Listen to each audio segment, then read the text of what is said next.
All right, Loopy at Late Night Gaming here, and I am back with Jonathan Fisher. So, uh, for everybody watching, what happened with round one is they did not seat anybody at table one, at our feature table. So, that communication issue has been resolved, and we will have a match on round two. I can tell you that the Jordan that was supposed to be at table one was the Cantina crew guy because he TM'd me before that he just 2-0'd Hera Lake Country, so it wasn't Hera's day. Yep, he was table one. So, all right, let's kind of go back to the meta here. Uh, One thing I note here is that Luke is at 5.7%. Yeah, where's Vader? Because I think that's people chasing. Luke Vader's at 3.6. Yeah, Yeah, I think both of those slices are larger than they would be. right, and I think Luke does have. I mean, we're talking about that today. Is that Luke Data Vault has quite a bit of game, so I think that is what's going on with Luke. I do have a Vader deck, and I actually recorded a lot of a deck tech for it. So check that out on Late Night Gaming soon. I wasn't happy with some of the things. I'm happy with the list, but that'll be out probably next week. So if anybody's trying to do that at the Richmond sectional or the regional, I have a significant win rate with that Vader deck. I mean, I played that set once, so I know how to do it, but it's competitive with most of the decks on Petranaki. Want to say Petranki, so shout out to KTOD Maddie who says it that way. But you played any Luke or Vader, John? Uh, this set I haven't as much. We've got a local guy that plays Luke constantly and wins a lot, so I get some practice into that. But playing it, I haven't. I've seen a lot more people playing them with these showcases on the line. And like Vader is just still a good leader. Luke, when he's putting shields, like when you play a village protector and you shield it again, it's so frustrating. Yeah. Yep. Nope. And I think Gar Saxon kind of has a similar kind of lines of play. Just trying to maximize shields. His ability makes shielded units hit harder. Basically. So it's interesting all of these decks attempting to hate on Jango. You know, I Yeah, I think too. I mean, the most consistent way to beat Jango is hard control. I mean, that is true. Unfortunately, for the hard control players, Quinlan and Han both have significant game into kind of a deck that has a lot of control with significant discard decks on Quinlan's yeah. side. And then Han has a good amount of discard too, plus all the bouncing. I mean, it's really kind of a hard thing for the hard controls to get far enough that they can target the Jangos. I also don't see any Kira. Seems like so we've got Piet and there's CAD. So there's going to be some CAD control in that CAD pie slice. Piet's going to be a bunch of giant ships trying to get to that late game. Some of these Vader decks are probably control decks, filling in Yeah, that gap a little bit. And then we've got some Palpatine. yeah, and we also have Cad Bane. I mean, your teammates, George, and then Yep. Geek Owen, who I know is a friend of his and a monster on control decks. I mean, they brought a Cad Blue to Beatle, right? Right, yeah. And Phenom, another teammate. So all three of them were playing CAD Blue at Beatle, either Colossus or just 30 HP base. And they did very well. George took second. Losing to Han, and that's Han and Sabine were my problems in these metas as a control player. Even if there's some mid range that I can feast on, I need those Han and Sabine numbers to be lower to really feel good about it. All right. Here, let me check something. I mean, if there's a Kira in the field, I know who it is.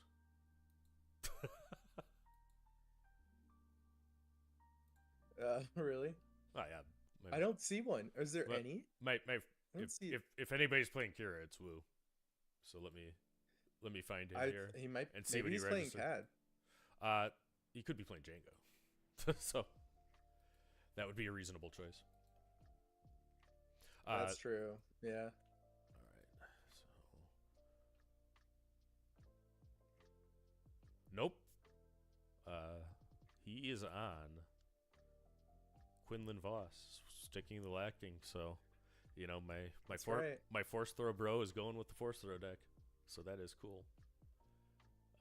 Yeah, I mean, he did a Force great Throw's powerful card. yeah, and he did a great deck tech on it.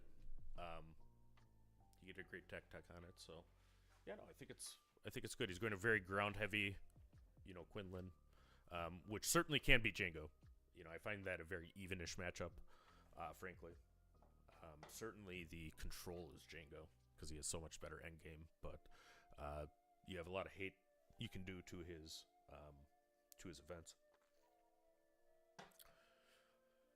So I'm wondering in the chat how our volume is because I got a DM that our levels are the same, but the output's really low. What are other people seeing? Yeah, so I mean the audio outputs, how it outputs. I mean, I have these basically leveled right here, so you should be able to get to a hearable volume for both of us, but we're limited by what the equipment is. I did get a new mic over the Christmas that I can use, so I think the quality was very good when I looked at it. So let's go back to the waiting screen a little bit. We'll be back with round 2. Everybody join us. We're looking for a good match. See you soon.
All right, we are here and back. And one thing we're doing is we actually adjusted some audio stuff, so that actually may change. And to sound check, though, I can't think of anything better to talk about to check levels than across the network. So, what is across the network, John? Yeah, so Ian and I started a podcast together. It's something and in the Bothan Network, we talked about podcasting a lot, went back and forth a few times, and never really kicked it off. But we've done 6 episodes now. I've learned every time. It is a lot to learn, and it's at the point where I'm like, I'm now pretty proud of what we're making, to be honest. I think it's really good, and I've learned so much that I'm like way more comfortable talking about it more and being like, "Hey, come check us out." Because those first few episodes, the content is fantastic, but there's so much learning involved, and it's just gotten better and better with every episode, and it's been really great. Yeah, and I think there's some tentative plans that I'm going to appear as the guest shortly here, too. But I mean, I really have enjoyed kind of the format that you guys have. I mean, both of you are great players, and I consider friends at this point. So, I mean, it really makes me happy to see that you have reached out and kind of started into the analysis side. So, kudos on you, Jonathan. Yeah. Yeah, I mean our idea was we're trying to take a slice of your day during your commute. If you are a competitive Star Wars player or want to be a competitive Star Wars player, we're trying to focus on things that a really competitive player would care about. So we're not going to talk about Twin Suns.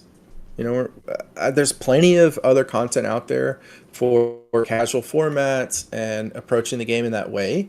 And for us, like for me, I have fun when I'm winning, and I have fun when I'm competing.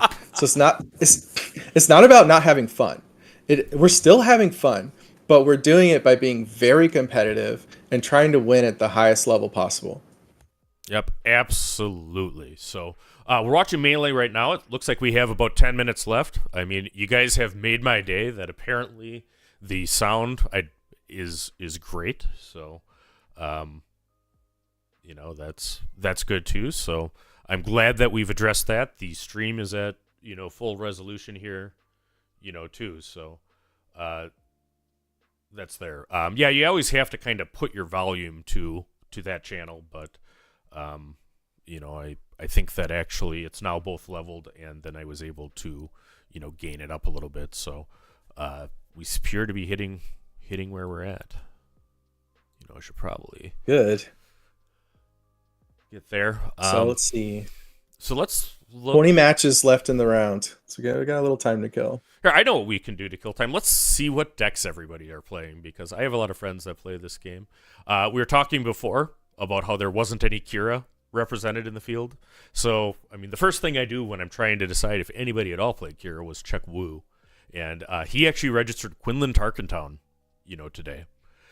So that's a sweet deck, and one that I have, a little bit of knowledge about. What do you think of Quinlan? Quinlan's great. So I've been playing Monohan in my own practice, but then also for my teammates, I've been playing Quinlan so that they can practice into Quinlan, because here it is, one of the top decks. You have to be able to beat it. Yeah. And there's a lot of overlap between Monohan and Quinlan. It's different tool set.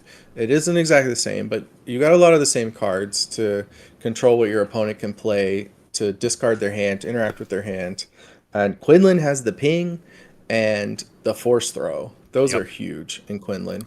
And then Han has the ramp ability, right? And Quinlan got help.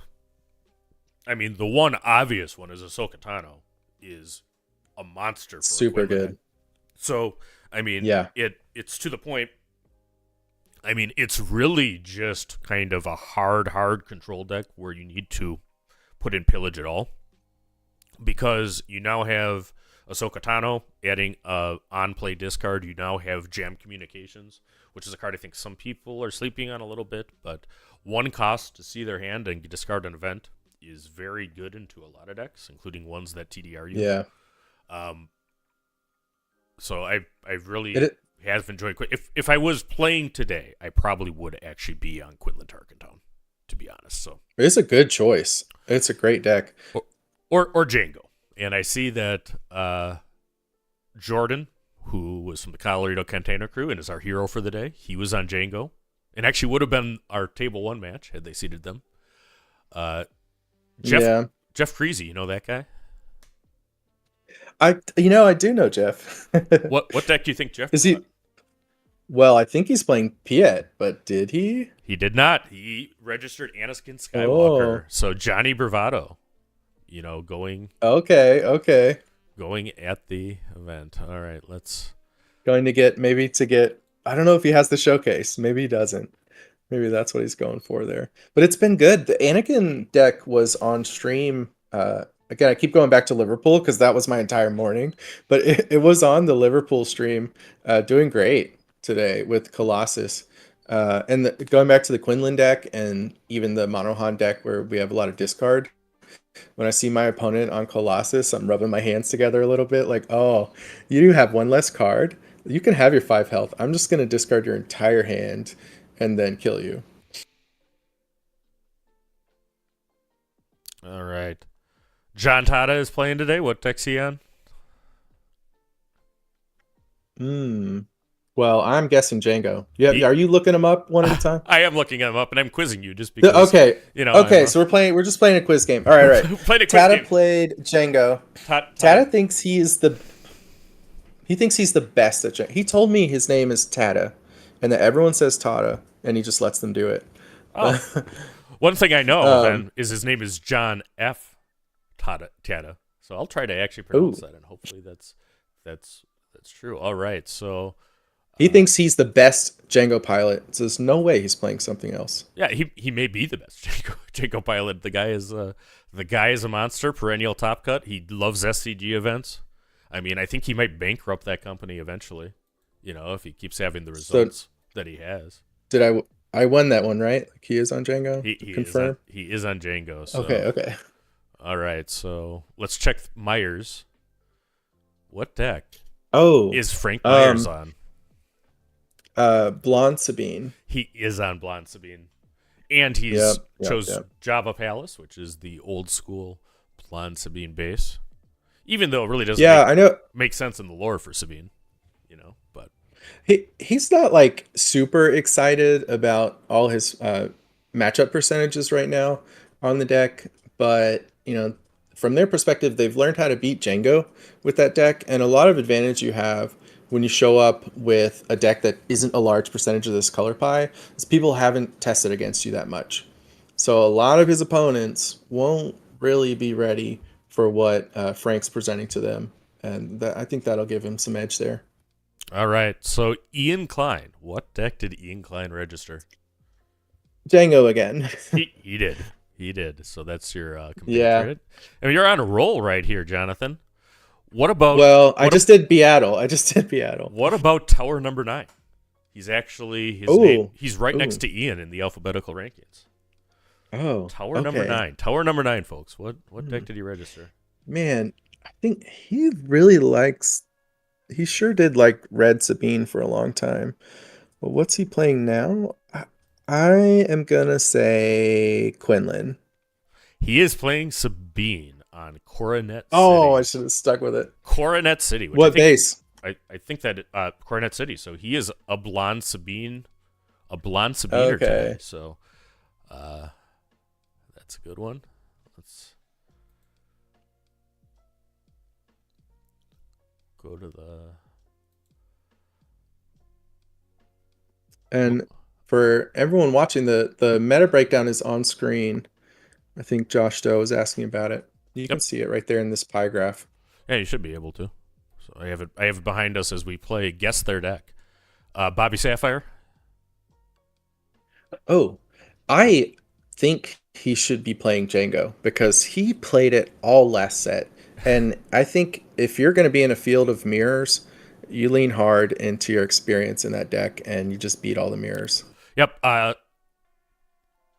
John and Mike, they were the hosts for the Jango Masterclass, which is still getting all kinds of views, lately, as you can be expecting. But yes, he is indeed on Jango Tarkentown.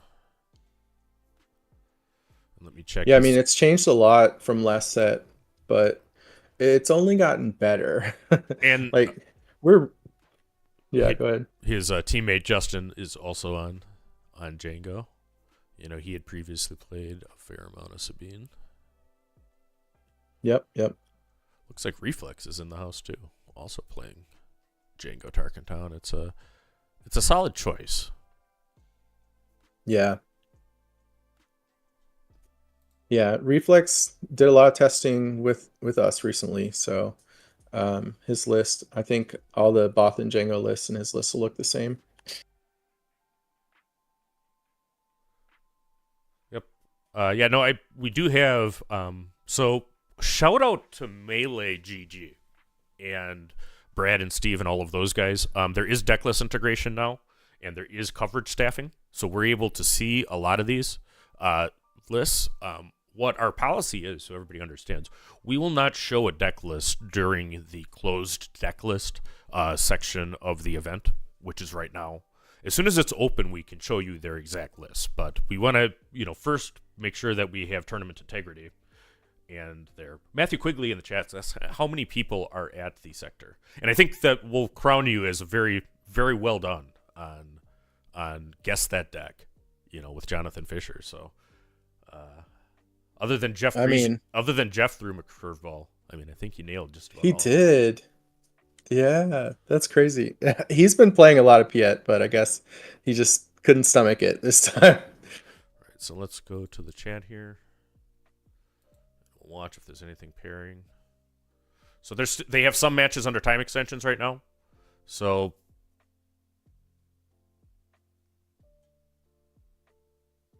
yeah. Yep. And shout out to all the SCG staff. They're working very, very hard. It is not easy doing an event, like this with this scope, and it's most hard right at the beginning of round one.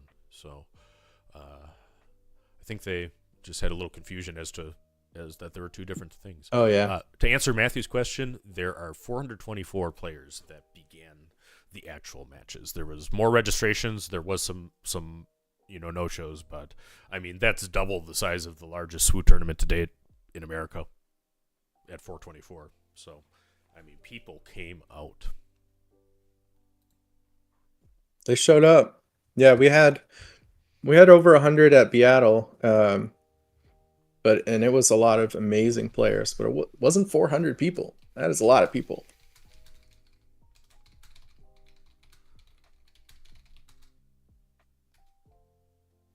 But to the stuff about Melee, that chart that you saw was because all the deck lists are there, and I was able to export it, drop it in Google Sheets, filter out the base names, and then just make that little graph. And it was just a couple minutes to do that, and it's all because they've got this so well integrated. Yep, and we have round two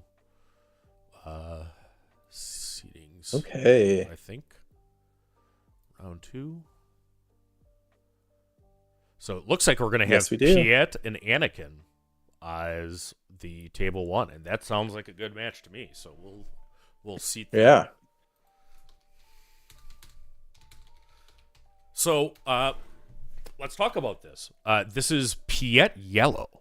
So Piet on Jabba's Palace, piloted by a player named Trent Guerrera. What do you know about Piet Yellow? That's exciting. Yeah, I actually know a lot. The guy that brought it to, was it Milan? He made top 8 and it was all Jangos, except for a Piet Yellow. He's somebody that I practiced with a little bit in Discord before the event. We were practicing Palpatine and Han, and then he met somebody that was excited about Piet Yellow, and so then he jammed like 80 games and brought it to Milan and got top 8. So you're still, it's another TDR deck. You're trying to TDR into your big ships. I haven't pulled up this list specifically, so I'm talking about the Milan list. But they would have Bib, Fortuna, TDRs, and then Piet himself. So if you've got Bib on the table, you've got a TDR in your hand and you deploy your leader, you're getting a 5 discount. So for 5 resources, you could put a Devastator on the table, kill something, and then attack with your Devastator. Which Devastator would only do 5 damage in that case because you only have 5 resources. But there's just so much cost in that deck with Do you, TDR. TDR is just an incredible card there. do you think uh, the the Piet yellow deck is the best Piet deck? I have been liking it. I was a Palpatine blue player for a long time. I mean, all the previous sets, and I haven't really been liking it too much. That's why I've been playing Han, and even Piet blue. I'm not a huge fan of. You're just trying to play these giant ships and then get to the point where your opponent can't beat you. But it's very linear. The strategy is, and I found it to be inconsistent and disruptible. But we'll see how the weekend goes. But this yellow deck, you've got Invisible Hand and all your droids, so you have a lot more gas to just keep on coming at your opponent with units. So great interaction from yellow. You still got things like Overwhelming Barrage. I like it. I think it's pretty good. Yeah, and Chimera is not. I mean, I've seen that in the deck. I mean, I certainly have seen Invisible Hand. I think it actually kind of runs some Separatist Synergy, which is odd for Admiral Piet, but Yeah. that's Yeah. effective. Yeah, the Separatist game-wise. Commando is a droid.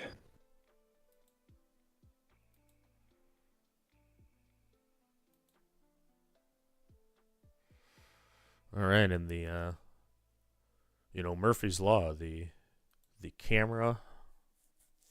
It's there. I just actually got word. I was checking on the status of the Luke Invader showcase. So they are not in Denver. They'll be shipped to people, who win. So unfortunately, we can't have one of them, go on and show them off. But they have a lot of good prizes that are there, and we'll try to do that probably between a match here. We're gonna go to the waiting screen here. I'm gonna check in, and hopefully we'll be back with round 2 shortly.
Where is Padme?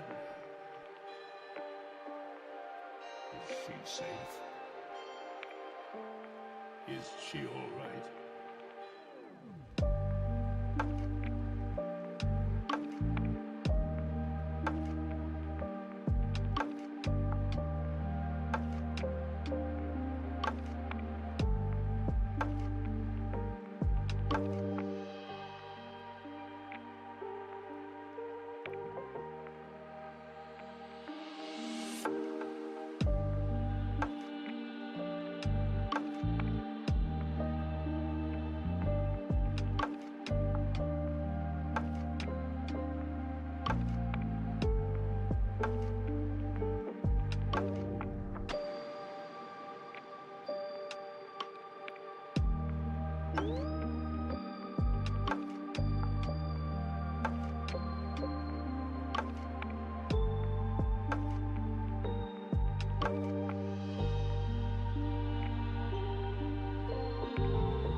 This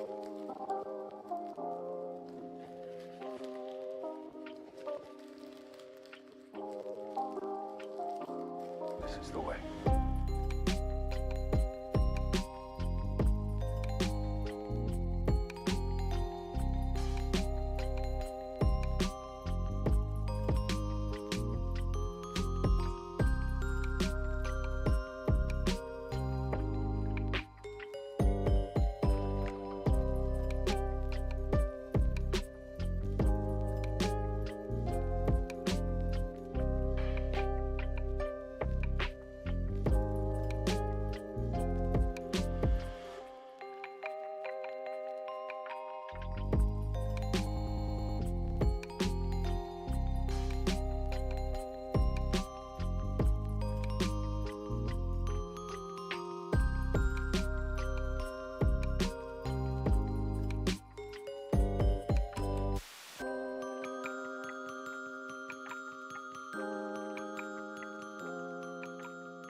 It's a trap!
Hey, you don't serve their kind here.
Rebellions are built on hope.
Jabba ruled with fear.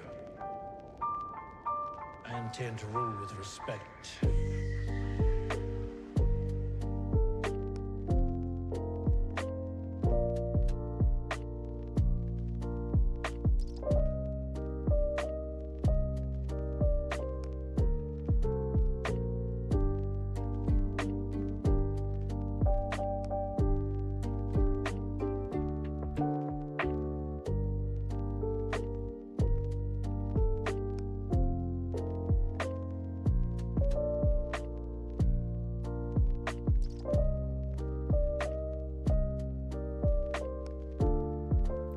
All right, we are back here at the Denver Sector Qualifier. Shout out to Jeff Creasy, who, reset the computer. I have no idea what the actual cause of that was, but I know that what happened is that the actual internet connection itself failed to where the computer just did not connect to the internet. And it is tough because at these events, I mean, they're in large buildings, and we don't have access to any kind of hardware internet connection, so there's 2 MiFi connections that are feeding it, which is basically the best, thing possible. It should hopefully be catching up, but, I mean, if the bandwidth, going up from the stream is about 1/10 of what, one would hope for, on it, so that's kind of the source of the problem, and I do not know what caused the actual match. All right, so we have Anakin here and Admiral Piet Yellow. Let me kind of update the bases. I can see where the players are, and we'll try to get you caught up as best we can to the match. Yeah, we see a force throw right there on Piet. Piet does have some ramp this turn, so he's going to be able to flip. If he's got like a 7 he can play, he'll get up to 5 and be able to flip his leader. We'll see if he chooses to do that. And yeah, this Anakin player is not on Colossus, so that's notable.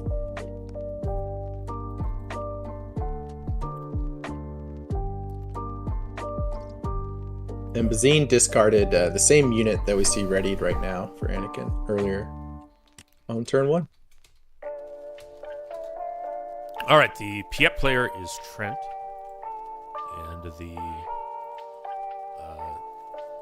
Anakin pilot is Eric Baker on a shield generator complex. So that's a little different than the typical Johnny Bravado, yeah, right? Yeah, and Piet just played a resupply carrier, so that puts them at 6. They're going to be at 7. If Piet's still on the table, they can play up to 9 for a capital ship next turn. He had his choice of which unit to kill here with his leader in Bazine, and she's like, what's his name? This is I've spoken. My brain is fogging. Keel. Quill or something. Keel is I have spoken. Quill. Yeah. From the first season of Mandalorian, and a great character. No spoilers as to what happened to him.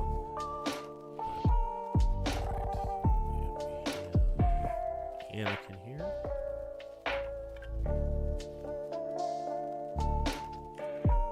And the risk that Piet player took is now the Anakin with Sabine can do 5 back to Piet and finish it off. So for their sake, hopefully there wasn't a capital ship stuck in their hand. We'll see. Next turn they'll still have the 1 cost reduction. And Anakin playing a Cham to be able to ramp, since Piet has ramped twice. Overwhelming Barrage clearing the field. And Shan Sedula is one of my favorite cards from the new set. I think that he's conditional, right? But to the extent he actually ramps in addition to being a 5/4 Rebel, I mean, that can turn a match around. Yeah. I mean, I would love a 5/4 for 4 that ramps me.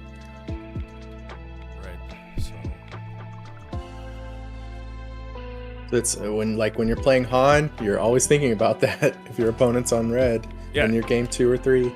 And I think a Piet deck is almost always a ramp deck.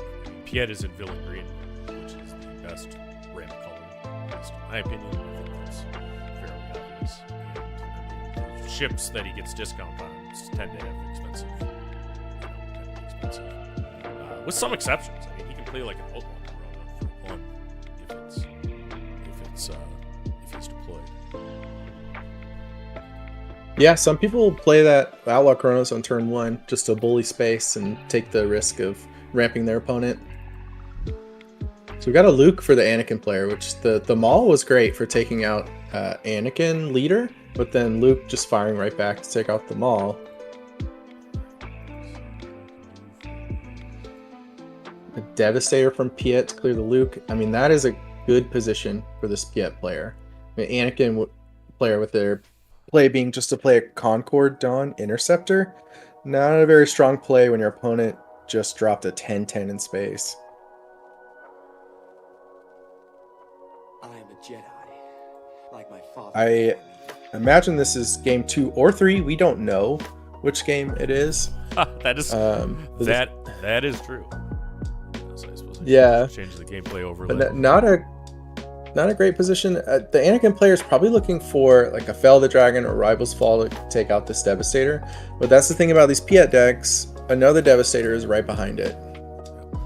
And we'll do what we can about the video. I mean, we had the internet that ran that literally just crashed. So I mean, it's stuttering and coming up. But I mean, another ship happens by the Piet player into the space arena. So. Yeah, this one is a finalizer. Right. And that is spicy. I mean, I think I've seen a finalizer played exactly once. Yeah, I played one once when I cast Endless Legions and flipped it for my resources. That was pretty fun.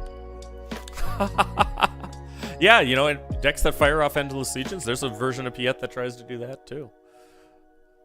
Yeah. So, yeah, this is looking a little grim. One thing about these hero blue decks is you just don't have Super Laser Blast. I've seen some people playing the 9 cost, the one from set 4 that kills anything not upgraded, but I don't expect it here in this matchup. All right, and I think the overlay is as updated as it can be. So we have Piet Yellow on top, piloted by Trent. Eric Baker on the bottom. I think that Anakin just conceded this match. Or was it Piet? Just lost. No, yeah, Anakin, just lost. Just lost. That's the kill shot. So yeah. And it looks like the cards are being put away. So Trent advances to 3-0. Yeah, the blue blaze is shield context.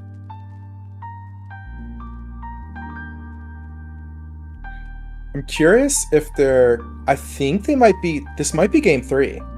Because it looks like, well, hold on. Are they unsideboarding or are they considering changing what they sideboarded? And this is, when you have the stream pop in halfway through the match, you get this kind of fun stuff. We know that the last match, went to Piet. I think that they're going home, taking their cookies with you. Because I just saw him pull off the dial from the stream. So that is it. So Eric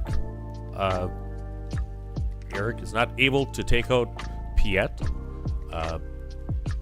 It's a showcase Piet, I can see, from it up on the match. There's a little shuffling there. I'm still taking the other position, Loopy, on this. Yeah, no. He did not scoop up his leader. He's presenting his deck. I think we're going to game 3. We got a game 3. All right, so my round stuff is actually correct now, because at this point in the match, we would have to be there. So people joining us as the technical difficulties. We have Trent piloting Piet and Eric piloting Anakin on Shield Complex on going into Game 3 of Round 2 of the Denver Sector Qualifier. So the genesis of Anakin Blue, in large part, was at Bothan Network. Am I right about that? Yeah, actually, Jeff Creasy himself started that deck internally, did very well with it, and then Ian Klein took it to tournament and did very well with it. I think he won. And then there was a large tournament in Europe the week after, and it was the highest played deck. Yeah. Thanks for mentioning the music. I actually had the music high when we're troubleshooting here, so I put it back down to where it's supposed to be, right now. So appreciate that, Rohan. So we got a unit Sabine and then a droid commando that gets +2/+0 if you have another separatist. So otherwise, it's a 2/3. Yep. Not droid commando. And that's I think, not the name of it. It's close to that. I mean, that's the yellow card. It's the best 2-drop that is there for I think an invisible hand deck. I mean, that card. So that is a droid commando. That's a droid that just got played. Yep. There. And actually can show the cards a little bit too. Concord Dawn Interceptor. So it was Separatist Commando. So it attacks. Yep. It gets +2 attack if you have another Separatist. Droid Commando gets Ambush if you have another Separatist. Right, and it's a 4/3. It's a 4/3 for 3. Yep. So I mean, it gives actually a pretty significant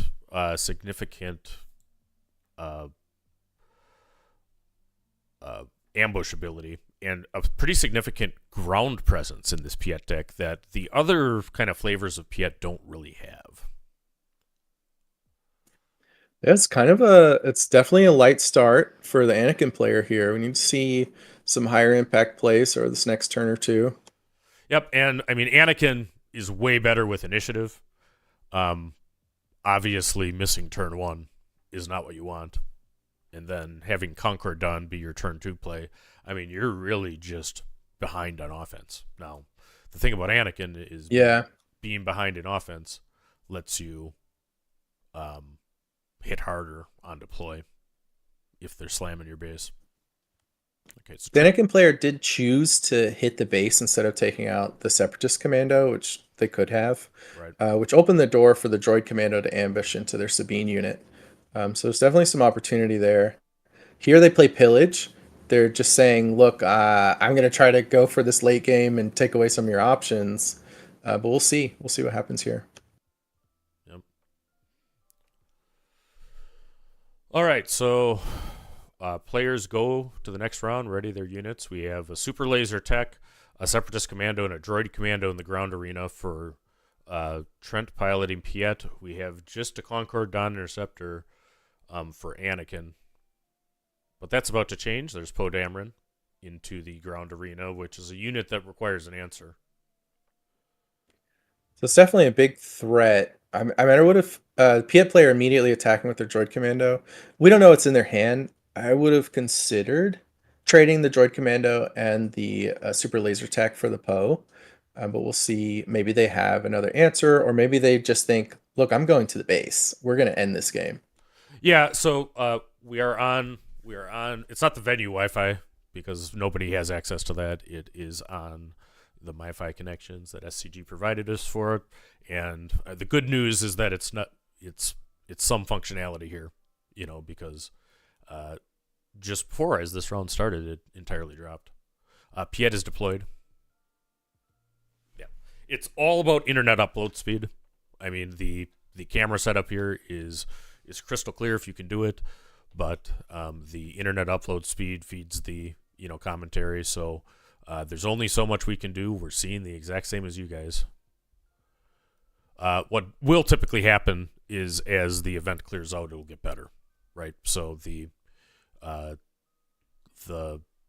connections that a mobile hotspot uses are the same as everything else. So there's a whole ton of people in the same place. They get a little harder.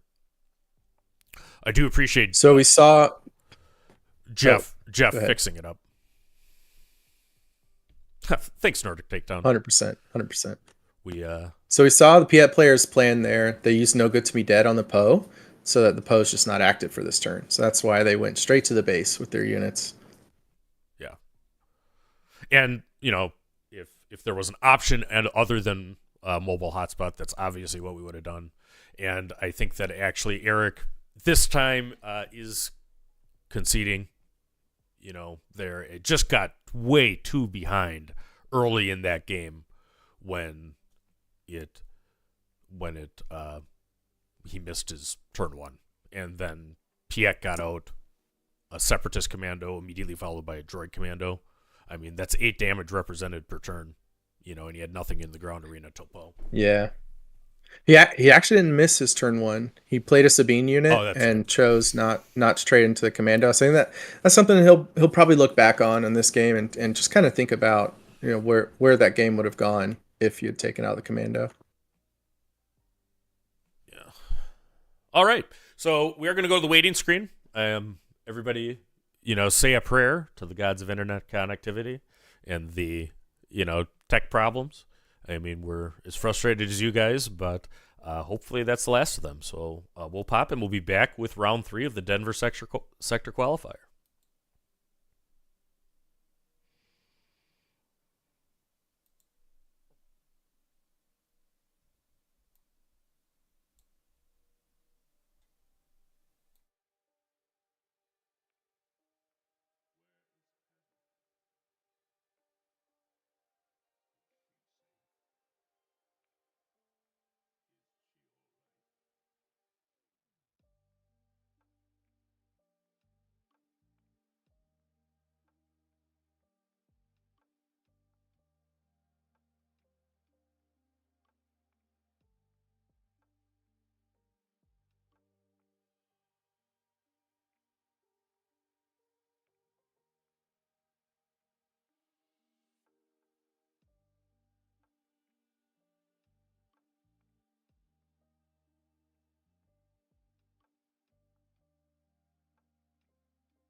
All right, and we are back. We're still waiting for round 3 to start, but we just had actually a couple of community members, including one of my friends and co-commentators, kind of help with some video settings. We're going to be hopefully having some improved quality next time, but in the meantime, we're joined by Rebel Traitor Attack the Initiative. How you doing? I'm doing well. So you're going to be joining us to do co-commentary later on, for this event. But while we're waiting here for round 3, why don't you tell us what's new at Take the Initiative? So Take the Initiative we have a channel, and we also run a online league. And some very good players play in this online league. The winner of the recent Milan Sector Qualifier last weekend was a previous winner of the TTI League. And Buku, who I believe you said just made top 8 in Liverpool, has won our invitational twice. Day 2. You made day 2. Oh, day 2, right. It's because there's Swiss rounds on day 2 now. I'm not used to that. Hopefully he makes top cut. I'm sure he will. He's a very good player. So yeah, I don't, there's some specific things that they probably don't want me to talk about, but it's free to join. Anyone can play, but there's still a very high level of competition anyway in the league. And we stream a lot of the matches on the Take the Initiative channel. If you're watching it on this channel, you can just click on and go see. We uploaded one from season 13 last night. Yeah. And if you're watching on the late night stream, we're also broadcasting this on the TTI channel. So in addition to doing those online events, we also stream IRL events. We're doing one next weekend, right? Yes, next 12th at Minnesota. At Madison, Wisconsin. So we have we'll have the Minnesota regional, here, and that is one where I'll be on site, so it'll be a little bit different. But we also have the Richmond sector coming up, and next week we have a 1K in Madison, Wisconsin at Misty Mountain, which is a great place to play. And if you're familiar with late night and Take the Initiative tournament coverage, he's been there before. And I think that was the first one that we did, was a 1K or 2K at Misty Mountain. Yep. And I mean, it's just a matter of time before there's a PQ there. I mean, that's something that definitely needs to happen, as the owner of Misty has kind of gotten the bug with coverage and streaming and everything. So, we're not going to have setup problems when we're there, that I can tell you, which is nice. So it's cool when you have store owners and TOs that are engaging and helping here. I mean, the Star City folks are dealing with the same problems with internet, frankly, that we are, right now, but they've been nothing but great kind of getting this for this Denver sector. So we appreciate all of those guys and their work. You'd be happy to know that the top alphabetical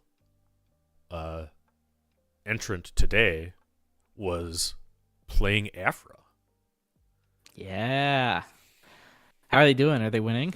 That's a good question. Why don't I check Melee and then, tell the folks about your Afra video.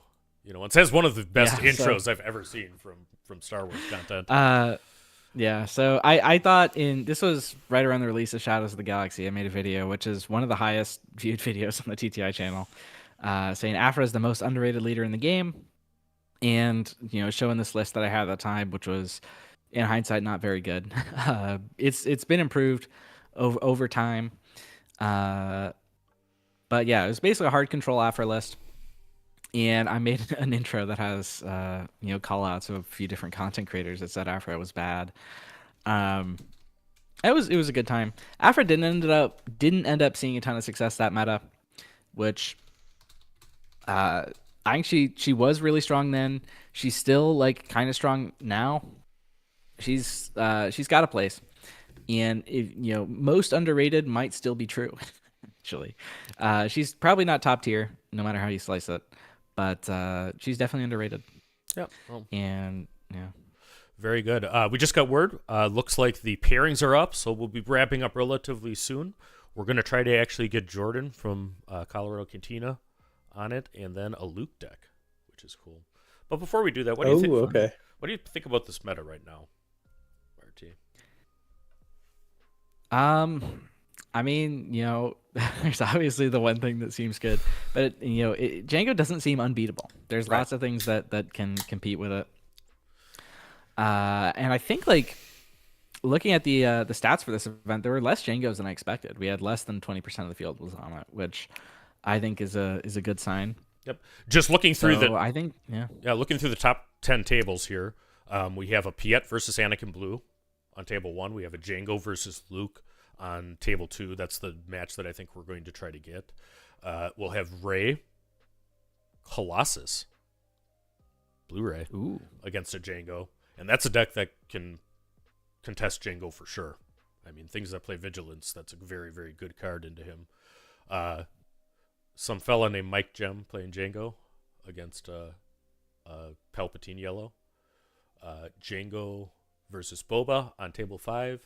Jango versus Cad Blue. So we do have a Cad Blue in the house on table 6. Table 7, we have Quinlan versus Boba. So no Jango's there. Table 8 is Gar versus Boba. Table 9 is, there we go, Darth Vader, Lord of the Sith. At 2-0 right now on blue. So that's Control Vader. It looks like people are setting up on the table. Yep. What do we get? Do we get? I see that. That looks like Piet versus Anakin. That's our table 1. Okay, so that looks like we're going to get table 1. So that's what we'll have then. And that'll be Trent, who actually I think was the player of Piet last round on yellow against an Anakin Blue, but the opposite kind of decision on Colossus. So, all right, thanks very much, RT. We're going to hit to the gameplay, and we'll be hearing from you on commentary. Later for commentary. All right, very good. Thank you. All right, so here we go. Shout out to the couple of people that helped with trying to do this. We just had an Anakin pop up Colossus. Oh, it looks like they're leaving.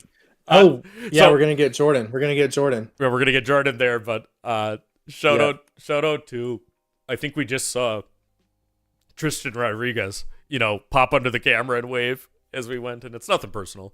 We just saw the Piet yellow deck last round, kind of, but at least right now some of the tweaks look to be going here. We're fighting through about literally 1/12 the internet speed upload that we would like. So we're doing the best we can, folks, and we're looking forward to some Star Wars Unlimited. As soon as I know where the players are sitting, I'll update the overlays. But what are you thinking are the pressure points for the match between Jango and Luke? I mean, some of the theory behind Luke is just dropping Sentinels and getting in the way of the sneak attack units and these TDR units so that they can't come in and hit you so hard, and use that to get you to a later game where you're playing Luke unit and overwhelming this Jango player. So keeping your base really healthy and then getting to stronger late game using your shielded Sentinels. Will it work? I don't know. Yeah, and what do you think about the match from Luke's perspective? I mean, there's at least one Bothan that plays a lot of Luke Green.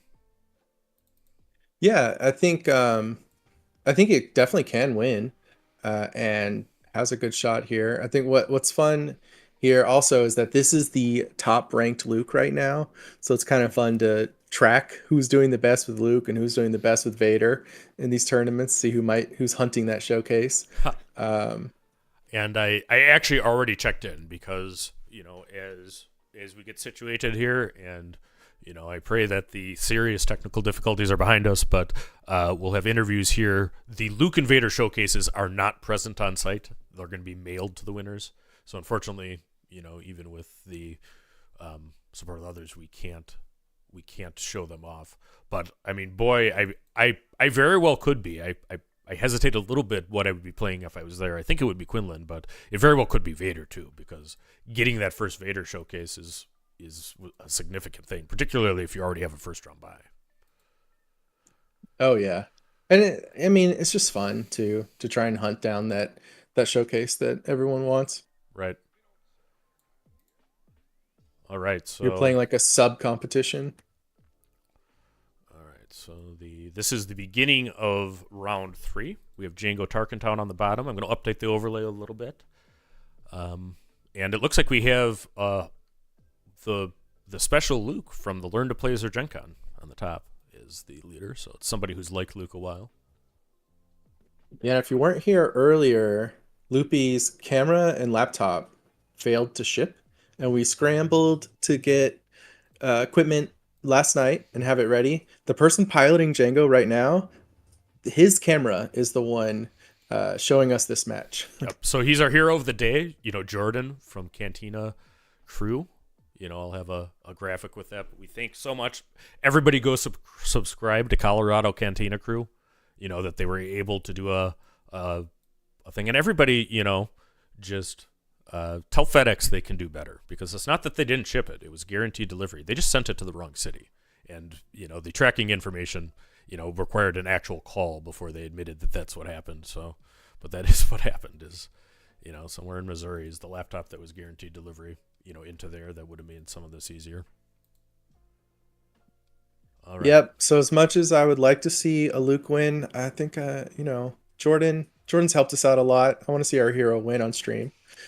Yeah. And I mean, that just shows, how good a community this is. That, literally we had that problem addressed in about an hour, and a Bothan signal was sent, which I appreciate, John. But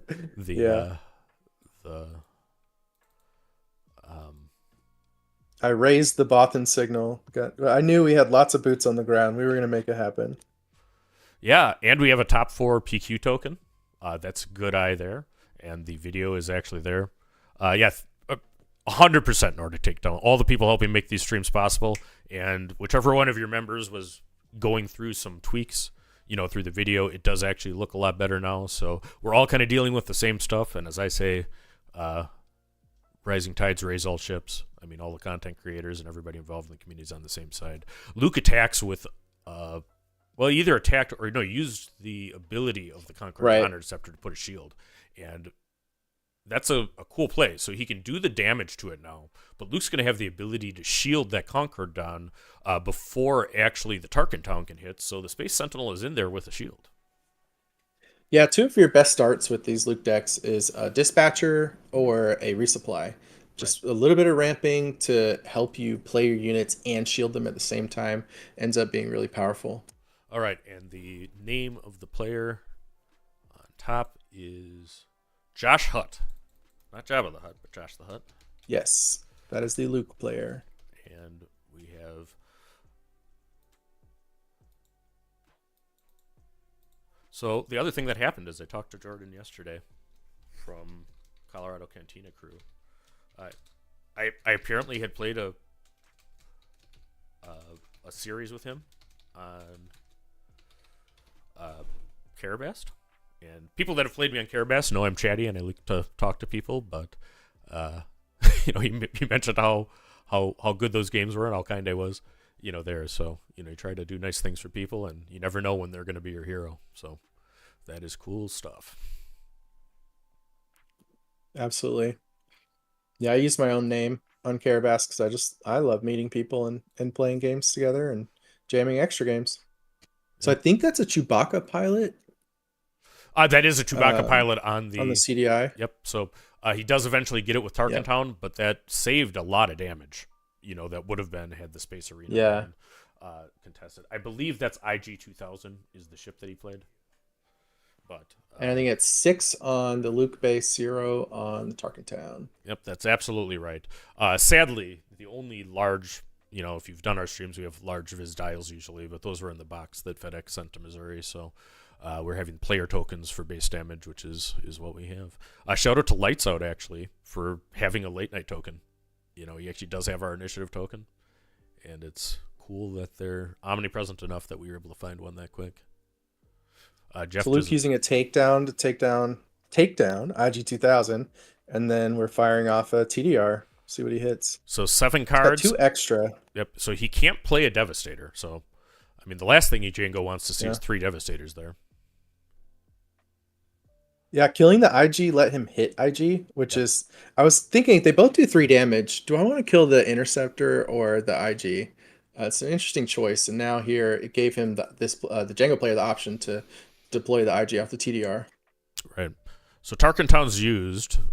He's able to get out a Luke pilot on the ground with 1 remaining resource. So That's a notable play. Adding more ground presence there and something else that he can shield. I mean, Luke is a 3-2 as a unit, but he, wears a shield the same as then it kind of changes what the health is. ISB agent comes down. He reveals a sneak attack and finishes off the Alliance dispatcher, but that dispatcher did a lot of work. And then he does 3 damage to base. Starting to get a little out of hand for the Luke player. Jango is going very wide.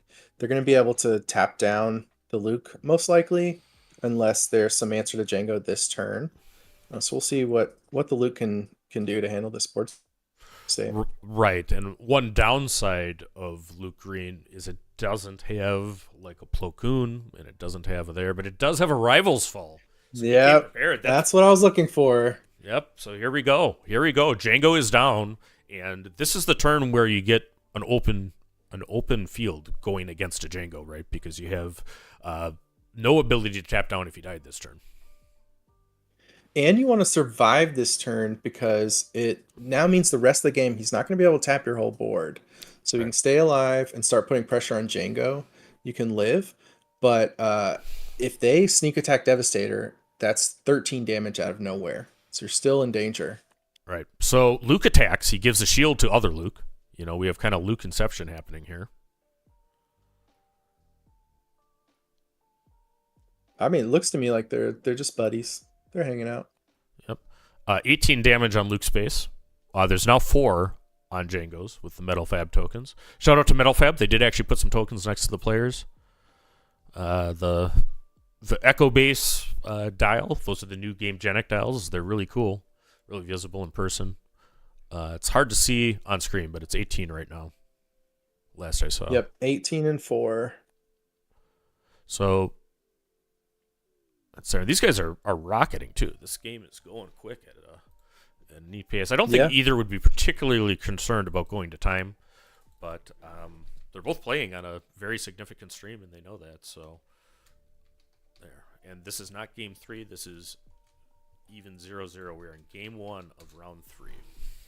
We have Jordan from Colorado Cantina Crew piloting Jango Tarkentown, the boogeyman in the format, against Josh Hutt with an undefeated Luke Echo Base deck. And he finds a Concord done.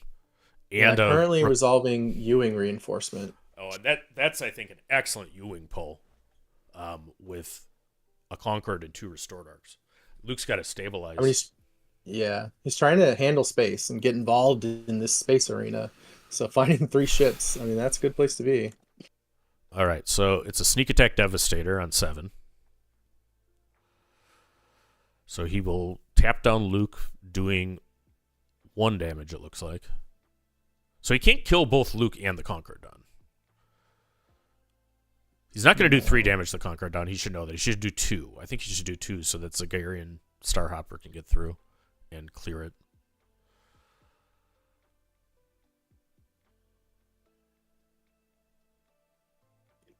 Looks like our hotspot is struggle bussing. That is an accurate statement. But the game goes on. The Zygerian Starhopper clears the Conqueror Dawn Interceptor. And that leaves 2 tapped Restored Arcs there. And the Devastator is going to be able to get through, which puts him perilously close. Yeah, I have him at 19, maybe. So that's another 20. I think he's dead this turn, actually. Yeah, I think he is. So this is probably going to go to game 2. Yeah, scooping it up. Jango takes game 1. So, I mean, the good karma buff, from stepping up, helping Jordan right now. We'll put this up. Jango is up 1-0. So what are you sideboarding if you're Luke? At this point. Actually, we can look at the list, can't we? So we mentioned before when we're doing these commentary, we do actually have access to the deck list right now through some of the work of Melee in there, but we're not going to display them on the stream until the portion of the event where it is open deck list, because we don't want there to be a picture of a deck list and then one of the top players going there. Yeah, looking at the Luke list, it seems like they must feel pretty good into Jango because I don't see a lot in their sideboard that I would bring in. They have Tech, Home 1, Confiscate, 2 Perilous Position, 2 Echo Based Defender, and 3 Scanning Officer. Yeah. So Scanning Officer for Han. You could bring in the Perilous Position to soften up Jango on his flip turn, or to on like a Sneak Attack Devastator, for example.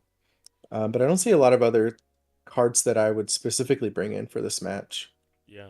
And I think that's right. I think that the 2 perilous positions come in, for Luke. But, I mean, as you can expect, I mean, you really probably should not be sideboarding too much when your opponent is Jango, because you should have your deck set to be good into Jango to the maximum extent that you can right now. At least that's my theory on it. On the Jango... And the Jango player has some cams. Yeah, they have the little rampy 4-drop boy that they can get in with.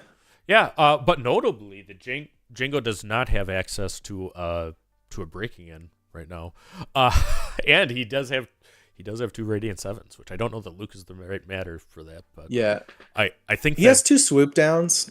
He'll probably bring those in because swoop down does give Saboteur. Oh, that's right, swoop down does the same thing. So yeah, no. The problem is the shields. I mean, that is 100% the problem. For Jango. Oh, they showed us what they're sideboarded. Love it. Oh, what was it? I was actually looking at the list at the time, so I didn't see it as it is. But these guys are pros. I mean, if you're on the feature table, act like you've been there before. I mean, we appreciate any hand tips that guys can do. We can appreciate that there. And let me check the chat. We got 216. Even the Cad Bane. Yep, watching live there. So thanks everybody for joining us at the coverage of the Denver Sector Qualifier. We're going into Game 2 of Round 3, and we have Jango Tarkentown, piloted by Jordan, up 1 game on a Luke Green that is 2-0. Yeah, I think Jango's still going to be advantaged here.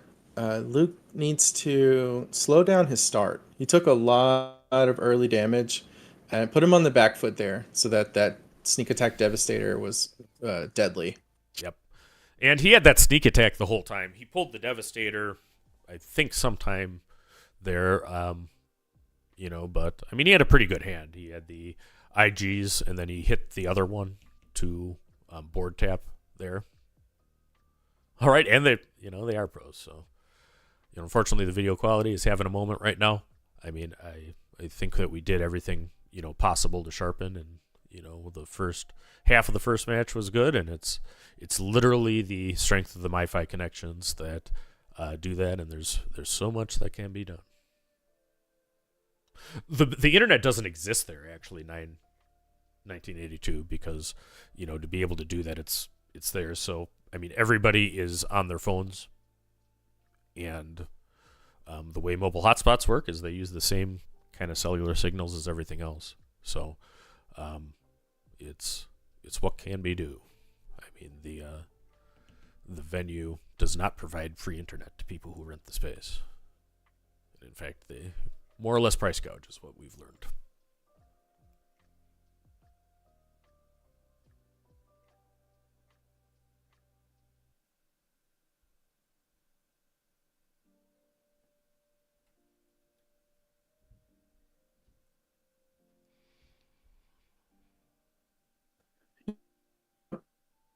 Oh, getting started.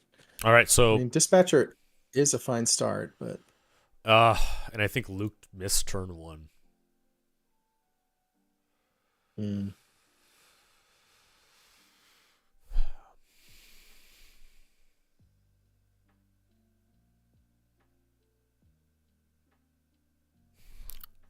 The card Jango played. This is a difficult puzzle game.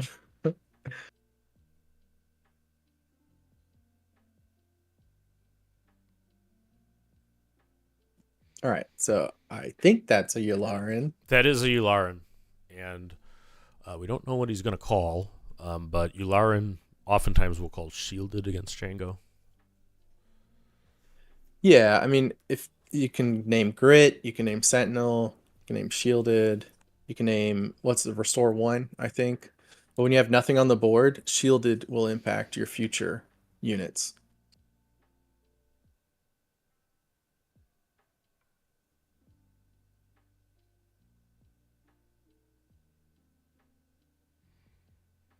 Oh, that's a Concord Dawn Interceptor. Yep, Concord Dawn Interceptor with a resource still available. I expected a shield. Did they say shielded? Apparently not. The call for Yularen can be a variety of things. But if it came in, and they didn't place a shield token either. So he might have, I don't know if he called Sentinel. Yeah. Or their IG finishes off the Yularen unit.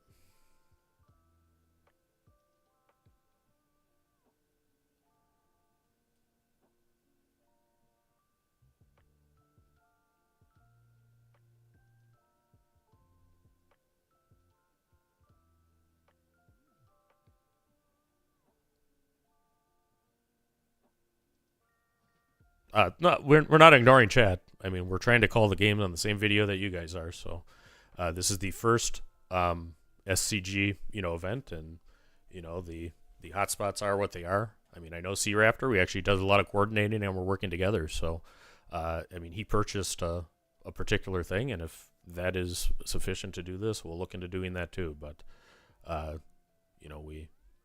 we have to try with what we're provided, first, or that's what it was.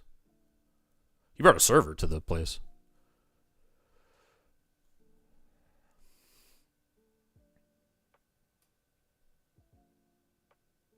Okay, so TDR hits.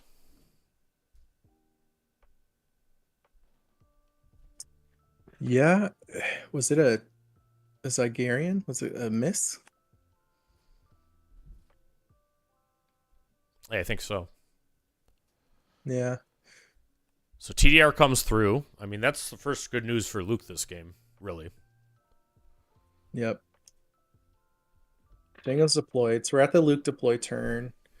And once we get into the 7 range and start hitting Luke units, that's a good point where Luke can start to try and turn the corner. Right. And Jango is out. Luke does have 6 units. Comes in.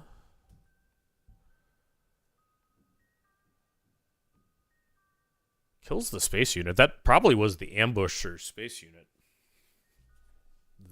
Has high health. I think I see 4 tapped. Right.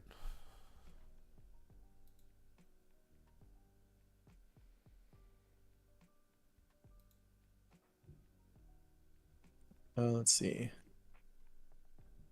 Because I thought it might have been a blue leader, but blue leader costs 3. That's what was confusing me. Right. Blue leader is in the list.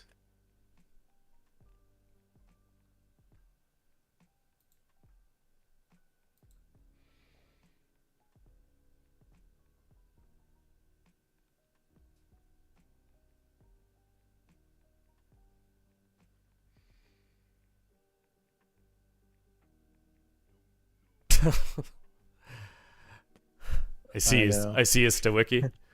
I really am having a lot of fun with Jump the Light Speed here, and I think that Stawiki. Yep.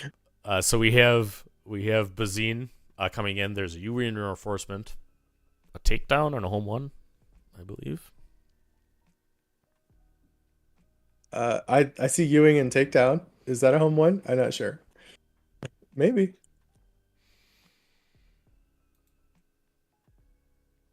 Here's Luke. Yeah, it's a home 1. Luke comes down. Okay.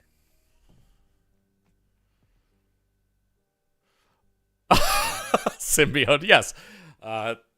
Jordan is in fact a participant of the Denver Sector Qualifier. We're using the two. We're using the 2 mats there, and struggling on through. So, yeah, when it turns everything into blocks, block lettering survives pretty well. Yep. So maybe we just need the cards printed that way. They can say it on there. Well, there's damage on Jango's base now. Kind of lost control of the ground arena. We don't know what horror will come out of the Jango deck next, which is now to 6 resources. But he was able to clear the leader and has a ground presence. So let's see if Luke can crawl back in this. Well, there's the Luke unit. There's Luke unit. This is how you do it. Right. Clear board, start attacking with your restore units, 3 from Luke. And then it's up to the Jango player to find their really explosive turns where they're just doing 13 all at once. All right, so we have TDR here. I think he's probably looking for a War Jug because, I don't think he could just ignore the ground arena, but he gets a Devastator instead, which is always good, and that is going to be a good game because he's able to do 13 burn. So round 3 ends with Jordan from Colorado Cantina Crew taking care of the undefeated at the time.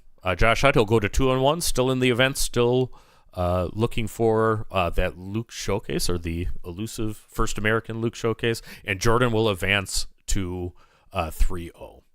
All right, we're going to go to a waiting screen here. And yeah, Chris Sullivan says, chase that showcase, my man. And we'll be back with round 4 after this.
All right, we are back, Star Wars Unlimited fans, and it looks to me like we had a KTOD mat drop. What a beautiful play mat.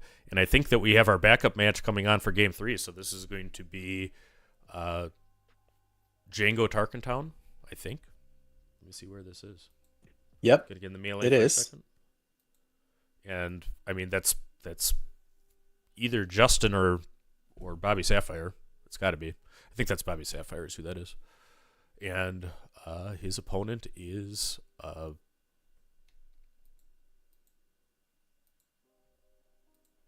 Steven Gower on Palpatine yellow. all right, so we got Steal Your Girl Palpatine going on for, I think, a decisive Game 3 here. So shout out to the tournament staff, getting us the backup match that's there. And shout out to Jordan at College Cantina Crew. I mean, we're working through the video as best we can. I mean, we got a team of, volunteer engineers, helping here. But this is going to be a good match and an important match. I mean, when you're in an event of this size, you do not want any round match losses at all. I mean, it's nice when you get to the last round and you can draw or something and not have to. So I would presume this is a Game 3. Yeah, the judge staff told us that Mike's table is going to Game 2, and if it had a Game 3, they would send him our way. So here they are. So let me get to round 3. And yes, this was... He said it was Mike's game with Palpatine. Yep, so this is what was table 4. Jango Tarkentown versus That's right. Emperor Palpatine. Let me update the overlay. And I know a lot about going against Yellow Pelt because there's an excellent Yellow Pelt player in Wisconsin named Tim Randomando who works at the Borderlandia store. It has game into Jango, kind of by definition, because it can take his things. I call it Steal Your Girl Pelt because he takes your units and he sacrifices them. And that works great. And now we have Commandeer in the mix too, which, takes the vehicles and does a similar effect. Yeah, exactly. It's not just Change of Heart anymore. We also have Commandeer specifically in these matchups where there's so many vehicles. For those that aren't big on YouTube usually, the bottom player, Mike, Bobby Sapphire, is a principal at KTOD and a good guy and has been doing Star Wars content since Destiny. And maybe Stephanie. We don't know. Maybe Stephanie. Destiny for sure. Destiny for sure. I don't know. And then we have Steven Gower on the top. So Mike was playing this deck all last season as well, before it got so many tools. And he was making top 8s, never quite got his PQ win through all those travels, but always getting close. You're saving him for the I think sectional. his experience here is going to help him a lot. Yeah. Save it for the sectional. And I really, enjoy the KTOD Discord generally. Both players, as you would expect, tipping their hand. I see a triple Dark Raid, a Radiant, a Bazine. That is a nice hand for Jango. And Surprise Strike, I think. I know that Mike is a big believer, as I am when I play Jango, who will play some Bib Fortuna. That could be an opening lead here. But he's going to put it back. He's going to put it back. He took he's not happy with it. He's not happy with it. And I think that probably relates to the matchup. Yeah, and something you're also looking at is whether you want things like Radiant in your opening hand. I don't know if he was happy with his turn 2 is another thing to think about. Sure, he had a Bazine on turn 1, but is that going to put enough pressure? And then what's he doing on turn 2? He doesn't really want a triple Dark Raid on 2. That could be where his head was at. All right, so 2 excellent players, both 2-0, even 1-1 going into Game 3.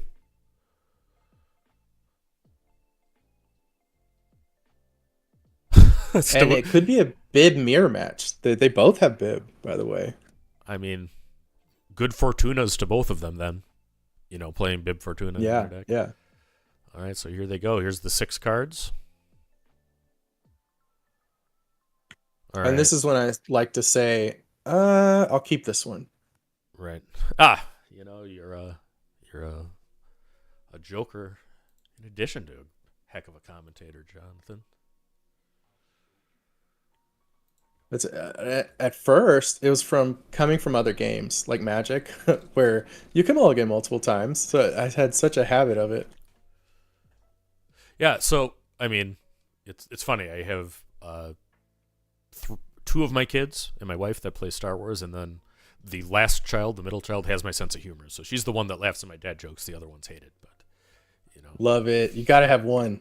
All right, so Pelp plays a Super Laser Technician into the arena, starting turn 2, which is a good play. That card is better for Palpatine than anything. Crafty Smuggler does 2 to base. I believe that looks like the Twin Suns special base to me, because I see some foiling on it, so that's cool. Yeah, It's a new product that if you ever need a Twin Suns deck box, you get a special base. You can only get that way. Boba Fett comes down into the ground arena for Jango. So I really like Boba Fett here. Just in the deck. I mean, it doesn't always work out well, but it lets you play to both arenas. You're in space a lot as Jango, so having some really nice threats in ground is also great. Yep, and you see some of the KTOD supporters popping into the chat. Good guy in a good community. And they gave away a whole bunch of mats and shirts and stuff at a meetup last night, so find good value there. All right, we'll see what Pelp does. I mean, a lot of times, he'll like to sack that Super Laser Tech to draw the card, and that's exactly what happens on the play. I think he's going to take the shield from the Crafty. Yeah, we'll have to see what he has for his 4 resources. He had the option of attacking in to kill it if he had something for 5. And look at that punish. Guerrilla Soldier comes down, does all of the indirect to base, taking him to 5, and then readies because of that. So the tech did it. He's going to Bazine, and he's going to take the Jug. Yeah, we don't know if he drew the Bazine, but it's possible you could have led with Bazine to soak all 3 of the Guerrilla Soldier. Right.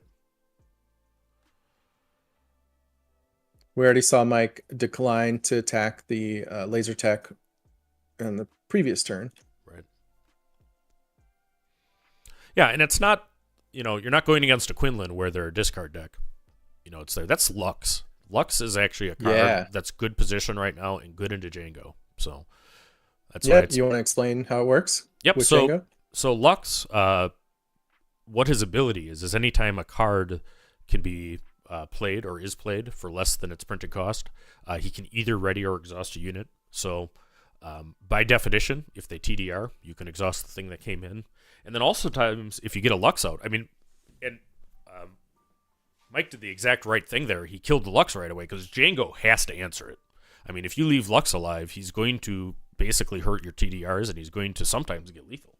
Sometimes you actually ready your unit. If you get like a Quinlan with a blaster, is usually what I would have. But, if they drop a TDR, you can ready your Quinlan for lethal. It's nice. Yeah, and it shuts down TDR and sneak attack, so there's a lot of targets for it in this Jango deck. Yep, and Piet. It's also very good into any Piet deck because Piet uses his discounts quite a bit. So I think that's actually a cool card and a good decision by Steven doing this. All right. It's a great meta call. If you look at the percentages, Jango and Piet add up to a large part of the field. Absolutely. So we're now on the Jango flip turn. Palpatine's ramped, so they have 6 resources to play with. They could have Commandeer plus Sack. We got to see. I'm not sure what's in their hand.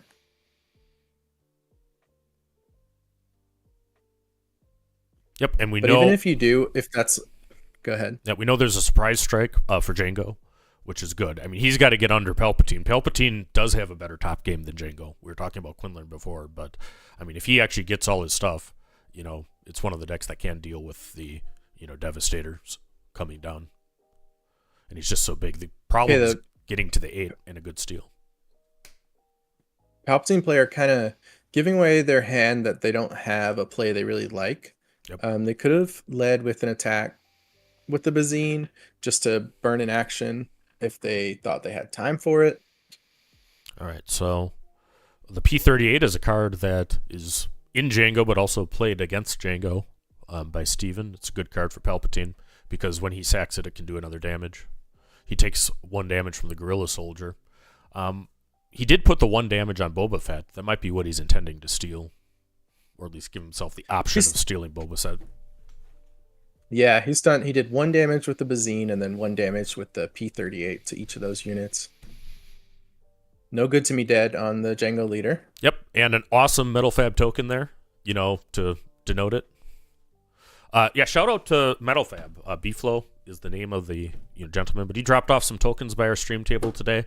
It wasn't cool what FedEx did to us, but we are not going to give up on coverage. We're not going to pack it in. We are going to, get this, and we're going to get out what we can, to everybody. Yeah, and Metal Fab works with KTOD as well. They sponsor their competition team. I know Mike is glad to use these tokens. Yep. So there we go. So Boba's done damage. I think that Palpatine's at 21, is it? And that said, we're getting 21 or 23. Yeah, we're getting to very close to stabilization. So at 7 right now, he's going to play Ular and he's going to heal 1. I would say this Palpatine is dead. Mostly because they're so close to 30. There's not a lot of healing in the deck, and Jango can just be so explosive. It would be really impressive for Palpatine to pull off this game. Yeah, my friend Chris Schutz in the chat bought in 3 tokens, and I see the man, the mustache, the legend, KTOD Maddie joining us. Hey, Matt. Did the Quinlan Masterclass with us. He's a Quinlan nut like I am. Royal Guard is good there. Royal Guard has Sentinel right now. So that saves a little bit of damage. Yeah. And he's hanging on by a thread here. We're in space. Didn't get much healing. A Crumb would have helped a couple more healing here after losing initiative. Yeah. I mean, I think he really did because the Crumb is a double heal. Yeah, that's it. Yep. That does it. Yep. There we go. So Bobby Sapphire does succeed and manages to get okay. What a game 3 though. So that's there. So all right. So KTOD representing on that beautiful mat, going to 3-0. This was actually the end of round 3. I updated the round timer before. Steven, gave him a game, so I'm glad that went to game 3. We're going to take a quick break. We'll be back with round 4 after this, and we're heating up here in Denver at the Sector Qualifier. See you soon.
What's up, Star Wars Unlimited fans? It's Loopy and Jonathan back, and we're going into round 4. We're going to have table 1, which is a matchup of Jango Tarkentown versus a great player named Eve, who I know, and who's a streamer. But she's a monster, plays a lot of games, and she's playing a Leia Lake Country deck into Jango. That I have not seen that. And undefeated. This is exciting. Undefeated at 3-0, so she'll be taking on a Jango. It looks like they're sitting down. And then here's the other top tables. We have a KTOD Friendly Fire on table 2 with Justin and Alex playing each other. And then our backup match is going to be table 4. So if it continues, that's what we'll get to there. Let me just click the standings real quick before we go for round 3. After round 3, these are the standings. You know, in the top 10, we have a Han. It looks like 5 Jangos right now. A Boba, a Quinlan. Oh, there is a Kira. Kira Green 30. Landon Lord at 7th place right now. And as you see here, we have into the second pages. How many undefeateds do we have still? It looks like there are 51 undefeateds as we go into round 3. So, Paul Butterworth, I'm here for a little Leia Lake Country meta. You and me both, buddy. You and me both. Let me transition the screens back, put our video back on. As the... Yeah, I mean, part of the theory with Leia is same with Rebel Assault. Like, if I can attack with multiple units, I can shut down Jango's ability to tap my whole board, as long as I have initiative. You can attack with 3 units when you play Rebel Assault. So this will be interesting to see. Right, and we do have, thanks to Melee, some ability to look at the deck list. What do you see in this Leia deck that Eve brought, today? I need to pull it up. But I want to see it. Let's see. So I've played against double green Leia decks before, where they played like the pump spell, the +3, +2, and +1. So you're not gonna have any double green, but I think that's okay. I wasn't too impressed with that pump spell, and there wasn't a lot of other stuff coming from double green. I mean, we see the Rebel Assaults. I don't think I'm spoiling anything there. Not sharing any secrets. That's kind of the core game plan here. Play some quick and early Rebels and start attacking with your whole board in single actions. And it is actually kind of a very good thought, right? Because what's Jango's advantage is he taps your board, right? What's Leia's advantage? It's action economy. Because if you're playing a Leia Rebels deck, I mean, you really can hit with those Rebels hard. Yeah, if Jango wants to take the initiative to take that tool away from you, they're going to have to leave something on the table to do it, because you're going to be so much more efficient with your action economy than them that they're going to be left with actions and the choice of taking the initiative. So that's something to watch out for this game, to see if Jango takes some early initiative claims. Yep, and it looks like Eve will be on bottom. So we'll presume that's where she's going to go. I'm setting up the rest of the overlay. Any spice in the Jango deck? Without divulging anything too much? Let's see. I was too excited about Leia. Who wouldn't be? Who would not be excited to have a 3-0 Leia on feature table at the Denver Sector Qualifier? And maybe a Leia showcase in the future for Eve, if she can continue this run. So, somewhat noteworthy about this Jango deck is we've seen a very aggressive Jango decks that play a ton of 1-drops, and then we've seen Jango decks that are more 2-drop heavy. They aren't trying to double spell on those early turns as much. This is one of the 1-drop Jangos, which in Europe we see mostly the 1-drop Jangos, and in America so far we've seen fewer of the 1-drop Jangos. So that's another interesting thing about this match, which could help. Like a Greedo can attack into Leia's 3/3, and he could have another 1-drop ready to go to attack into something else and keep the board clear, if that's the way they want to go. Yeah, no, absolutely. And, this will be good. I mean, there's a lot of good green units in Hero. I mean, it's not a Hero Lake Country deck, to where there's going to be splashes of all kinds of things. I mean, she's going to be limited to a lot of green. And you're also leaning on some of the hero cards, like Fleet Lieutenant and Wing Leader. All right, and this actually might be this is the first match I've streamed with a Lake Country deck, so I'm going to have to pull up that base here quick. But it gives you extra health. I mean, that's kind of what the change-up was with these set 4 decks, is there's quite a few that actually give you more health going forward. Yeah, and for people that have played like Monohan or Blonde Sabine, these aggro decks that are still on 30 health bases, you notice that difference. Right, absolutely. Oh, and I when my Vader deck, and we'll put the Force Ramp video out probably next week, but it's on Data Vault. I think that, one thing you just kind of have to do if you're playing anything, control-y is just be able to take some body blows from Jango, to where you're not dead, and then try to heal up there. But these extra health bases are pretty nice for that effect. All right, so let's pop over to the gameplay overlay. We will transition that quick here. Cut that out. So looks like Eve's the table. I'm going to actually look up quick, because Eve started a channel, I think, from and she does a lot of streaming. I've actually played a couple of times on lunch break, and it's good. She actually went to Gen Con and did very, very well with Tarkin Blue too. So yeah, hype her up.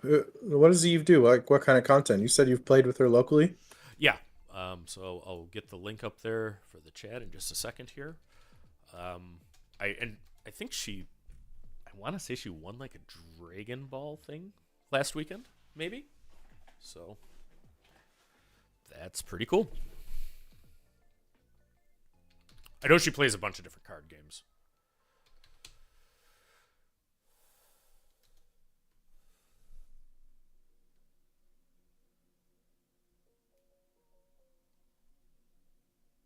I actually have to go to the Wisconsin Discord here.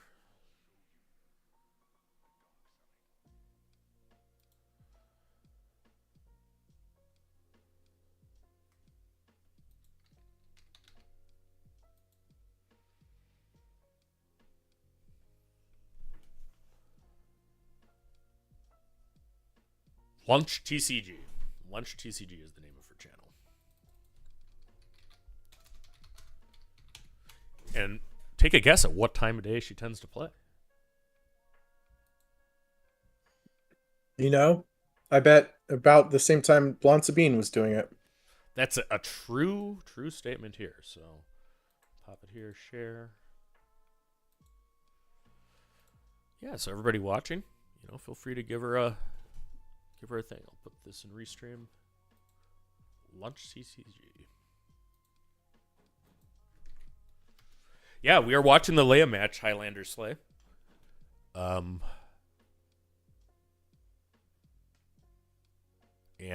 we have a Lake Country deck. I don't see initiative yet. I presume that they flipped. It might be that actually they're using that X token for initiative.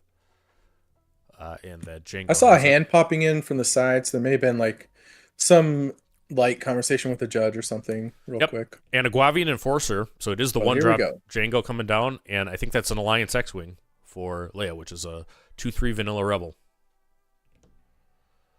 And will he Tarkin Town the Alliance X-Wing? Looks so. And you would expect Leia to be fairly aggro.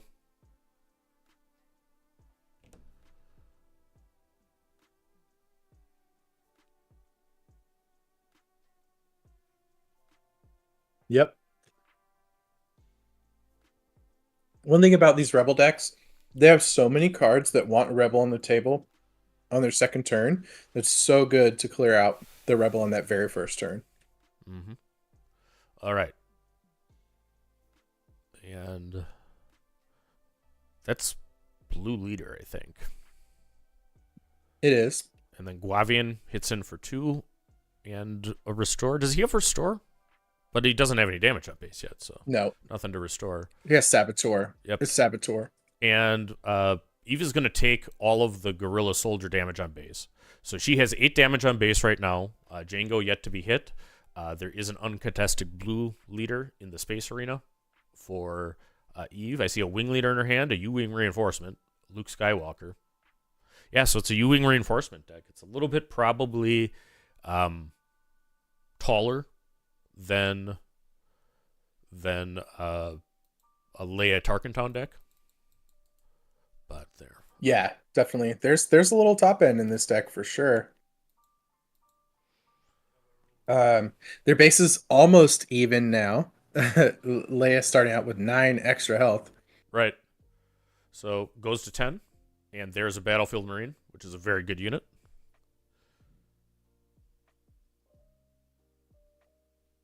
And a Luke Skywalker. So 2 3/3s.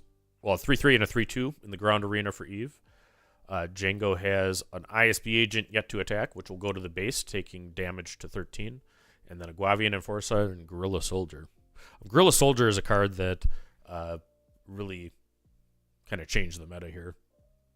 It's been a breakout card. Early TDR from Jango. TDRing at 4, so he can get it. He can get his 6s. Yeah, I mean 4 is when you want to start doing it generally. And I can't tell the art. That's Radiant 7. That's Radiant 7 is what that is, I believe. So she's got to put 5 indirect on, and it has a passive, right? So she puts 3 on the base and 2 on the Radiant 7. Radiant costs 7. Oh yeah, it does. Does he have a Mist Hunter in his deck? Or that could be that. That's that ship that does indirect, and if you put any damage on a unit, they tap. That's what that is. The 4-drop. Okay. Yeah. It needs to go back to hand. Hyperspace version. And that's not in every Jango deck, so that's a little spicy. Yeah. I'm actually checking the list right now. Like, wait, what was that? Yeah, Kimagilla Pizza. Thanks for that. And Carlos, what's up, buddy? It's another Wisconsin player. Going strong here. We're right in the beginning of game 1. This isn't game 3 anymore. Let me update that. There's 17 damage on Eve's base, 3 damage on Jango, and both players have pretty significant board presence. We're down to just a soldier for Jango, and there's a lot of damage units for Luke or for Eve. I mean, he's looking for that Radiant 7 if he can get it. It really saves a whole ton of health right now. And the Kamogla Heavy Fighter, that is an interesting choice. I haven't seen that too often. Okay, so the P-38 comes in and takes care of the blue leader. And another blue leader takes its place. Going into the ground arena. It's a versatile ambush card.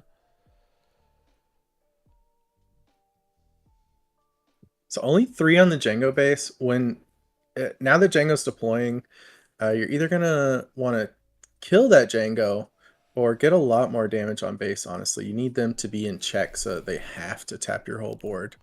And the two leaders deploy one after the other. Jango first, followed by Leia. It's an interesting choice for the Leia player, especially if they have Rebel Assault in their hand. They could start their turn by attacking with 3 of their units if they claim, which they may have. The crowd unabashedly rooting for Leia, who went to 23 damage on base, but because of Lake Country has some yet to spare. And green does have some healing, right? I mean, we could have Ylarans in this deck. You very well could have Reinforcement Walkers in this deck, as it looks a little tall.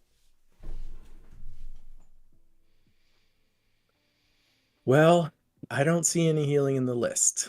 Mm-hmm. So unless I missed it, we'll see. He's deciding what to do and takes initiative.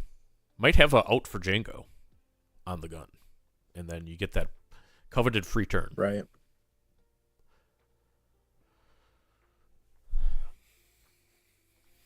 Fleet Lieutenant. Fleet Lieutenant on the blue leader would get Jango because that attacks for 5. Yeah. And your base health is getting a little sketchy. It would be good to get some damage off Jango's board. It needs to do some things here. So Rebel Assault, this is actually real strong in a Leia deck.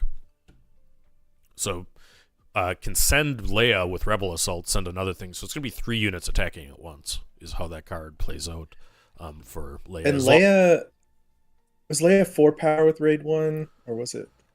I think she's 3 power with Raid 1. 3 power with Raid 1. So with Rebel Assault hits for 5.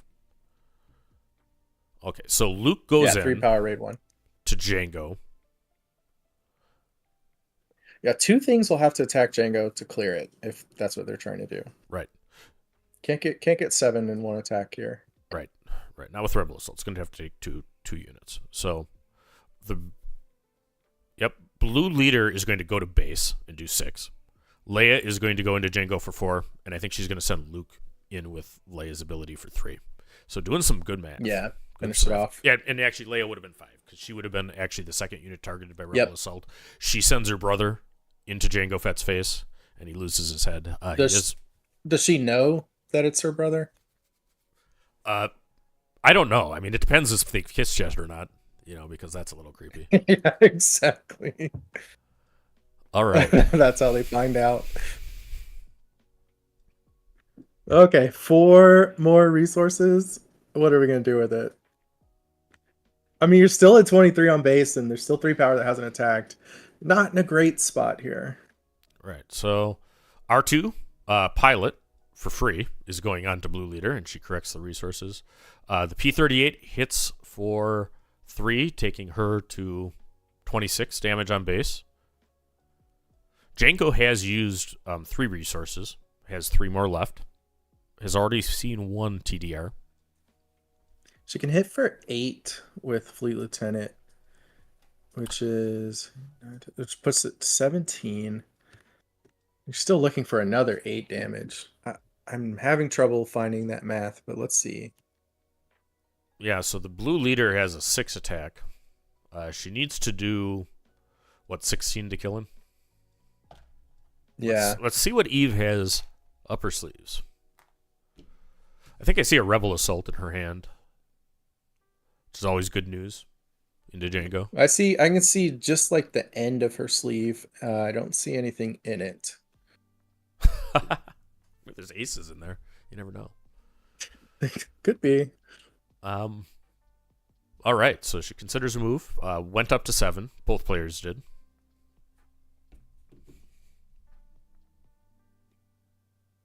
She may be thinking about her sideboard.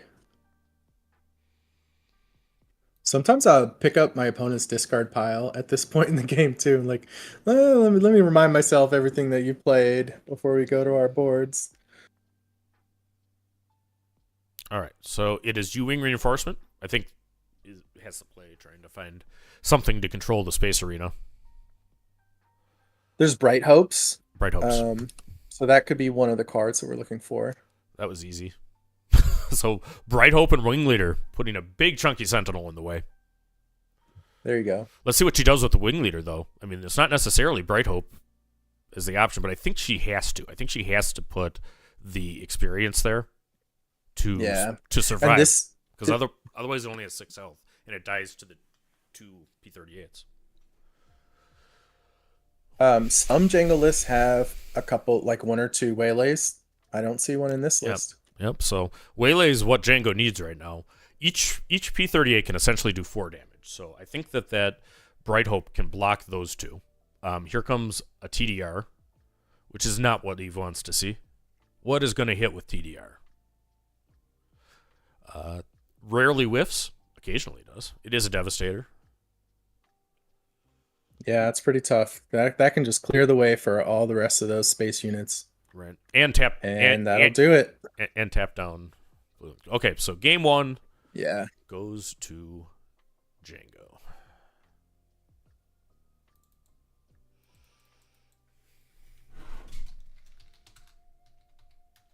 So what are you thinking for sideboards? If you're... I'll put you on the Leia. I mean, what are your thoughts, if anything? I mean, I think that the deck might be set for Jango already. which is kind of the theme here. Like, decks might have one electromagnetic pulse in the main, one on the board. Like, you might split a little bit of your solutions to Jango, but most of it's going to be in the main deck. Yep. She does have Take Captive in the sideboard. Could be interesting there. And then Tantive 4, if my Roman numerals are correct, is a big Space Sentinel. Yeah, and we just saw there's no waylays. Yep, and that absolutely could be, coming in, particularly if she gets the sense of it. Yeah.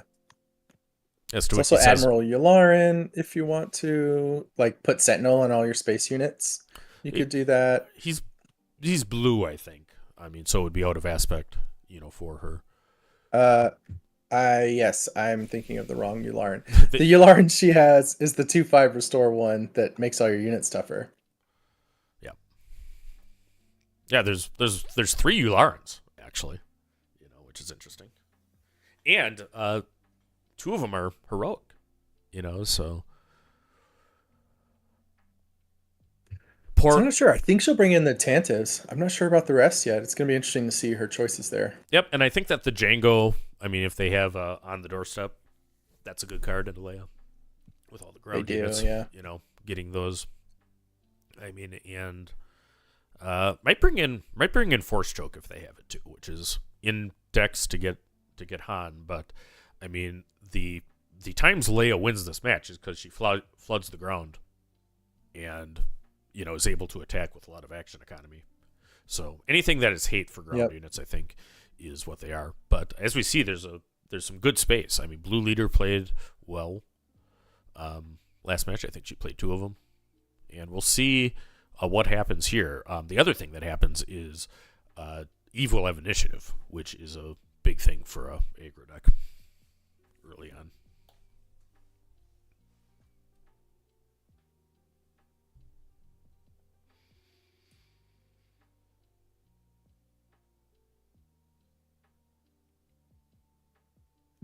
Yep. Let's see. Carlos, Yularen armor when? That's a good question. I'm still waiting for Cad Bane's hat, too. All right, so we have double space start. We have an Alliance X-Wing, which is the 2/3 vanilla, played by Eve, and I believe that's a Zygerian Starhopper, the when defeated indirect unit for Jango. This is also where we get to see the player's arena preference. Right. Where we swapped arenas this game because someone else started us off, right? I believe. Right. But, I mean, here we show with the initiative.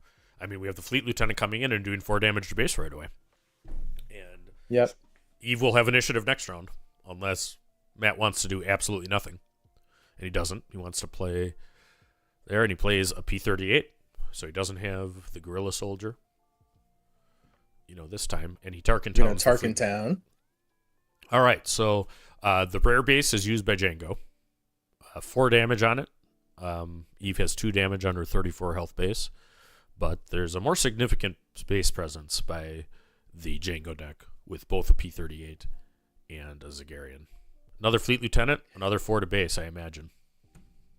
Yeah, still a much better start for Eve. Just having a Rebel on the table at the start of her turns. It's a big deal for her.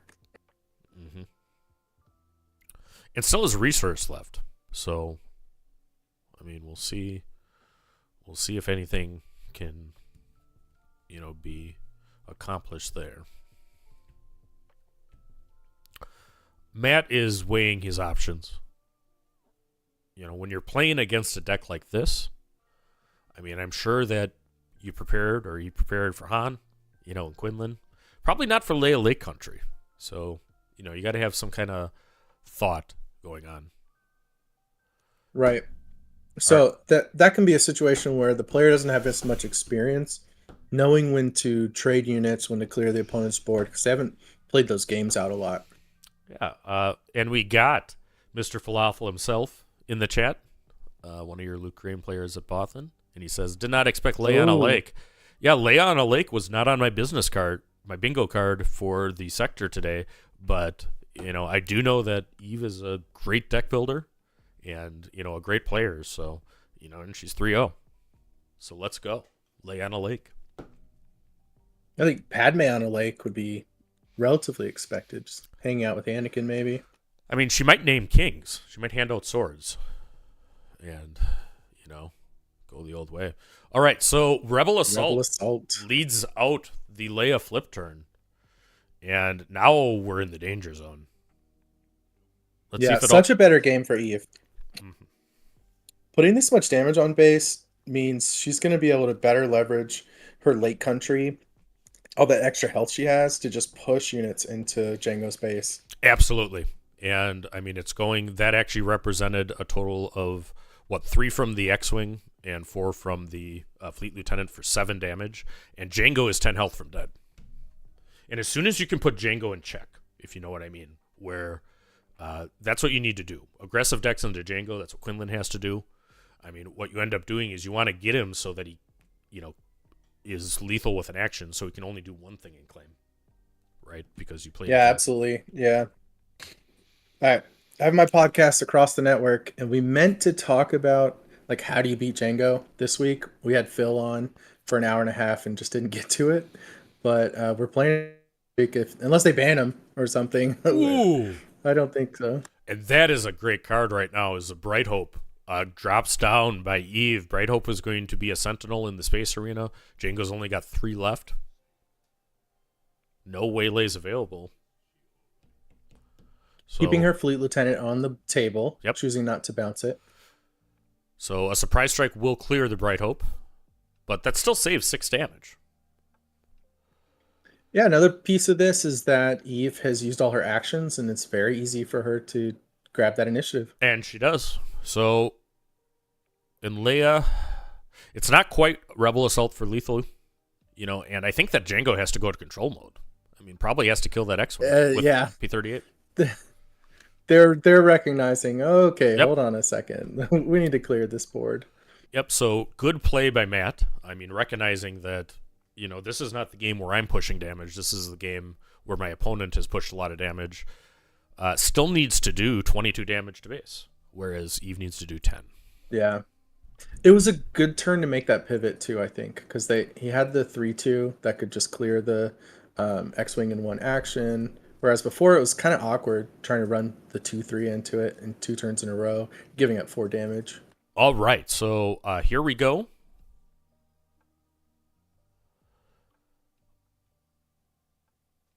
Chewbacca into the ground arena. So making a power play there. Wait, did Leia attack? Oh, No Good to Me Dead was played on the Leia. No, Leia was No Good to Me Dead. Which was a good include and a good call, there. So probably Leia won't make it to the next round, assuming Jango stays in control mode. Yeah, because this is another example of how this Leia deck can retain the initiative is playing on curve. Once you've spent your early turns deploying as much as you can, and then spending these later turns playing on curve, you get to just keep retaining the initiative. Right, but Chewbacca hits for 4 as a unit. 5 as a unit. I think he's a 5/6. It's a 5/6. So, that's a lot. He plays a War Juggernaut from hand, which is going to do damage. There's 2 damage on Leia. There's 1 damage on Chewbacca, both from the War Juggernaut. It's +4 right now, so it would have 7 attack. He hits the War Juggernaut itself too. So. Matt says, hey, if you want to kill my War Juggernaut with your Chewbacca, I'll take the damage savings to base. Well, he still can't without Rebel Assault or something, because it has 6 health remaining. Right. So Jango attacks into Leia, and certainly the Stormtrooper is going to clear her. And there's a when defeated as well.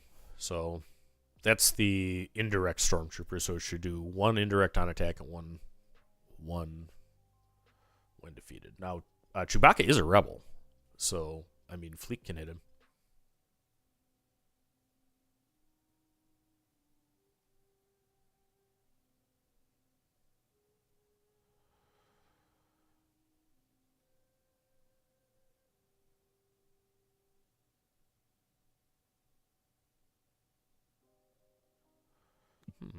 Okay. So You got your. Did you try the refresh button?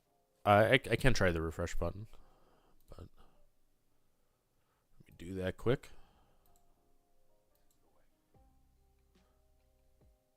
There we go. Look, see how hard we're trying to get this right. Right. We're learning. All right, so we have initiative. Attacking with Chewie puts them in check to Chewbacca, but is she in check? How much damage is this? 1, 2, 3, 4, 5, 8. So there's 17 on Eve's base. There's 15 on Jango's base. So And how much power does Eve have? What do you mean power? Chewbacca's out, which is a 5/6 in the ground. 17.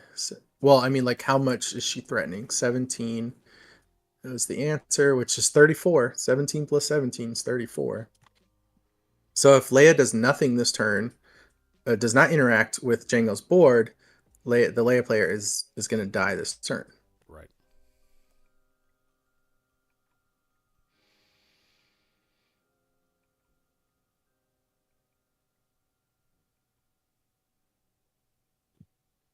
So Stoicki says, "I need you to the make top attack 16." to so me you can see indicates we got something. Yeah, I think that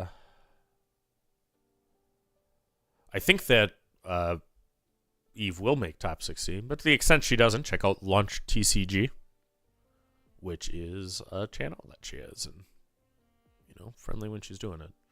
This is game 2 of the 3-game set. We have Jango taking the first game.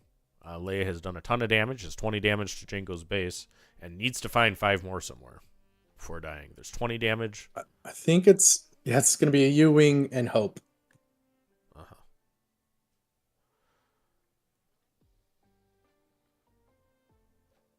All right, so I see a home 1 in there too. It's not time for that yet, but yeah, almost. This is a cool deck. I'm glad we got to see this. Yeah, I may not get to see 3 games of it.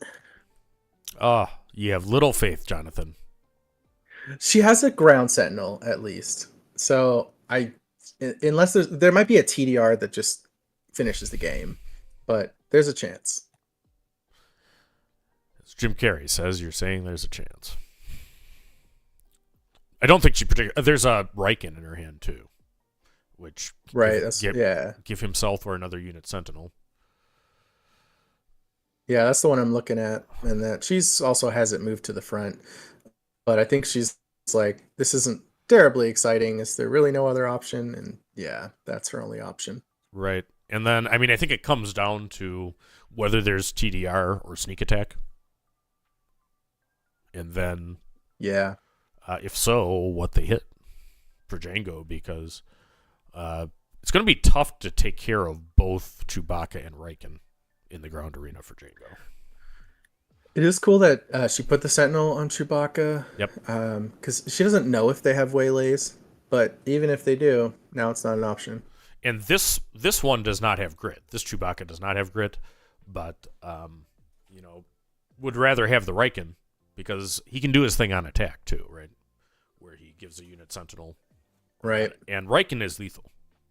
Both units are lethal if they can attack. So now, can Matt find the way out of this with the boogeyman of the format, Jango Fett? He has. Yeah, if they don't have a triple dark raid or something, are they forced to claim? Yes, they are. They are. They're forced to claim to see if he can pull something to tap down both units.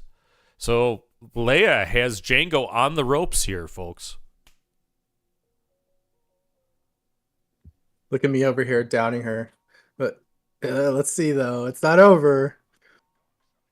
And if there's just I mean, to the extent there's a home one round 2, that could be coming down here shortly. We're to 8. There's the multi-tap. Okay, there it is. But we don't have Sentinel now. Right. So what is she going to do? Riken needs to attack to do that. We still have 1, 2, 3, 4, 5. We still have 17 sub-lethal. Yeah, I see a Leia Organa Rebel Assault in one other card in Eve's hand, and that is not a good hand for what you need right now. I don't think this is enough. Needs a bright hope at a minimum. It was a nice effort, like putting it on the Yep. Jango deck to have it. But that's why this deck is so good now. There are so many ways to tap the whole board Yep. in these Jango configurations. That's exactly what it is. And Jango was sitting there with 1 health left. You know, there just wasn't a way to kill it. Just not a way to kill it. Chris says, needing your units to attack Becker Blender. I mean, Jango is very, very good. There's no question about that. We'll see what happens here. But, I mean, Matt Freed, I mean, if you're at a big event like this, you play the deck with the best chance to win. That's what you do. And he had to play very well to get over this Leia deck. So, all right, Matt Freed playing Jango Tarkentown takes care of Leia on a Lake, who will drop to 3-1. And we're going to take a break and be back after this.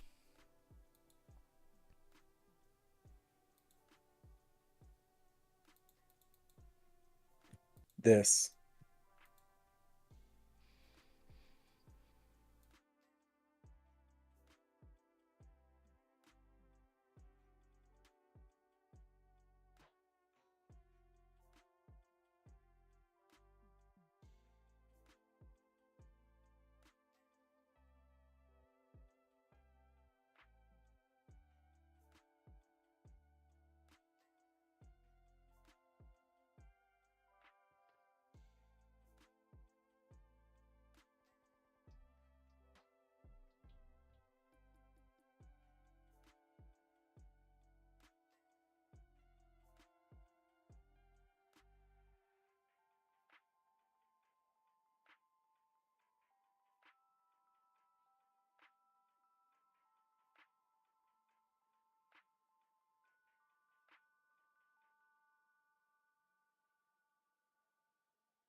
What's up, Star Wars Unlimited fans? It's Loopy and Jonathan back, and we're waiting for the provisional matches for round 5 of the Denver Sector Regional.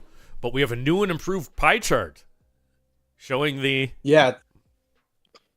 This is based off of the actual final submit deck list submissions. The chart we showed earlier was around round 1 when they were doing seedings. But now they've cleaned it up. They've removed people that no-showed. And this is actually everyone that played in the tournament. Right. So, no surprise to anybody, Jango Fett is the most representative deck. Fan favorite value has been removed from the pie chart. So that's disappointing, but we actually have information here. But I mean, when I look at this, the story to me is Luke at 5.9%. Yeah, I swear it's the effect of the special prizing. Is Darth Vader at 3.7? I don't think either of those.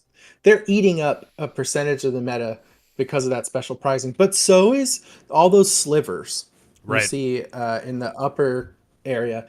Those, in my opinion, those are all showdown hunters, right? A lot of those people are.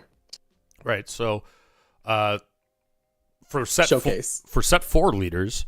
Unfortunately, we don't see a whole lot. There's Grand Admiral Thrawn at 0.7%. We do have Kazuda at 1.2% and Poe at 1.2%. I think that those are both very good leaders, but I think people are still trying to get the best decks for those leaders. Sabine, representing Strong at 6.5, right around what Han Solo is. Audacious Smuggler, Han 1. So that's there. I guess Piet is the biggest set 4 deck. He does have a significant, share. So, and we do have some cool pictures from the event. This is the prizing, what everybody gets. These are the tokens, and look how cool those are. The metal tokens on the prize wall. So you can get all of the different aspect symbols in a nice metal token. Looks like for 500 tickets. And then you have a special metal initiative token for just this event that you can only get that way. I couldn't tell what that was. I thought it was like Whitey Tidies or something at an angle. Yeah, I mean, it might be, We have Frankie, Frankie from One Piece representing. Yeah. I know some people have mixed feelings on these promo cards, but I love this. I think that is so cool, for alt art of Obi. It's definitely cool. I mean, it is cool for sure. I like it. I don't play with foils because they only get me in trouble, and I've only seen them get my friends in trouble. So in tournaments, I don't play with foils, but those are cool to play at weeklies. You just got to double sleeve them. Get them in a cardboard slab, and then it's not a problem. Here's the mats. I think you got to pick one. We don't have the beautiful mat for participant, which was my favorite of the line. But we do have Kylo, there with a nice full art mat with his mask off, as well as that's Cody, right? Is what we see there. I'm not sure. I believe so. So let's pop up the standings. Someone's asking about no Kira. I did find 2 Kira in the list. 2 people brought Kira. Yep. So that's one of the slivers, folks. That is one of the slivers. So I have to put my browser back up. Let's go over the results of the match. It gets pretty illegible if we show way over where it shows who won, but this was round 4 that we just completed. And on table 1, Trent playing Piet, who we saw on stream earlier when we were dealing with the overheating thing. He did manage to... Oh, excuse me. That was round... This is actually round 4. So Eve did, on table 1, lose to Matt. Alex won in the KTOD friendly fire match. 2-1 against Justin Desai. We had a Sabine and a Jango. It looks like Jango took that on table 3. On table 4, we had Han Solo, green. Han Green. Ian would be happy. Was able to take it from my boy Quinlan. Jordan, our hero from Cantina Crew, is still undefeated with his Jango deck. And advances to 4-0. Piloting Jango Tarkentown, being a CAD Tarkentown. Table 6, we had Candace Hager winning, doing Han KCM. So that's Han Red against Jango Tarkentown. So Han Red 2-0ing Jango Tarkentown on table 6. It's got some game. Table 7 was Gar Saxon and Jango Fett. And Cody Hill piloting Jango 1. Table 8, we have Palp Colossus. We saw a Palp Yellow, but this is Palp Colossus, Palp Blue, against Bossk ECL. And Levi 1, who is the boss pilot, into Palp Yellow. That doesn't surprise me. Green-Red's pretty good into Blue-Green control. Table 9 was Jango Tarkentown, piloted by Tyler, and Sabine ECL, piloted by Zach. And Zach won with Sabine ECL. Despite it being dead as a competitive list, it's still going. And then we have, look at this one on table 10. We had a Yoda Data Vault. Yoda Vault versus Luke Vault. And hold on, the things move for me. The winner was Giovanni, who was the Yoda. So the Master beats Luke. A Han Mir. Is that our highest Luke? Because I wanted, table 10 is our highest Luke, right? So there's a lot of undefeated still with just this size of tournament. I mean, with the massive registration, it's that. All right, and let me look here.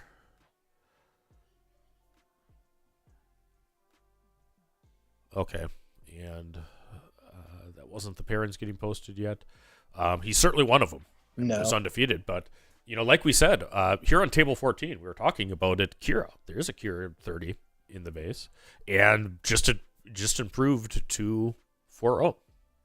So there's an undefeated Kira still around, taking care of a Quinlan Tarkentown that was there. Oh, that's actually the deck list if I hover on him. All right, and then we have Sunny D, and we'll be hearing from Sunny D a little bit later on of the Secret team. He's playing Han Green into an Admiral Piet, and he did take care of that on table 12.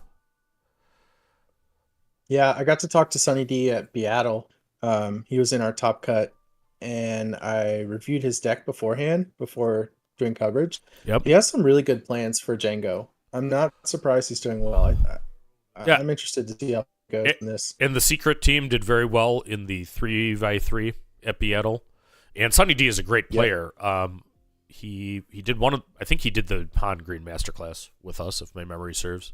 And he's been on that deck a long time.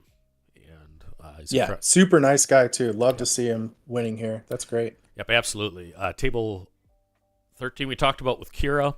14, and I see it's refreshing as the things happen here. 14 was another Luke Vault. So there's another undefeated Vault. Or was. He ran into a Jango. On 30, though, that was a Jango Spice Mines. And it looks like Jango got that one. We have Han Yellow versus Quinlan. The Han Yellow one. Love to see it. That's the deck I'm practicing right now, and that Phil just won our Beato with. That was awesome. Yeah, Philip's a monster. That's McClunky team, and I think that actually we'll be hearing from them a little bit. So long as we get the internet connection here, as we go through our coverage of the Denver sectionals, we're going to be hearing from people throughout, and we actually have quite a lineup for the top cut once we get to that tomorrow. How this works is you have to advance to day 2 right now, and then the day 2 we'll play between 1 and 3 matches probably, and then it's going to be a top 8. And we'll have coverage all the way through, including the final. Okay, so let's pop back. We are going to go back to the waiting screen for just a second, but we're going to be back real soon here. Yep, there's only one match left in the round. See you soon.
We are back here at the Denver sectional for round 5.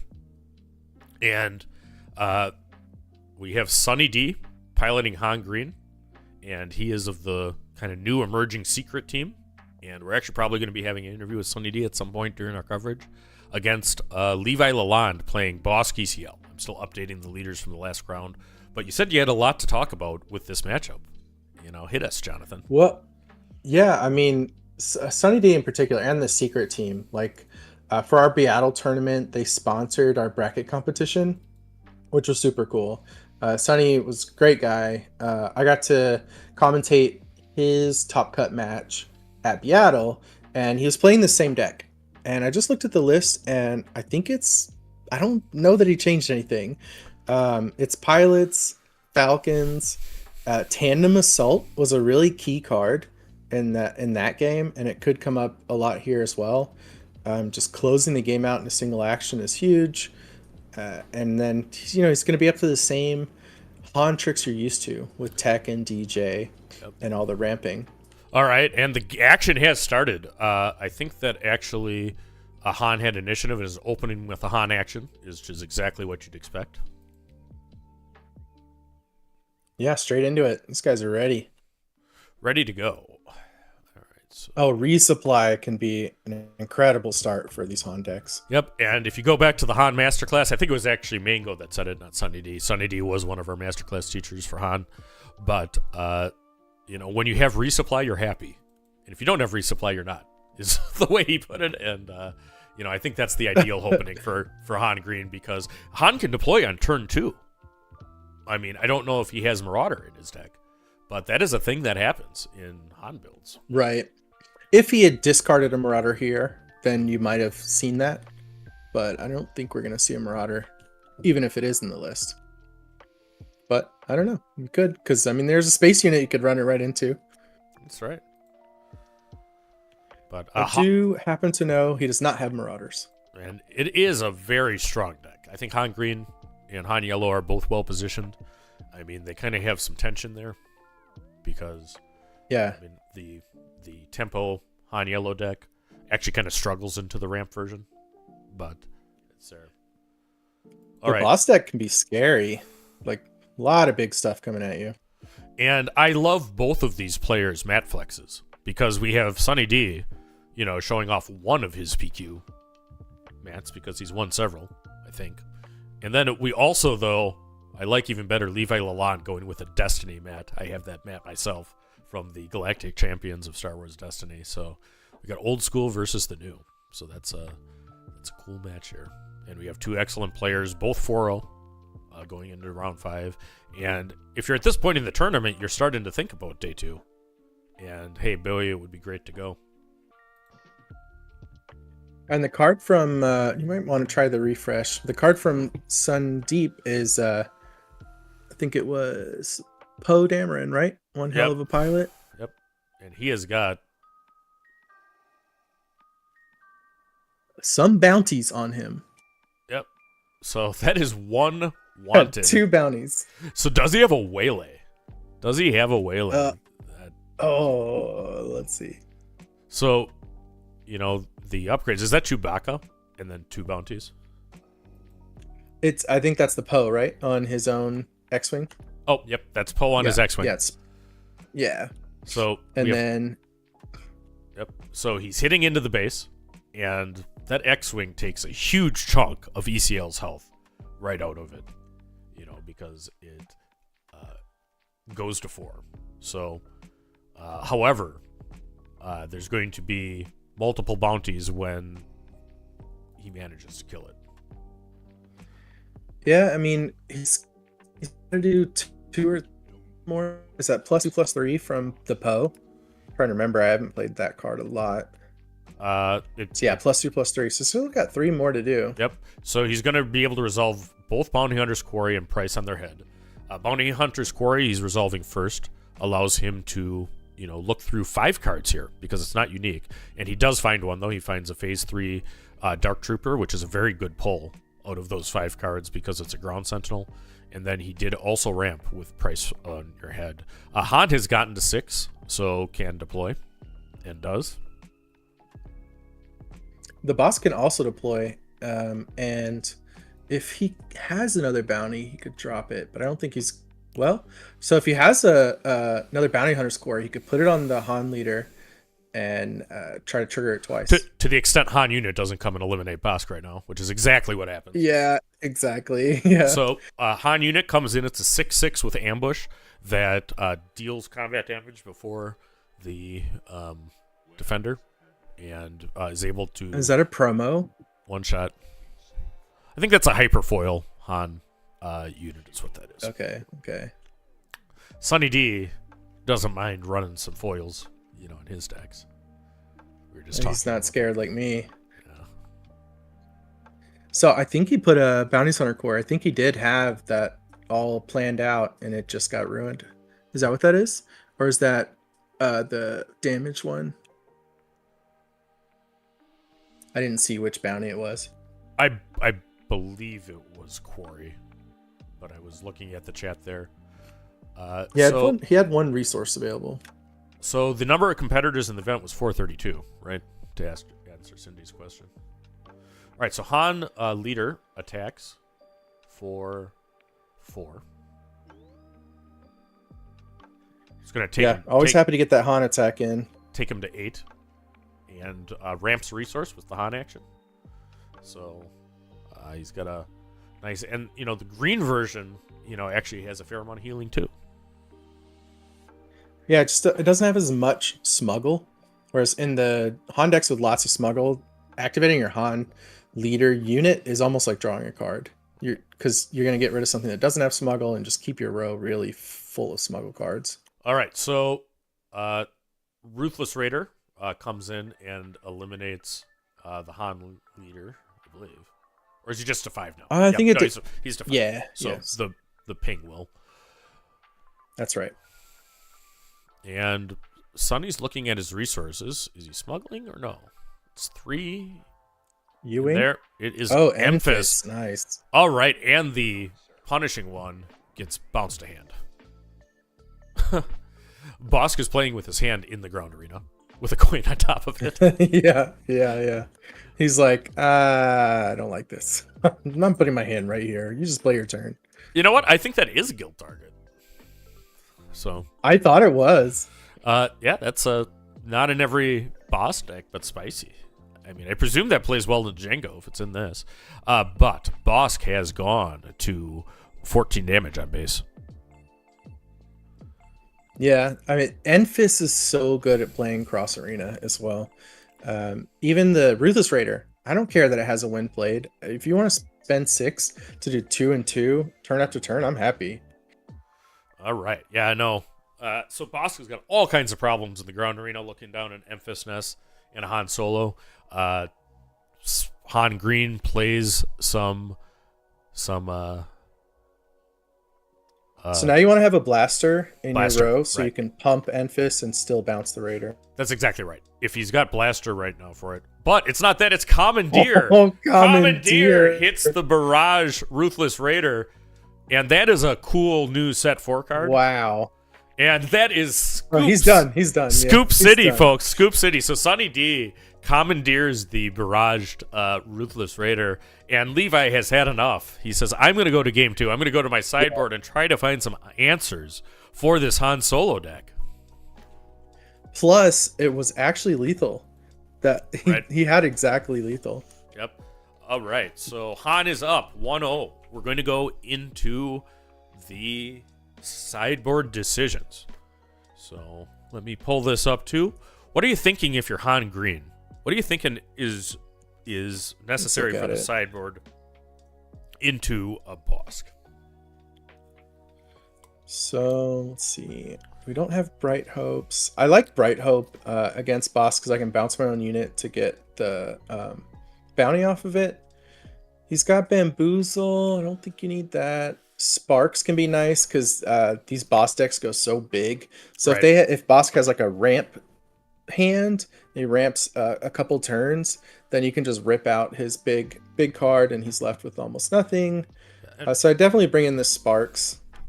And I was talking about Sunny D. I've known him, and he's kind kind of friend. So my fun thing with the over-under for his decks is how many one-ofs there are. So Hey, I'm a big fan of one-ups. I love to see it. the over-under on the one-ofs is 5. I guess I can tell you that. So that's what they are. As far as Bossk goes into a Han, I mean, I think for sure that Cam Syndulla, if in the board, is going to be coming in. So nice. Yep. And the other thing is, too, you're going to bring in Force Chokes because Han Green is not Han Yellow. DJ is not as good as it is in Han Yellow, but Han Green still plays 3 techs, 3 DJs, and it can be oppressive, that particular combo. And it has been through set 2, and it is still there. So, yeah. Jazron in the chat says, what a play. Yeah, that was. So that was a cool play, and, Commandeer is a tough card because it can be very awkward in your hand, right? But when it hits like a freight truck. And there's not a lot of targets for that Commandeer in the deck. I was thinking going into the match that having those main deck Commandeers just for Jango might be a liability for him. But then we had a barraged Ruthless Raider, and it was amazing. Yeah, and sometimes it's the stuff that they don't expect. That'll get you, but yeah, great play by a great player, Sunny D. So we did do a masterclass on Han Green. He's also got, for sure, the Echo Base special one. That's the Twin Suns Echo Base, from the deck pad. Yeah, I don't hate Boss chances, and partly because I think he might have sideboarded a lot more than the Han player. Like, I see maybe 7 cards that I could bring this. Yeah, I think Levi that sideboard, but only a few. Yeah, Levi probably improved significantly, into this matchup. Yeah, I think so. Because he was tech for Jango, and Han Green does not have the same hate that Jango has by any means. So, that is what happened. So, we're going to go to game 2 of round 5. We have Sunny D of the secret team, who is piloting Han Green. He's up 1 game on Levi Lalonde, piloting Bossk ECL. Got over 200 people watching online. Thanks for joining us for our Matt. Oh, and then we had the game go dark. All right, so I'm not sure what happened. We had the video drop from the stream. We're going to go to a break, and as soon as we can get that address, we'll figure out what happened. So join us shortly.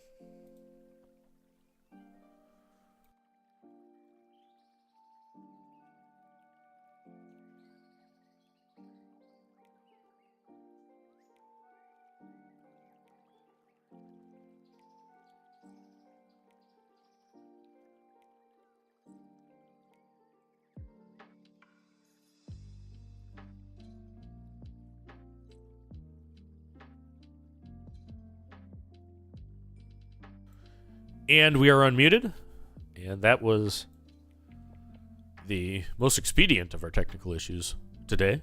So it's only about a 20-second there. All right, so let's catch up. That is a prestige blue leader that Han Solo has, and it looks like Bossk played a punishing one, did not play anything on turn 1, so it looks. So that is tough, and that is a 3-cost pilot.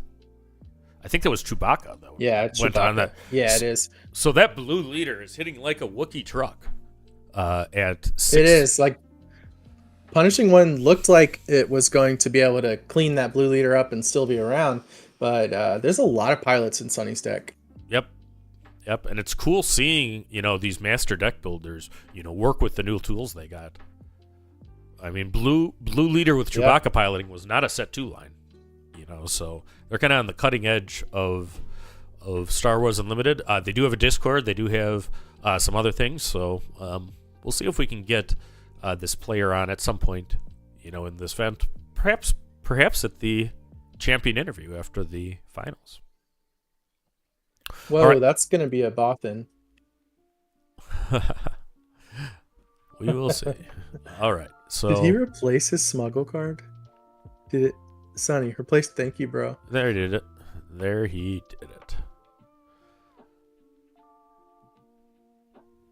The so that's L3, right? Coming out with 4. Yeah. Shield. Yeah.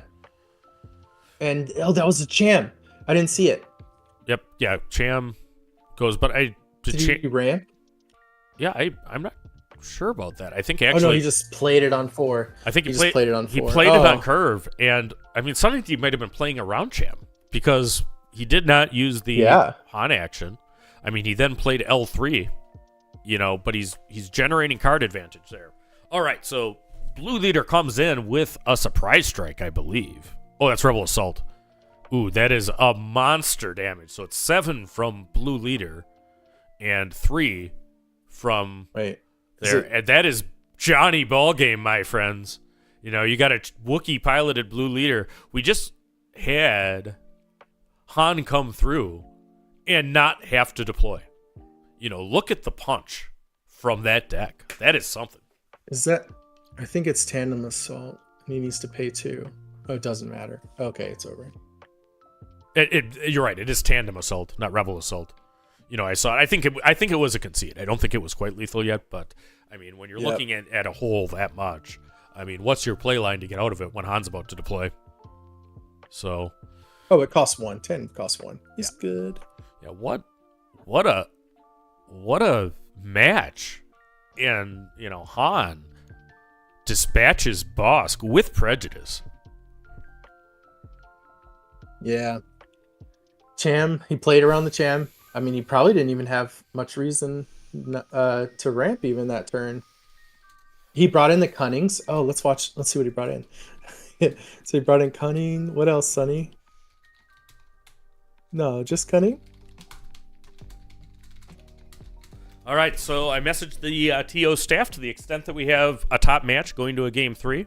I asked them if they can put them on feature here, but my takeaway from that is look at how the pilot changed the math with Chewie, right? Because Chewie going on that Blue Leader on turn 2, makes a 6 attacker in space on turn 2, and Bossk even had the space unit. I mean, he's regretting now not using the ECL when he brought in the punishing one, I'm sure. But for sure. It's a thing. You don't even get to your leader. Didn't even need him. And like these force chokes he's taking out, they can't kill ships. There's he definitely would have wanted to ECL there. And these pilots, it's risky because you're leaving yourself open to a blowout, but Chewbacca's way less risky. He has so much protection built in, and you get to invest your resources in damage that turn. Right. And that builds up really fast. Yeah, and I people know I'm a Sabine pilot, too. That's one of my main decks. I mean, I like the Chewie as an upgrade more than the Darksaber, to be honest with you. I mean, Chewie makes that ship so that blue really can't hit him, and that yellow can't bounce him. And those are 2 very important things. That leaves a lot of capture. And we're seeing capture kind of have a moment, too. I mean, we have your compatriot, George Hudson, that, piloted CAD blue, but that has capture, and it was running Relentless Pursuit, right? Yeah, when Sonny played his L3 during the match, that's what I was going to mention, is that the capture ability on the L3 has been coming up for me a lot more recently than it used to, because we're seeing all these captures. Yeah, me too. I think that, people that watch our content a lot would know that I was on Rebel Quinlan's throughout, which is a very aggressive deck, and it's still much better into aggro type than kind of the good card random stuff Quinlan, but L3 is just real important right now. I mean, both for being a shielded unit that comes out, and then the capture ability helps you against decks trying to run that on you, which are plenty, because I mean you have to do something for Jango. All right, so we're gonna go to a break. Hopefully we get another match soon. If not, we'll see if we have any special guests. So we'll be back with either bonus coverage from round 5 or a guest relatively shortly. Thanks for joining us, folks. See you soon.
This is the way.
It's a trap!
What's up, Star Wars Unlimited fans? We are back with some bonus coverage. So thanks to the TO crew who are doing an amazing job here at the Denver sectional. And we have a Jonathan plethora going on in our coverage right now. What do you think about that, Jonathan? Yeah, this is the Jonathan mirror. It's Jonathan versus Jonathan on Quinlan Tarkentown and Jango Spice Mines. Jango's Spice Mines. So we have 30-point Jango, which is something that you're seeing once in a while. Spice Mines is set 2.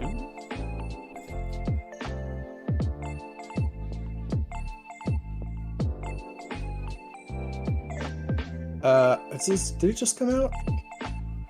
I can't remember on all the bases. Right. We'll get to there. But I do like that. If you think your deck is spicy, putting it on Spice Mines, makes a lot of sense. I do like that. Yeah, I am a player that I'll put Castricity there for now because I found it faster. But I'm a player that will use the same color base on most of my decks. Like my blue decks are primarily swamps, and my Of course. red bases are primarily Spice Mines because I think every one of my decks is spicy. So that's perfect. All right. So and then we got Quinlan Tarkentown. Getting a good open, but Greedo is what you want to see for Jango too. So one way to crack the Quinlan nut is to play Undercurve, which is what Jango opened here with. Now the fact that Greedo, Right. the Greedo can kill that crafty sometimes. Some Quinlan decks will run some R2s in their deck just to be able to kill these guys and then use them for utility at some point. Right. but it's really hard to line up. Like if you have just a few R2s, you got to have them immediately on turn 1. Right. And the number of 1-drops in Quinlan, I think, varies with how many, strong 1-drops there are. That's not actually what's going on in the meta right now, usually, but some of the Jangos are adapting to that because it does give you an edge if you can get it. Let's get my boy Voss. Yeah. I saw Mickey D in This the Quinlan chat. player has no 1-drops. Yep. And I think that's pretty common among them Yeah. right now.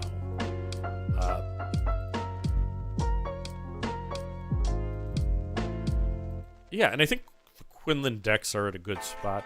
I mean, it's still a meta deck. Everything struggles into Jango, but it's got his games there. Okay, so if Ezra Brizzer attack for 3 damage, Ezra Brizzer... It did not attack. It got tapped by the 2000. I'm sorry. You're right. I was moving from changing the overlay, to here. We do have the big new card for Quinlan hit with Ahsoka. He discards an event. I think. Yeah, it wasn't a bit. It would have been great if that was a unit for the Ahsoka or the Quinlan player. They would have loved that because their Ezra would have been safe another turn. Right. But they had an event to discard. Yeah, and Boba unit from set 1 is having kind of a good time lately too because it's good at killing Jango. I mean, it only costs 3, and what you saw right there is he got a lot of value by killing the Ezra and not taking any damage back, having done 1 damage to tap it down. I love it. Yeah, we briefly mentioned it in the previous Jango match.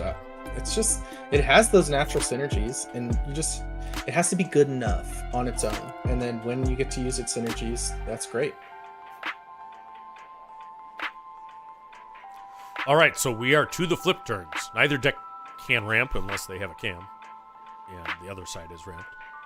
So Jango's going to... I can't see the Quinlan's hand. Yeah, go. Oh, yeah. Jango is opening with TDR, so what will he pull? It looks like it's a War Juggernaut. Now, he gets to tap one of the units now, but he gets to kill the crafty. So, I think that's actually, solid play right there, realizing I only need 1 tap, and sequencing right with the Jug off the board. Now, this is where you want Commandeer. I mean, Commandeer is lined up right now if he's got it. I do think it's listed, so... And he's in another position where Boba can attack into something, kill it, and still survive. Right. And this is actually very good for showing off. The Ahsoka. Why did the Boba die? I think it only had 1 damage on it from the War Jug. Yeah. Right. Oh. So shouldn't have died. Yep. And thanks, RT. The music is at waiting level. We'll fix that. The Boba had 1 damage on it, and it just died attacking into an Ahsoka, right? Absolutely. Are we supposed to say something? Is that for sure that it was only 1 damage? Yeah.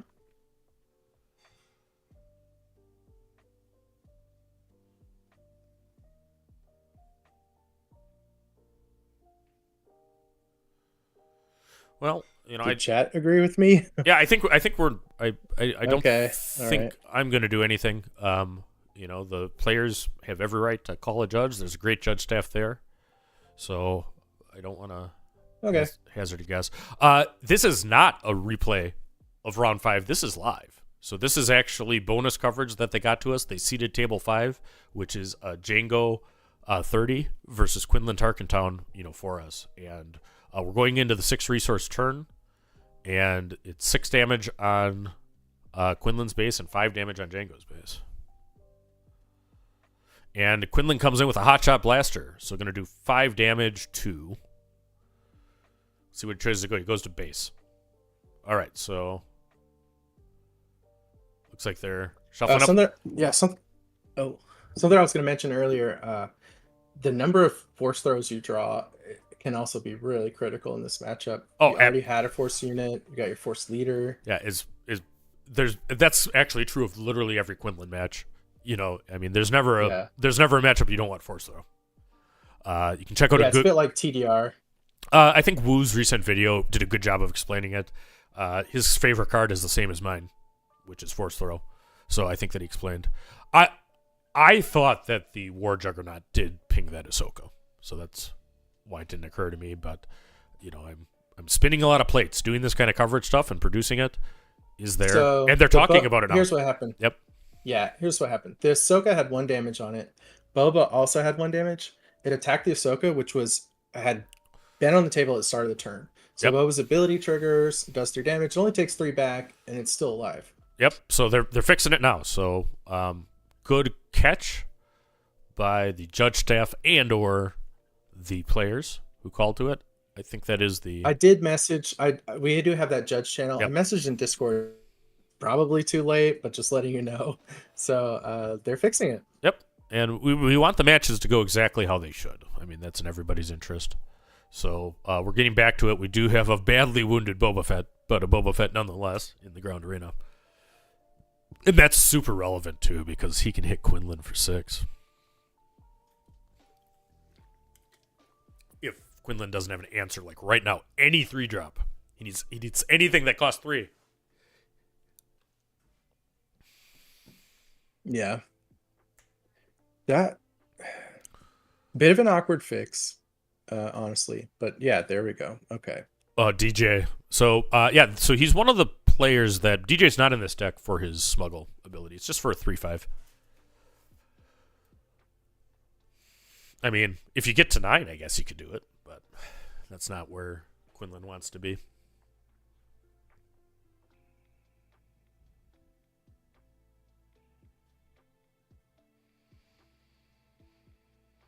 All right, so we're going to 7 resource turn.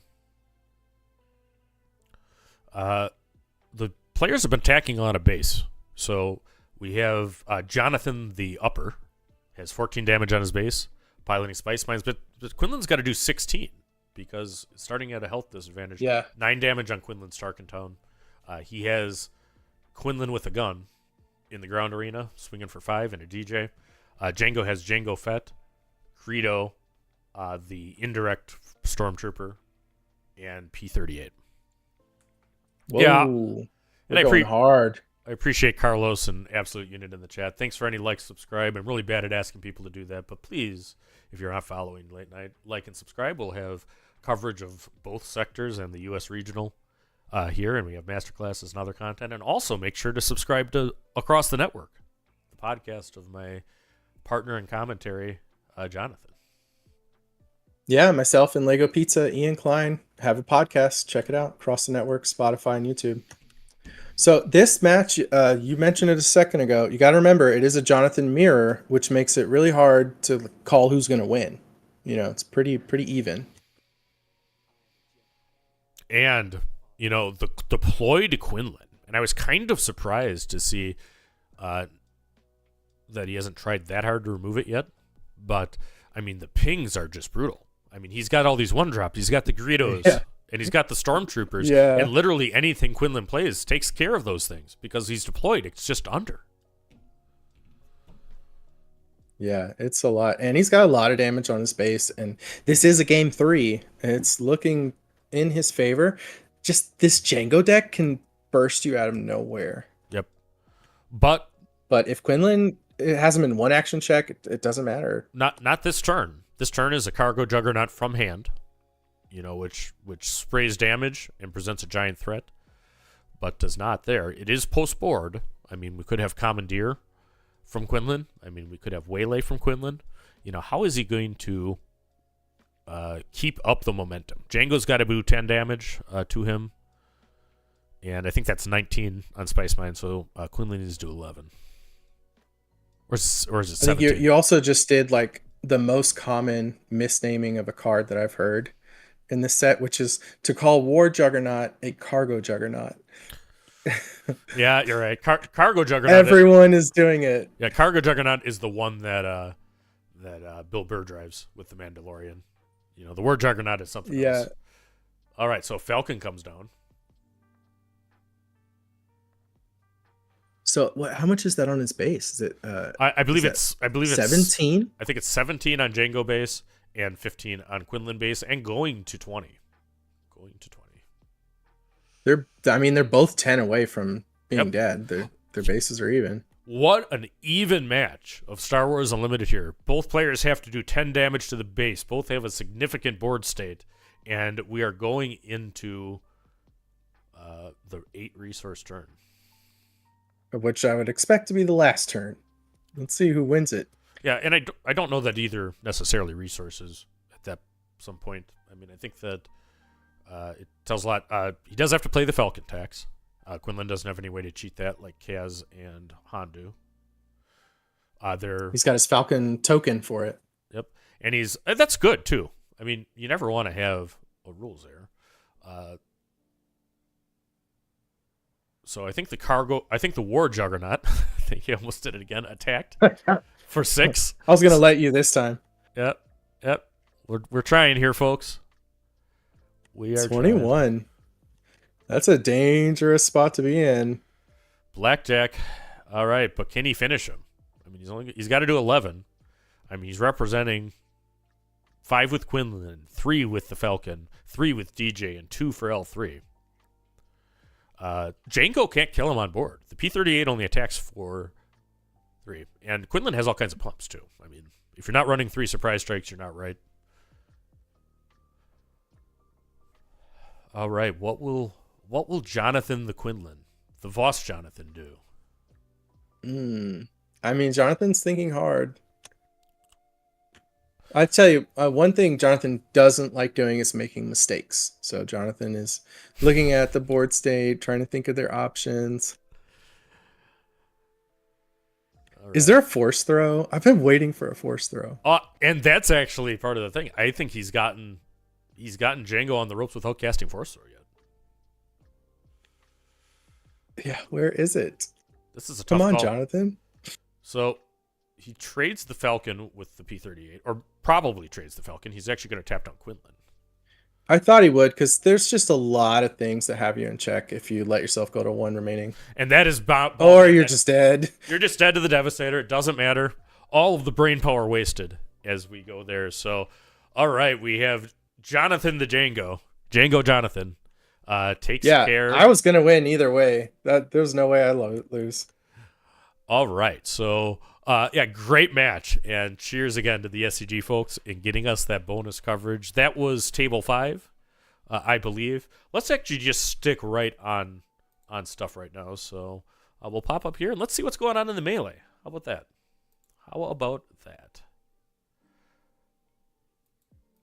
I need to how Carlos in our chat mentioned cargo pinging things.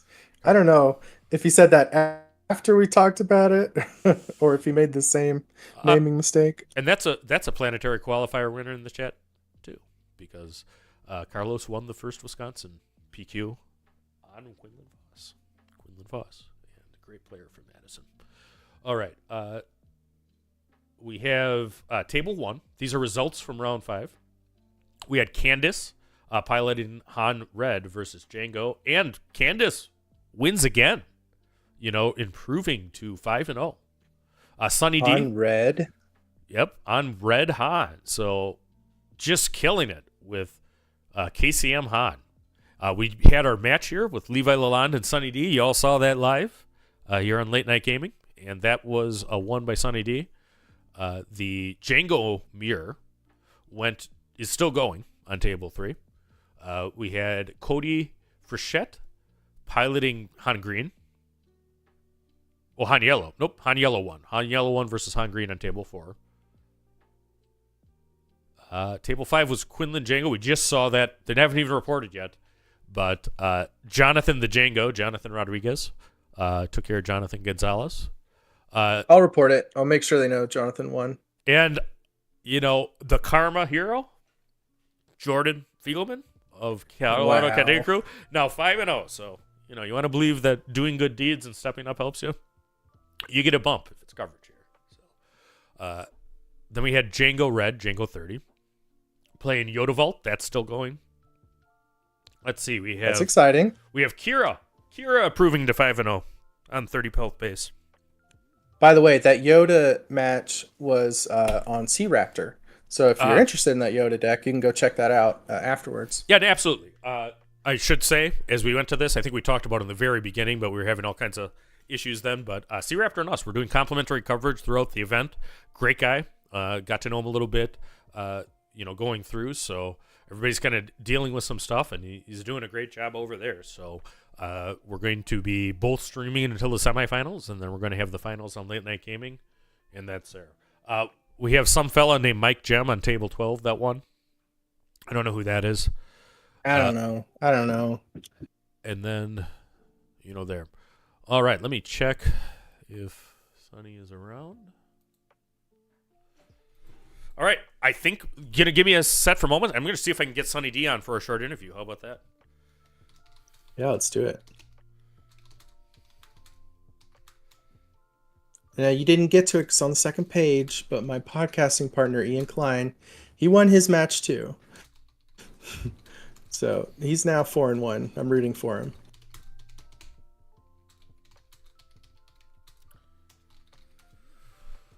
All right, so we're just going to go to the waiting screen for a moment, but we're going to be back with the winner of that match, I think, Sonny D, for a short interview before round 6 starts. So stick with us for a coverage of the Denver sectional.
All right, we are back now, and we are not quite to the post-championship interview yet, but we have the winner of our last stream match, Sunny D from Team Secret. How are you doing, bud?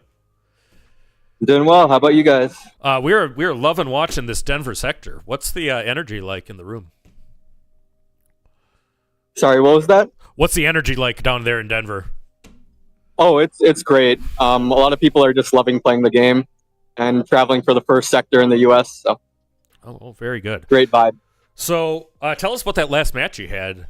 I mean, last match, it was pretty quick. I think turn one or turn two of game 2, I felt like had he played ECL into this punishing one, it could have been very different.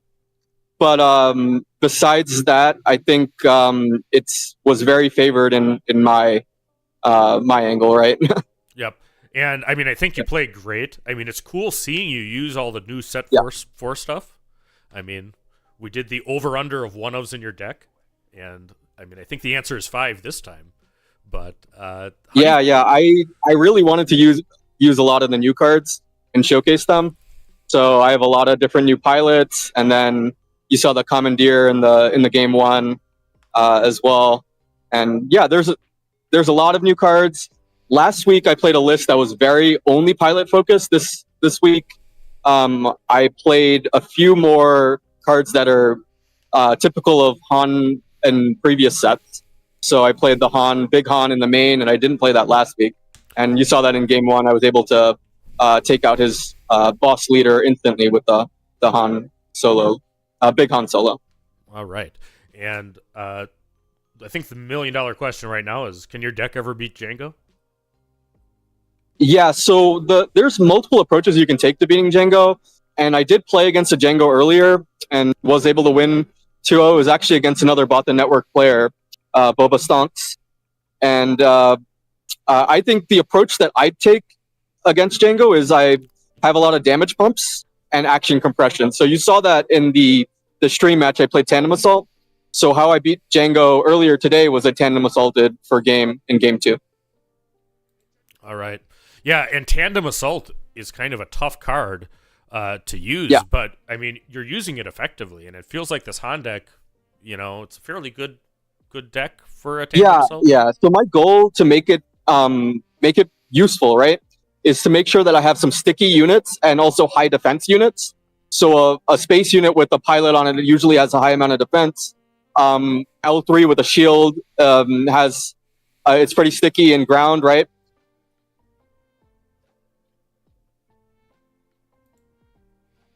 Units that tend to stick at the time you would want to play Tandem Assault. All right. I noticed a lot of your numbers are the same as in Beatle. So you made a little bit of changes, you said, adding the Han unit. Is mostly the same core, is it? Yeah. That's what I thought. Okay. Yeah, I mean, I reviewed your deck list at Beatle before you played, and I thought you had a pretty good plan against Jango. Yeah. I think the other plan that you can take is Shields and Sentinels. But the approach that I'm taking is action compression and damage, right? There's 2 different angles to beat Jango in this meta. All right, so props. Keep fighting here. But what I really want to talk to you about is tell us about Team Secret.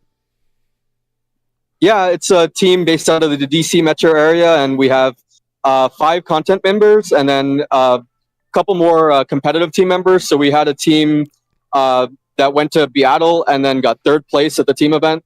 We're the only team actually to knock off KTOD in the winners bracket. So we're happy about that performance. And we have a Discord. We're going to be posting a lot of content soon. So hope you guys can check that out and join for those that are watching. Would you want me to put an invite to the Discord in the chat for the coverage here? Yeah, I would love that. So why don't I do that? John, any questions for Sunny D in chat? If you have any questions for Sunny D hopping in with an impromptu interview, this is the time. If you want to ask a question from a top tier player like this, post your questions. I will just do a shout out. At Beatle was my first time meeting Sunny. Great guy, super nice. It was great to meet all the secret people. I really appreciated you guys getting involved in Beatle. That was awesome. And I think, you see that Loopy and us over at Bothan Network, we love collaborating and working with people. So anything we can do to help you guys kickstart what you want to do in the community, happy to get involved, happy to help. Yeah, and definitely. I would love that partnership. And everybody, if you're watching live now, please subscribe to Team Secret. There's a YouTube channel too. Yep. There's a YouTube channel as well. And join these guys. Sonny, I know we had him before he was actually a content creator. Actually hosted a couple of master classes with us. It was Palp Yellow and Han Green, if my memory serves. Yep, that's correct. So, yeah, very much. And I really enjoyed meeting you at Gen Con. I mean, you're one that I have. Let me tell you this. You've done so well at the events. And you've won at least one PQ. Was it multiple? I think it was multiple. One PQ, yeah. One PQ. But how did you get ready for this? How did you get ready for Beatle and this? You're not bringing the boogeyman. You're not bringing the top deck everybody else is playing. But tell me about that process of getting ready for kind of so getting ready for the sector and Beatle. Obviously, Jango is so heavy in the meta, so you had to have a game plan for Jango. So I made sure that I had that game plan, which I described earlier. But then also, there's the thought process of, do you just play Jango? And I think if you're confident enough in the mirror and have a good deck list built for the mirror, you should just take that approach in the current meta. Right. I was not. I tested quite a bit with Jango, and I felt that my better option as a player was to play the deck that I knew in and out, adjusted with the game plan for Jango and adjusted for the meta, right? But that being said, I did prepare playing a lot of Jango mirrors to understand the deck. Understand kind of like the weak points and how to address them, how you can make those niche scenario plays that will swing the game in your favor. And then I tested the matchup obviously with Han quite a bit. So that was my approach and mentality to prepare. All right, a couple of things from the chat. We have both Sean Capella saying Go Han Green and Noob Song just saying shout out to Sonny, saying he played you before. And we do have a question. Do you think Jango, thanks everyone. Do you think Jango deserves a ban? Is that a question for me? It is. I think that Jango deserves a ban or a nerf to one of the cards. Yeah, I would ban the leader, but I could understand banning TDR as well. I'm not sure that just banning the leader gets you there, to be honest with you. I think that actually TDR really is what's fueling that deck. Yeah. Loopy, you don't think banning Jango ruins Jango deck? Well, I mean, right, but then it will be a different, yellow-red. Yeah, different TDR deck. Yellow-red deck that, does a similar thing. Well, thanks so much, my friend, Sunny D. Everybody, please check out Team Secret as we go forward, and we hope to see you day 2, Sunny, so keep on killing it. Yeah, thanks, everyone. All right. Bye. Very good. Okay, we're going to go back to the break screen, and hopefully we'll have round 6 coming soon for our coverage of the Denver Sectional. We'll be right back.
And welcome back, everybody.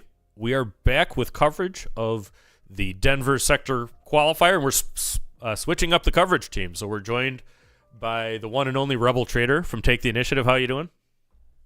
Hey, I'm doing well. All right, so RT probably has called the most commentary total of anybody of Star Wars Unlimited, and him and Jonathan are going to take us through round 6 here in Denver. Yep, this will be my last round. I'll head out after this. Let these boys take over. Yeah, and as for we let you pick the last round that we did. So we're doing your teammate Ian against another player who's also playing Jango. So it's gonna be a Jango mirror. I wanted to get Kira on stream, but sometimes we make straight.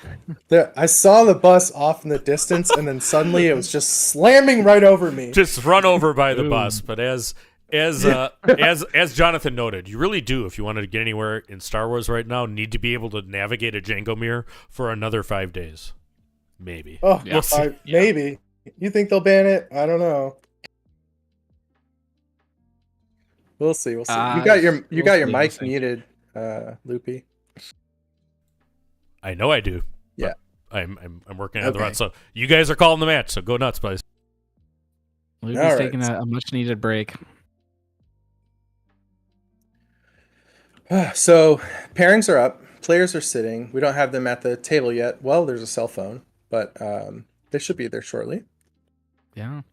So we have some interesting stuff that's doing well. We've got 4 Jango Tarkentons, 2 Jango 30s undefeated. That's expected. 3 Han Yellows. That's also expected. But we've also got a Yoda Data Vault, Kira Green, a Han Green, and a Han Red undefeated. Yeah. Those are all really interesting. The Yoda Data Vault being undefeated, add 10 more cards to your deck. You're still winning. Doesn't matter. That's pretty interesting. I thought this tournament was in America, but apparently we're in Europe. Just throwing those extra cards in. I mean, someone was like, the list. I'm going to the sectional this weekend. They think it's Liverpool. They accidentally buy one to Denver. If you're playing a European Data Vault deck, do you play 61 cards? Of course, yeah. It's a minimum, not a maximum. You got to add 10 more. Jordan's still undefeated. This round he's playing against Mike Gem, some unknown person in the Star Wars community, and Alex Blandon, teammate of Mike Gem, on table 2. Those guys are doing great. Mike Gem sounds like awfully similar to the name Bobby Sapphire, but just it's different first name, different last name. And then yes, I did make the argument that the Jango mirror is an important matchup to understand. Y'all can yell at me. Should be fast, and then we'll get on to Kira. Yeah. Kira is playing against Jango, which can be rough, but I think it's winnable for Kira.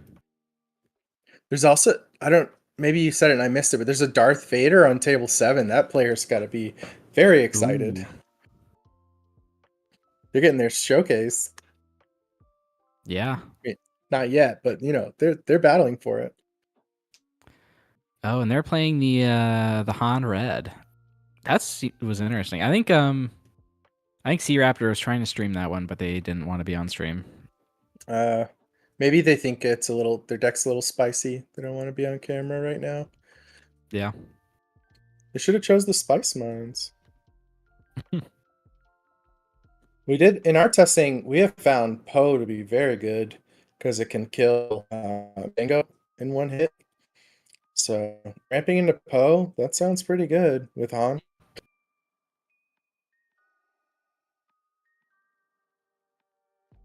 What do we got in the chat? I have that pulled up right now.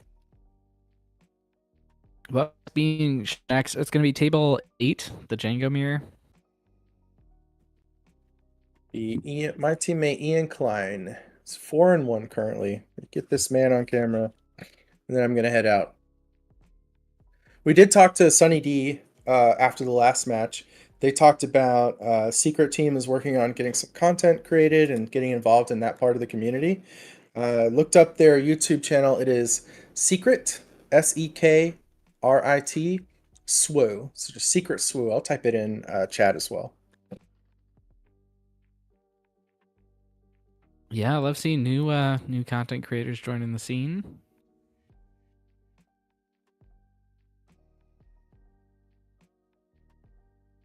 Okay, looks like the Sea Raptor stream has people there. Ooh, they've got a CAD green. They're doing table 9, it looks like.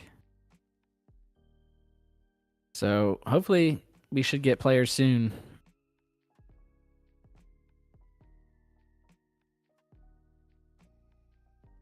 Yeah.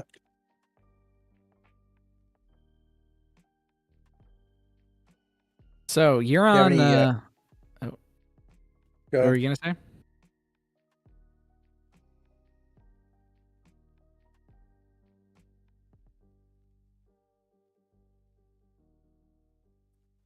Yep. I was gonna say. So you're on one of the larger teams for Unlimited. Can you tell us a bit about how teams prepare for tournaments like this? Probably everyone does it a little bit differently.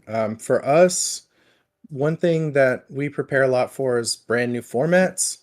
So we do a lot of testing as the format emerges. Leading up to events, we have weekly practices.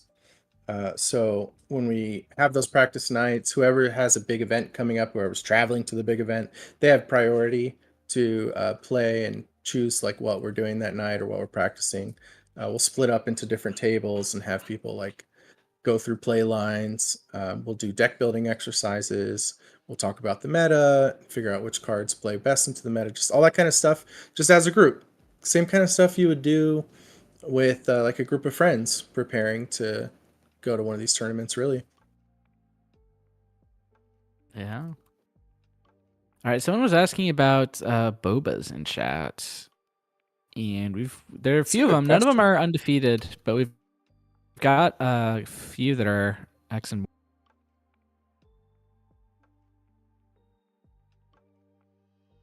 1 and 2 and 3.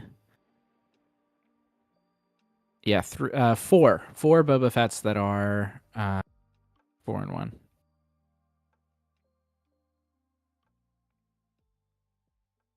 It's a little concerning that they're actually playing on the Sea Raptor table. Where are our players?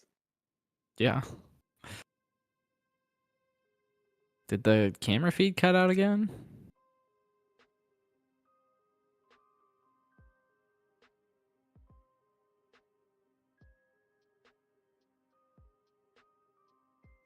It looks like And you refreshed it, Okay. Loopy?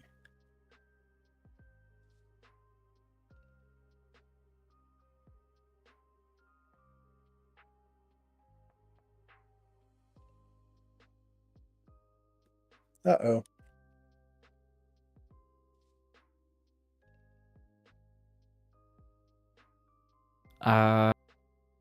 So it looks like we have lost the camera feed.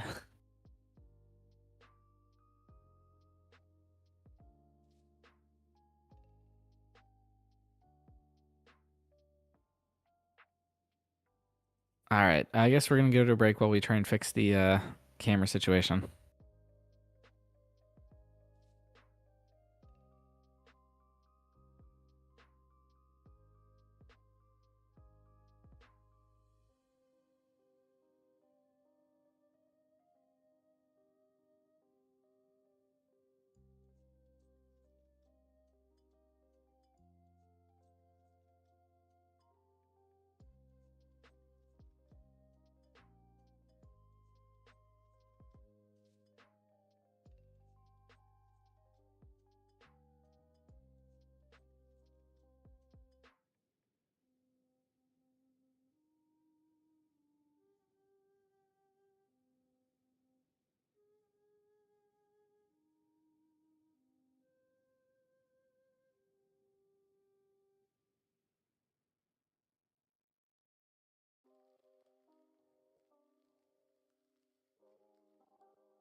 We're back, chat.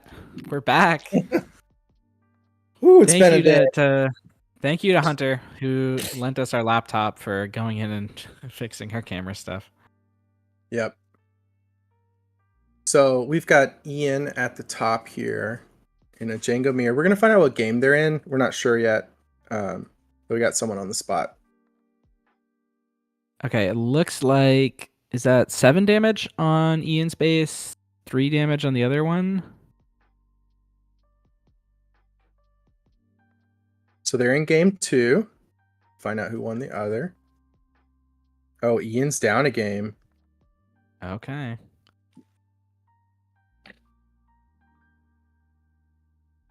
And the other player. Oh, do we?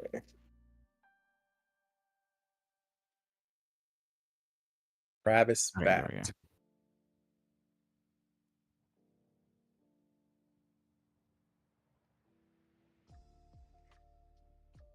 Okay, so is that Jango and Crafty Smuggler? It looks like for Travis, and then Jango and the P38 for Ian, and it looks like they're on. It looks like Ian's on 6, Travis is on 5. Yeah. Resources. that is? Someone's in the tank. I don't know whose action it is. But they are thinking. And it looks like now 12 damage on. Oh, it looks like they're resourcing. That's what it is. Okay. So, Travis going up to 6 resources, so we're even there.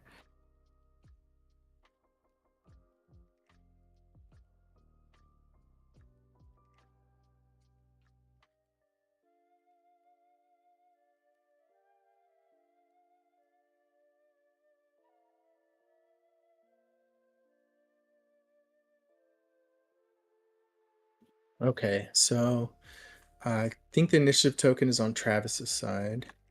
Yeah, it looks like it. Yeah, if they're using that token there. So, I'm not an expert on the Jango mirror, but I do know 6 resources is when TDR into Devastator is online. Yeah, And and it's looking only up the 4 board. more to kill the opposing Jango. Like, if you can clear the other Jango, that's a pretty obvious advantage. Because otherwise you're doing this back and forth where you're just tapping each other's units, the entire boards. And in that case, you don't want to be the first to do it. Because if you look at this board, if the Ian now sneak attacks or TDRs, he can tap the entire board, and Yeah. his opponent's tank goes away end of turn. Yep. So, yeah, what happened there was just sneak attack into War Juggernaut. And that War Juggernaut is now 7 attack, right? Just 4 damage units. Yep. Yeah. So that's a it Guerrilla can- Insurgent, I think. Not a Crafty, as I had said. So here it is. So now if Ian TDRs into a tapper, that War Juggernaut just dies end of turn from the sneak attack Yep. and doesn't get to swing. And Into a Devastator. This is the playbook. I mean, this is how you win the mirror. Be the second to play your multi-tapper, clear your opponent's Jango leader, and just tap their board every turn. Yep. And Ian's almost got lethal this turn. He's gonna be able to put in what's that, 12 damage? And there's already 11. Yeah, it's 1 away. I don't remember. I think you needed to tap everything with the Devastator, but if you didn't need to, it might have been correct to put 1 more on base. I think he needed all the damage. He didn't tap the Juggernaut, but he needed to kill Jango and exhaust the Juggernaut.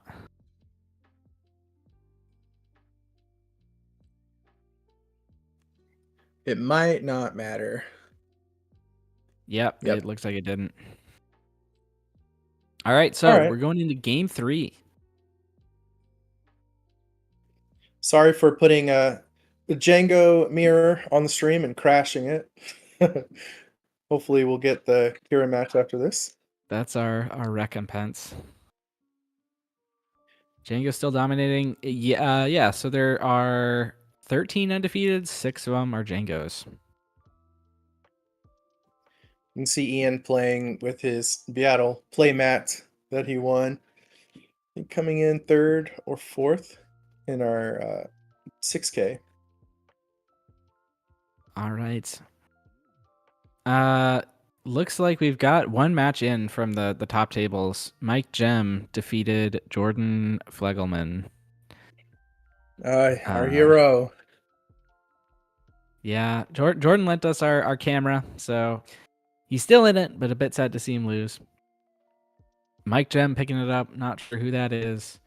Bobby Sapphire nowhere to be found in the undefeateds.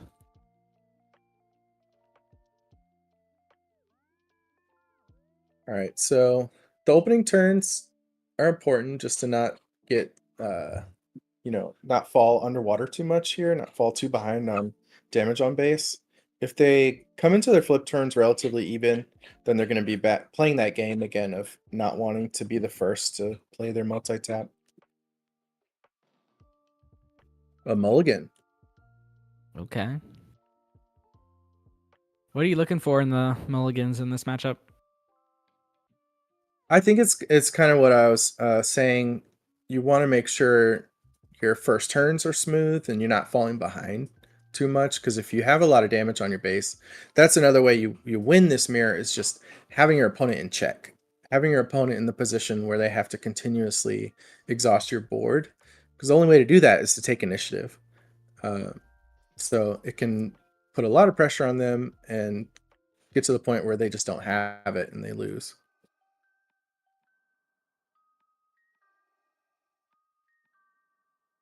So that All early right. damage matters a lot. Ooh, this camera quality. Okay, it was really crisp for a second, but then it got a bit pixel. Oh, Well, it's starting to improve. people are dropping. There's not going to be as many people in the venue tomorrow. Might be a lot better tomorrow.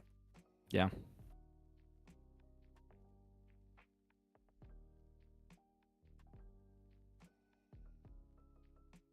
All right. Players are resource and Travis gonna open us up with No Good to Be Playing Dead. it. No Good to Me Dead into the ground arena. Oh, Ian. Oh, what's that Yeah. card that he played?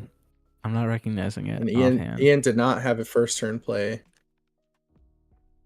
What's That could happen. what's the play for Travis?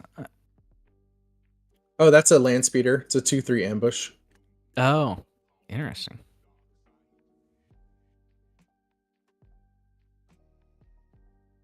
Ooh, the All right, so holler. not everyone plays that, but Ian likes it a lot. He thinks the stats on this really put a lot of pressure and it's hard to get rid of. And he thinks it's difficult for his opponents to time when they kill it and how to, and a good way to deal with it. But he's wrong. Ooh, that's massive.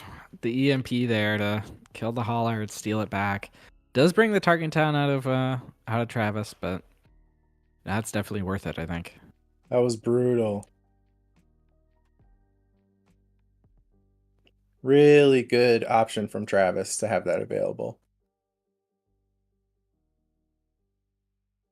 Now, Ian does play Waylay. Both of these Jango players have Waylay in their main deck. Not everyone does, but they both do. All right, going into 4 resources. Ian with nothing on the board. Finds a TDR. Let's see if we can change things up.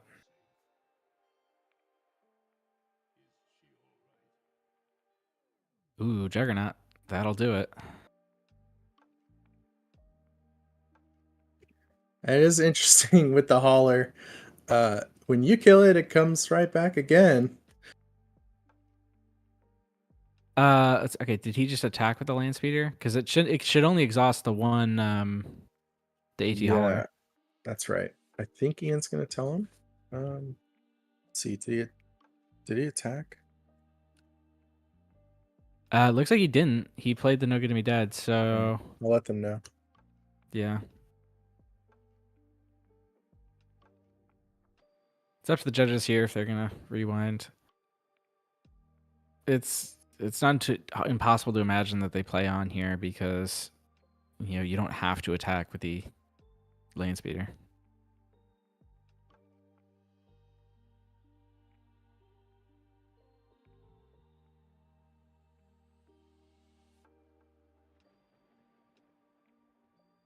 All right. Looks like Ian's got initiative again with nothing on the board. He's got another TDR though. He's staying in it. Wow. I'm probably I'm looking for a interested- Rufus Raider at this point. Ooh. I'm interested to Is see if that- he takes out the hauler to get it back. Is that Radiant 7? No, that's an IG. That's an IG 2000. Oh, IG 2000. I don't know all the. I know. I just did Beatle coverage and I was confused all day. That is the only reason I know that ship. And so he's gonna get to tap back. So this is what we were talking about.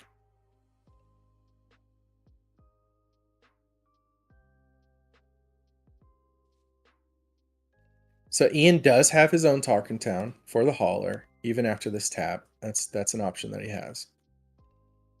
Yep.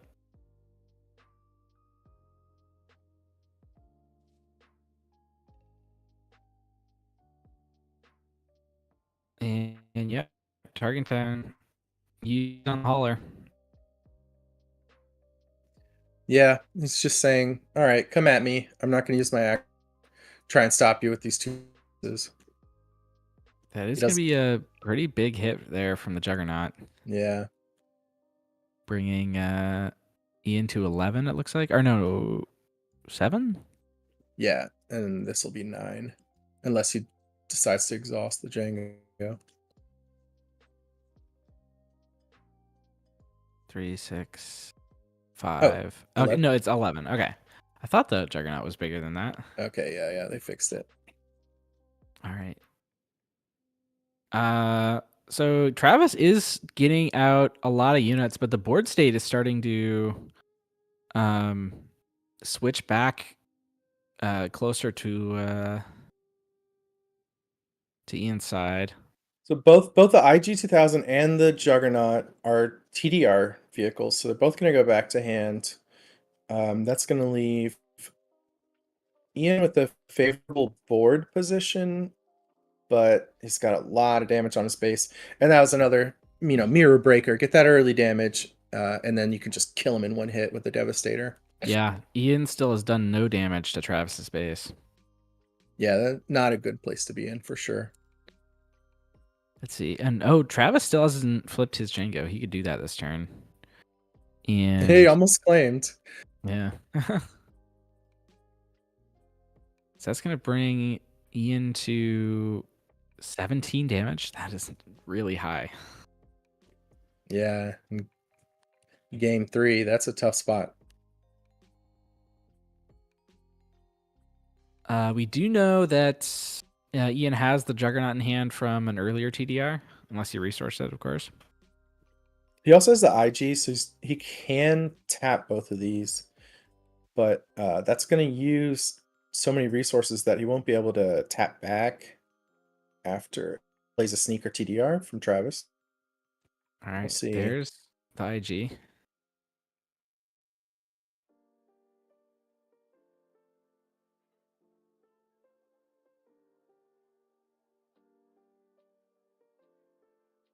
Don't know if Ian is on No Good to Me Dad in his deck right now. I don't see it. It's in the sideboard, so it depends on whether he brought it in or not. Do you usually bring it in these mirrors? I personally don't hate having a 2 resource answer to like a TDR Devastator, for example. Save you 9 damage and win the game.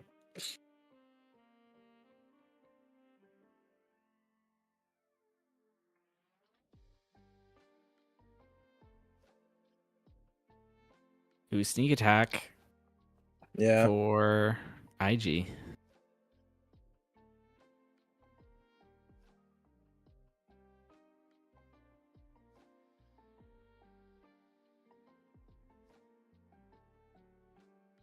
All right.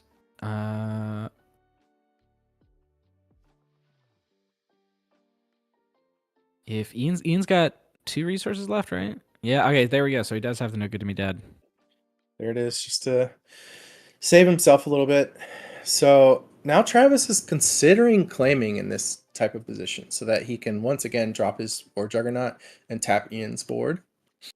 Yeah, I not think a that's what I would bad move. expect here. Yeah, but if he makes a play, that it's a little bit risky. Ooh. Guerrilla Insurgent coming out. Let's see. 1 damage going onto the AT Hauler. 1 going onto the IG-2000. There's no way you put it on base, right? No way.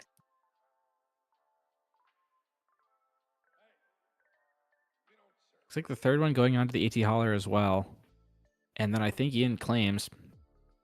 Yeah. I'm pretty sure he has a Juggernaut still, so he could come down and tap the board. But at some point, he's got to start doing offense because he's done no damage and he's taking 17.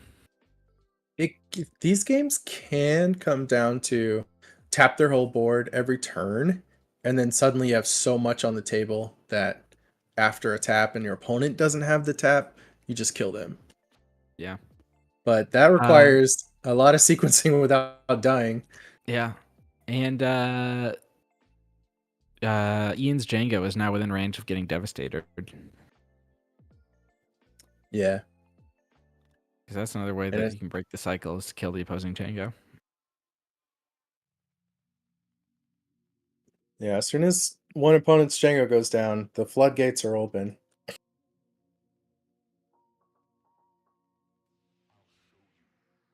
All right. So he's gonna choose to defeat the exhausted one instead of the damaged unit. Did he resource his War Juggernaut? Because I feel like that would be a better play if he had it. Unless he's trying to keep resources open for something. I don't remember Ian having a War Juggernaut. I know Travis still had one in hand from an earlier. He did. TDR. He TDR'd it very early. And there's Travis's.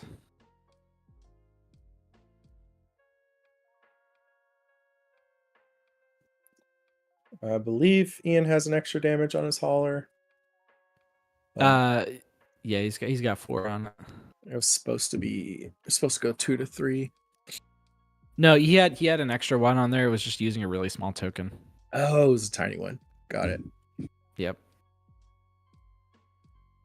So 4 on Hauler, 3 on the IG-2000, 4 on Jango. And it looks like 2 on Travis's Jango and 1 on the Insurgent. They're playing Just that Juggernaut. dance. Every turn, tap everything. Juggernaut is 8 power right now. That's enough to win the game if Ian doesn't have a tap. He's got Sneak. Sneak Juggernaut. All right.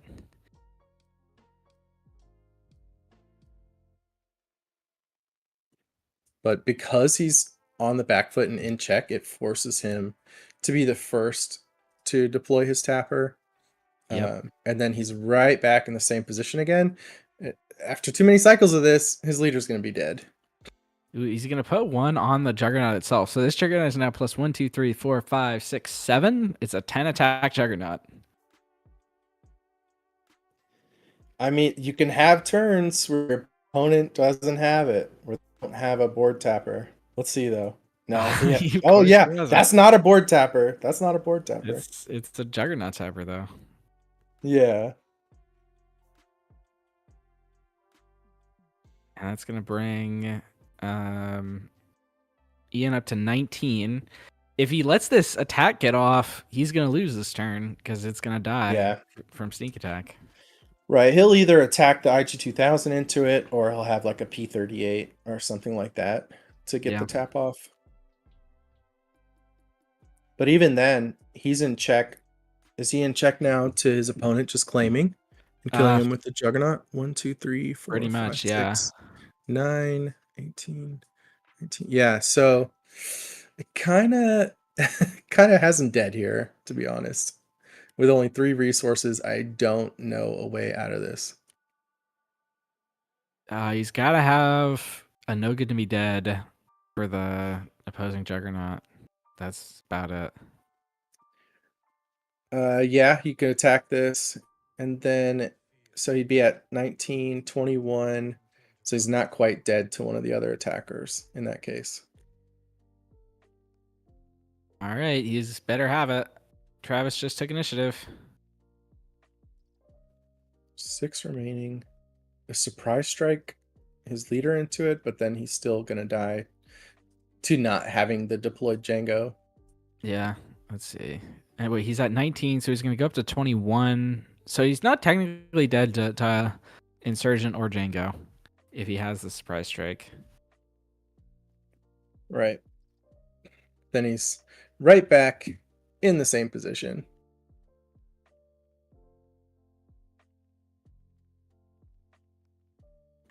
Yeah, I think he's just being careful, looking through his options, making sure there's nothing to do. Okay. Let's see if we can find a Juggernaut off of this. Well, he has Or no he extra doesn't- He resources. can't pay for it. Yeah.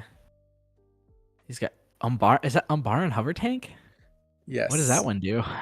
It does 5 damage. It's a Shadow Hover tank, so he's able to kill the Juggernaut now. Okay. This is like having Surprise Strike. It's gonna leave us with the same board.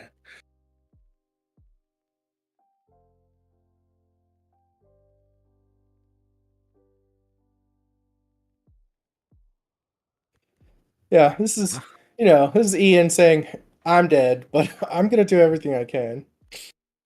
Yeah. He's at least going to get a attack off with this AT hauler so he doesn't get shut out. That's right.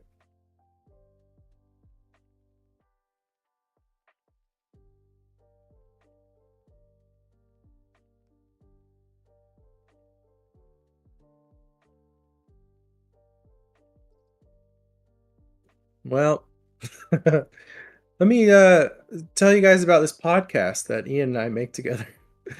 Because this match is almost over. But seriously, Across the Network is a podcast that Ian and I both create together. We bring guests on every week. Comes out Wednesdays or Thursdays, depending on how much time I have to edit. Check it out. YouTube and Spotify, Across the Network.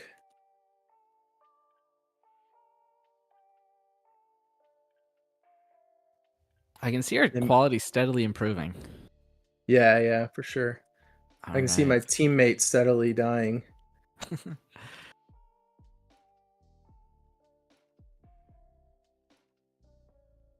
All right, Jango goes to base. That's 24 on Ian. He's got the P38 for the Insurgent.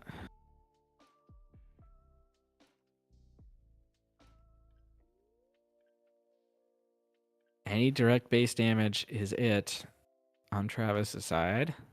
That's Raider, Devastator, TDR for any of the above. Daring Raid if he plays that. You're almost just putting any units on the table too at this point. Gorilla Insurgent if he has that. That does it. Yep.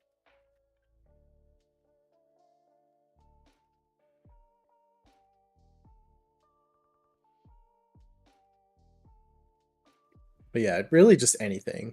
Just units. Nigerian Starhopper. There's a Juggernaut.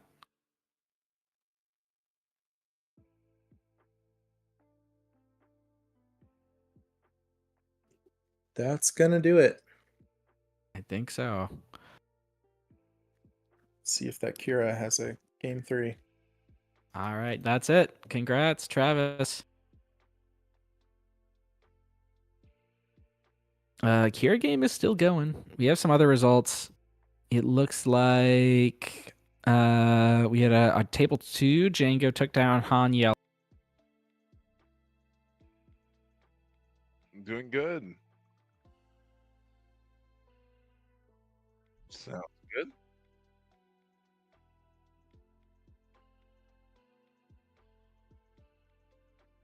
Yeah, I was watching.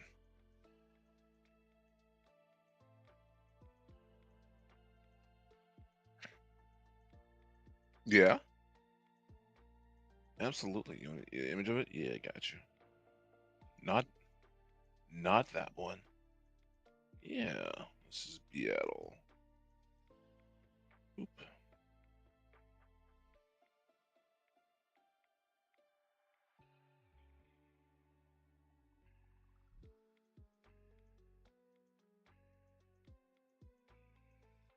Sent it to you in a message.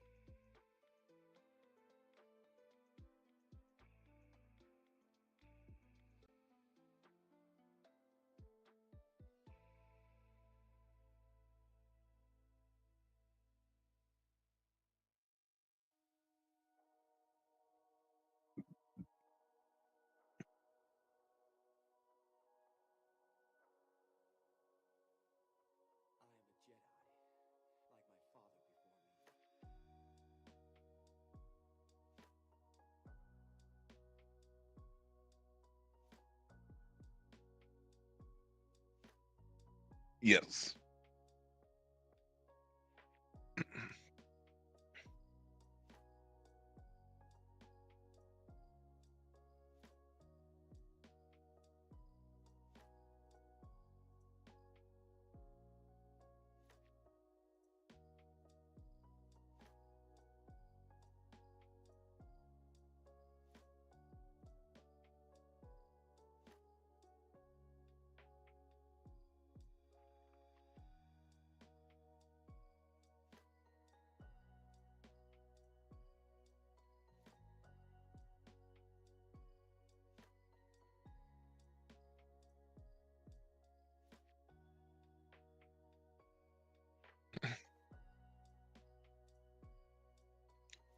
I'm sending you messages because my voice is being streamed. Just a heads up.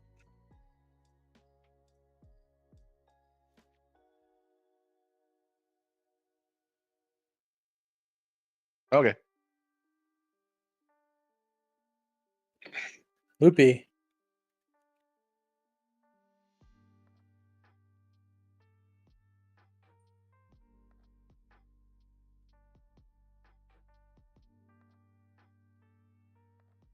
Hello, hello. Oh, we're back on now? Okay.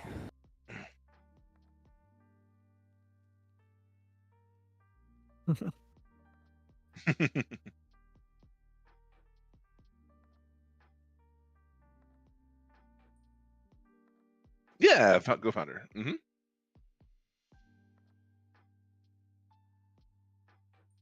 Thank you.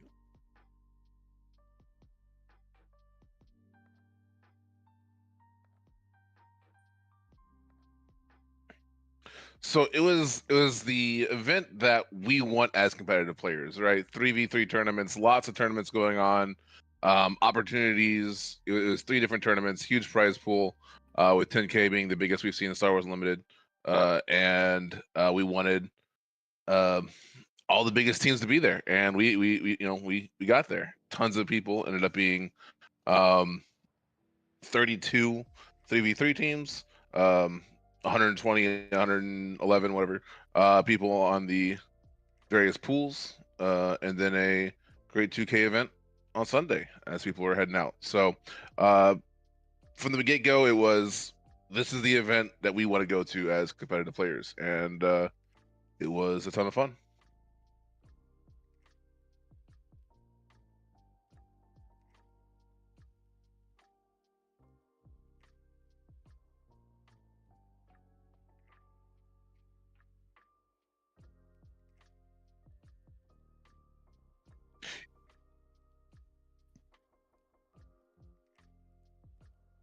Yeah, so that was largely Frank, and then like as we talked about it, we're like, yeah, that's a good idea.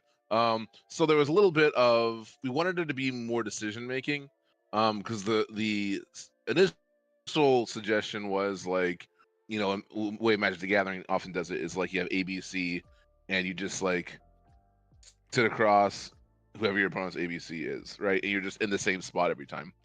But the idea was thrown around in the chats of, what if we use Star Wars initiative system to add a bunch more decision points, right? So that's when we came to, whichever team has initiative sits first. The first team gets the first counter pick, and then the original team gets 2 counter picks. So we thought that would be super cool. I think for the next draft, for the next run, we might have to skew it a little bit more to the team to lose the initiative.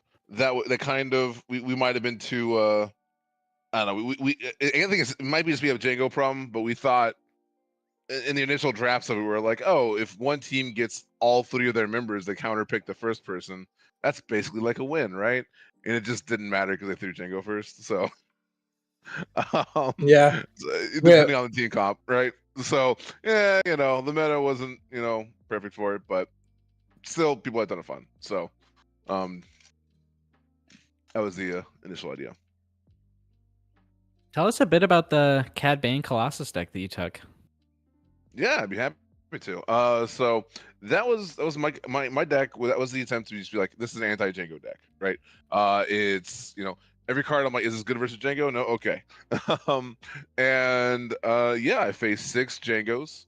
Went 12-1 in my games. Dropped 1 game against Jango during my run. So yeah, Colossus. I think the tricky thing to build around it is that you start with the game with 1 less card. So you have to respect your early game ratios, right? We're seeing, Ian just missed his turn 1 play in this game, that kind of thing. And Colossus is even more pronounced. Or is it less pronounced? So I think the way I like to look at Colossus is I'm giving up early game card draw for late game card draw. So even though, even though I start the game with 1 less card, I'm not going to be in check as early. I'm going to have more actions, and I'm going to have more of a late game plan that I can execute on because of that 5 extra health. So, yeah, the premise of the deck is uses my favorite mechanic, a little bit of smuggle to get that card advantage very consistently. A lot of cool combos with 2 cost and a 4 cost smuggle, or little removal plus 2 cost. I think Cad Bane specifically has some of the best removal options on turn 1. Things like Cloud Rider killing so much of the meta, even like crafty droids and such. Sentinel, basically giving you permission to have initiative, right? If your opponent plays a 2/2 shielded, or a 2/3, or even a 3/3, throw a Pike Sentinel in front of it, and they have to attack into it and die. So, yeah, really solid early game. Mid game, you're doing lots of like value plays like Boba Fett Disintegrator, Long Pike, a little bit of removal, and then you end up with some really explosive flip turns where you're playing 2 drops plus smuggle, and then you're finishing things off with Cad Bane in it, which is an absolute monster in this meta. A lot of the go face, and then Cad Bane just vacuums up the whole board and says, "Nope." It's like a super laser blast with a 7/7 body in this meta. So really good spot. We saw.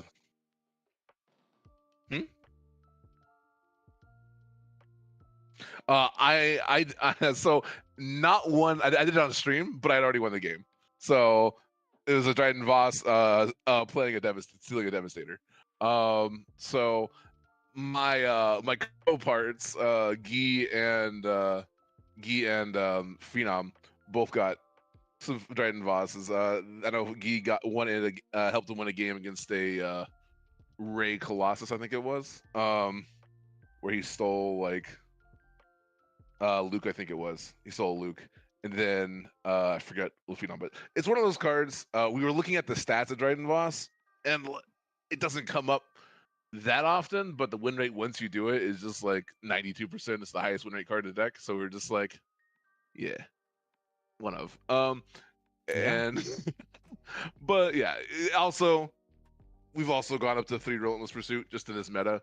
Again, people are just terrible at killing Cad Bane because lots of low to the ground aggro decks and little pings and stuff, and you just steal their unit, give a shield, you're setting yourself up perfectly for Dryden Voss the following turn. So feels real good.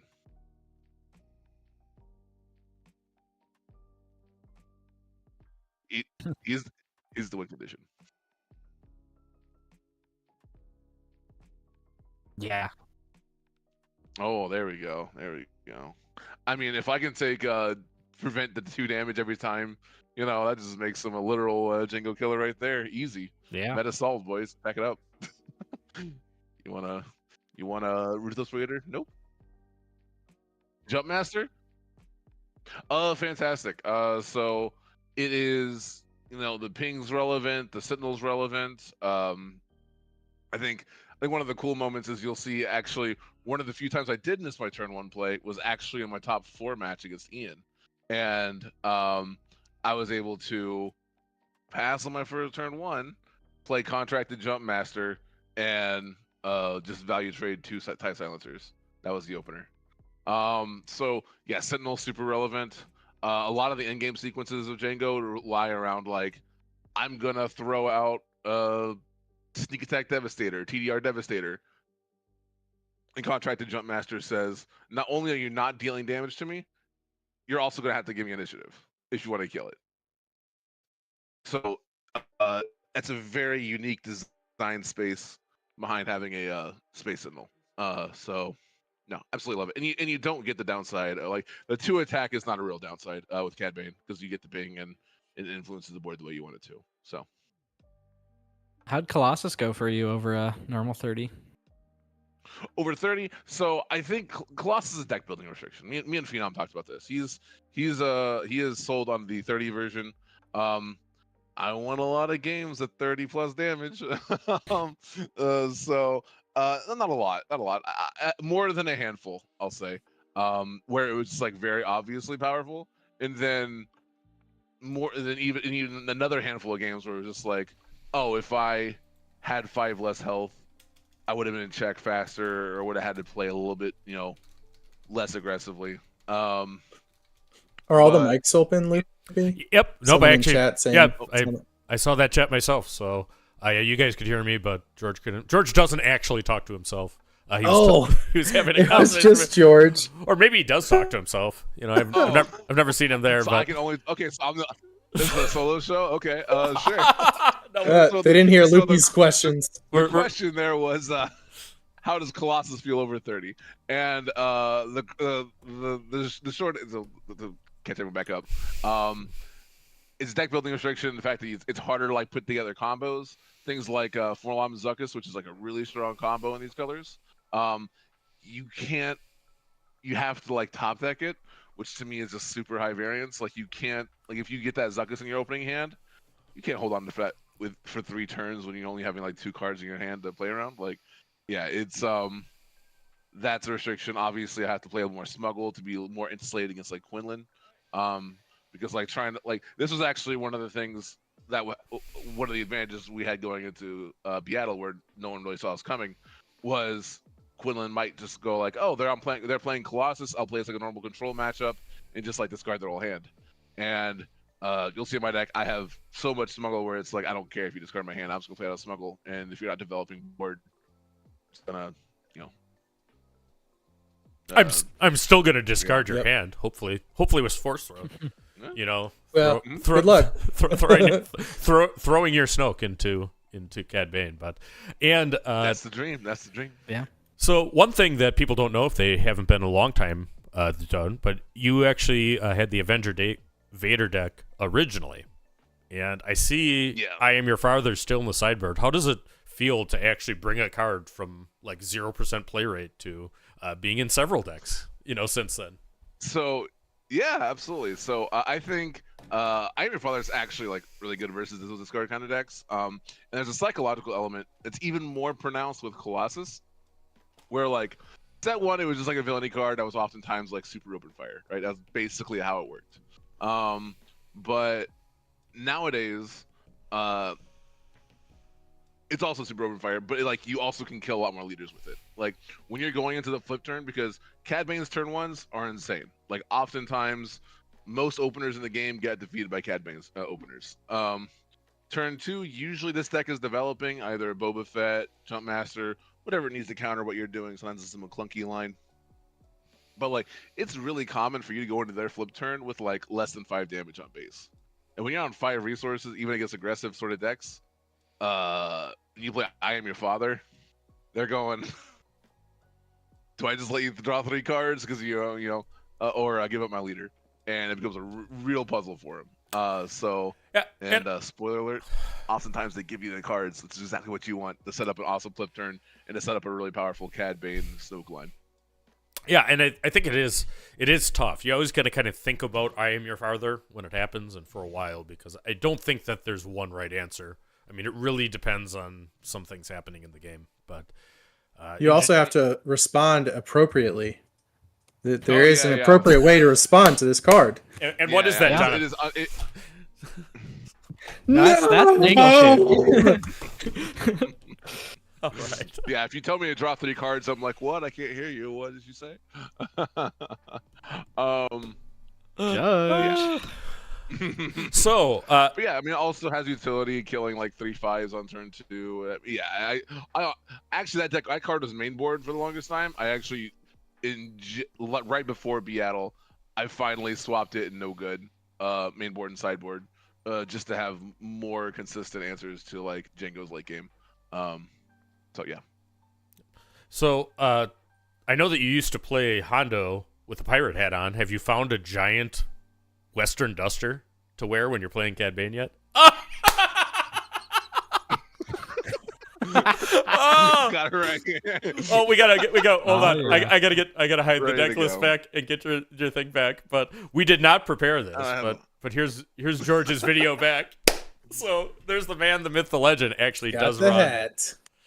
Mm-hmm. I actually Yeah, have no, a pirate hat right here. And everybody gets Nice. a pirate mine's, hat. Mine's up on the show. Actually, mine's I up have a on the pirate shelf, hat right but, here too. Nobody sees my video. Doesn't But fit on over the headphones. What? Like, Why do we all have can I pirate put the hats? number actually where it is? What? Mine's in Well- my closet. Why do you guys have them in arm's reach? Oh, that's hilarious. That's hilarious. Okay, wait. We just got pairings for round 7 up. So All right. Well, All right. well, thank you so much. I don't have any questions for you, George. We're on the same team. I know your deck. Yep. And we'll be back after this. Thanks so much for joining us. Before that, though, tell us what's next at Bothan Network, and then we'll let you go. Bothan Network, we're gonna prep for the sectors and regionals. We're looking excited for Minneapolis, especially, but also for me, I'm probably not going to Richmond, but I'm gonna try. So we're gonna see if I can make that happen. Anyway. All right. Well, very good. We are going to be back. We're going to be pairings with round 7. It's going to be me and Rebel Trader. Thanks so much for joining us, George. It's always a pleasure to talk to you. And Always a pleasure. I did not know about that hat. You know, people will think that was set up, but that was. I wore that for the finals. I wore that for the top 16 of Seattle. So All right. Well, very good. Very good. So thanks again, my friend. absolutely. All right. I put in a request to get table 1, which is Kira versus Mike Jem. Ooh, that is what we're going to do. So That's a good one. Yep. John, thank you so much for your all-star work today Yep. and throughout. I'm going to watch this match. Good luck, boys. All right, and we'll take it off from here. We're going to go to a quick break, and we'll be back with round 7.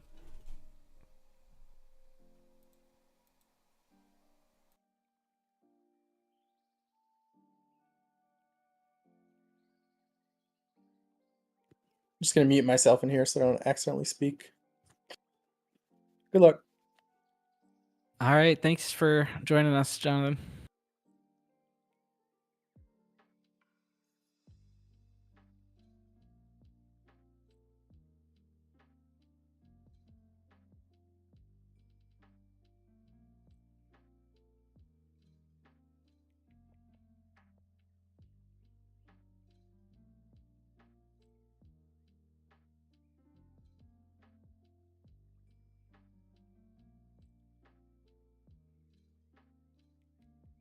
Oh, dang it.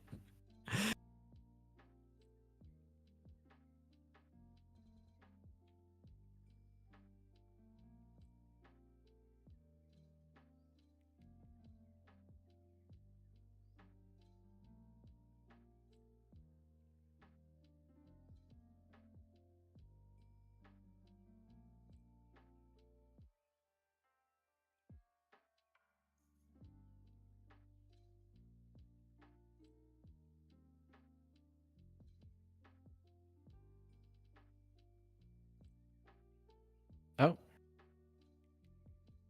Okay.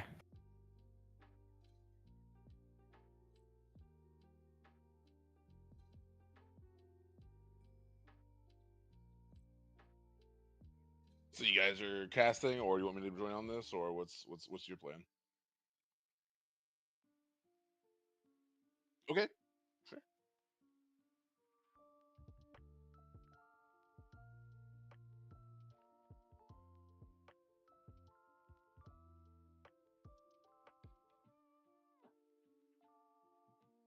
Yeah.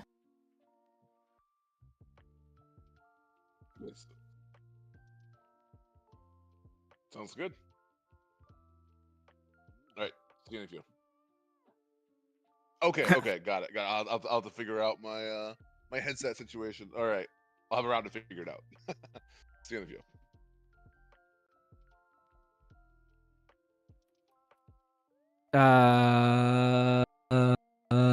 Landon. Landon.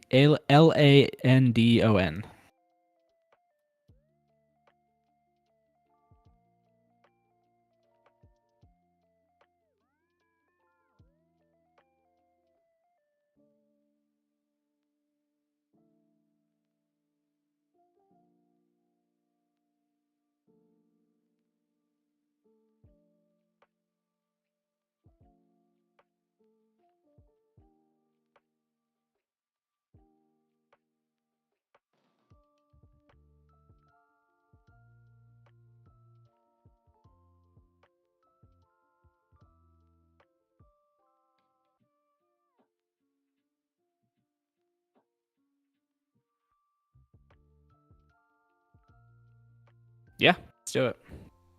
All right. We are going back. Let me transition here to gameplay. And we got round 7, and we got a barn burner for you. I mean, I'm excited for this one. I'm so pumped. We have undefeated Landon Lord running Kira green, and Bobby Sapphire of KTOD on the bottom running Jango Tarkentown. So this is a match you've played a lot. This is table 1, by the way. Yep. So both of these guys are undefeated at 6-0 right now. Tell us about what you think the pressure points are for Kira. I mean, you've played Kira at a PQ. I've played Jango at a PQ. So we should be set up for this matchup. Yeah. So I've usually played Kira ECL, which has struggled a bit more into Jango. The 30 point is generally regarded as being better into Jango. So the main pressure points are like not getting blown out early and making sure that you have enough, buffer room to answer big things coming down late, like Raiders and Devastators off the TDR. So you don't want to take enough damage early because sometimes those things will come out and you're going to be out of resources. You want to go long. You usually want to find ramp early so you can get to things like Devastating Gunship. The 30 point gives you a bit more health to spare than Jango, than ECL into Jango. And ECL often doesn't have a ton of good targets, which is why people generally prefer the 30 for the Jango matchup. And this Kira player has won a couple big matches against Jango, including last round. So yeah, I'm excited to see how it happens. Yeah, it goes. From Jango's side, I mean, the first thing that certainly was true last set is that Jango does have a lot of units that struggle into Snoke. So I think that there's some answers that exist, but it's don't lose to Snoke, and then try to play your high health units, right? The 3/2s, maybe have a place early, but late game, I mean, it's really not what you're looking for. So the players have cut. I think that Bobby Sapphire has initiative, and we are going to be going into game 1 of round 7 of the largest U.S. tournament for Star Wars Unlimited, the Sector Qualifier in Denver, Colorado. So thanks you all for joining us. Yeah. This is going to be a great match. So if you're looking to improve your game playing either one of this decks, this is what you need. I'll also say on the topic of Snoke, this deck list isn't actually running Snoke. I'm looking at it now. A lot of Kira decks have started to cut him because he is great into a lot of Jango's units, but these days Jango's playing things like Devastators and Radiant Sevens and what's the other one that's escaping me? War Juggernaut. Yep. And those things don't lose to Snoke quite as hard. All right, Sketchy Orders says 2 of their locals, so that means if this is 2 of their locals, that means that Landon is a Massachusetts guy or thereabouts. We have Crafty Smuggler come in for Bobby Sapphire, and Kira is going to play a Hyliban and Shielded. All right. So, Hyliban Enforcer is a grit unit, meaning that the 2 damage on it makes it hit harder. So that's a 3 attack, swinging for Landon playing Kira 30. All right, so Ooh, Landon's hand is. It looks like he's got double perilous positions, a power of the dark side, and a Vader, which is kind of awkward. Although perilous lines up pretty well into the crafty here. yeah. All right, so Jonathan Riddell in chat says Landon's actually from Omaha, so it's one of the Nebraskans. We heard people shouting out the Omaha crew. I'm sure they're rooting along. Anybody that didn't make it to Denver, I was going to put 3 damage into Tarkentown. Bobby Sapphire responds with a Zygarian Starhopper, a very good set 4 unit. Ooh. Yeah. And yep, there's that perilous onto the crafty. Absolutely.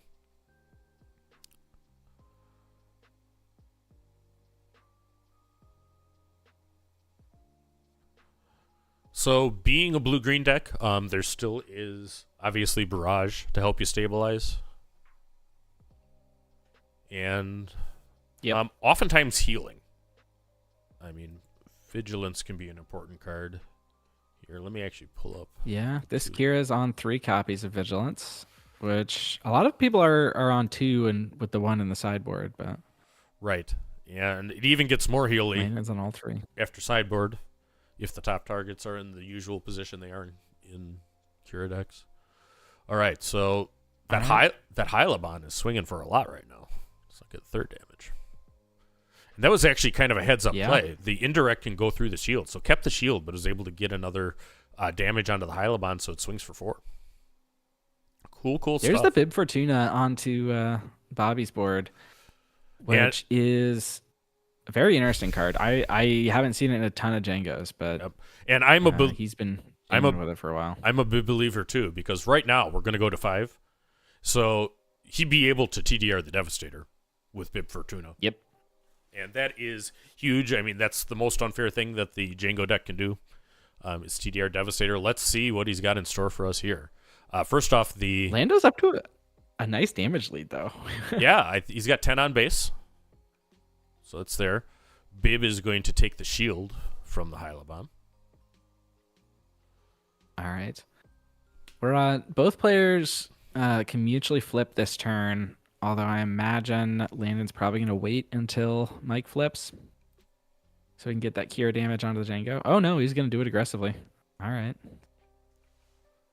Bit risky because Bobby's got full resources to be able to exhaust that Kira. Right.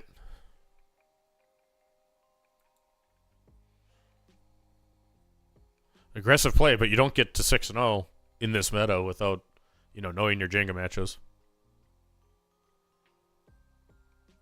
Yeah, so, the quality here, I know that it's less than ideal, but compared to before, shout out to everybody who really worked hard to try to get this going on, but we're dealing with all kinds of stuff.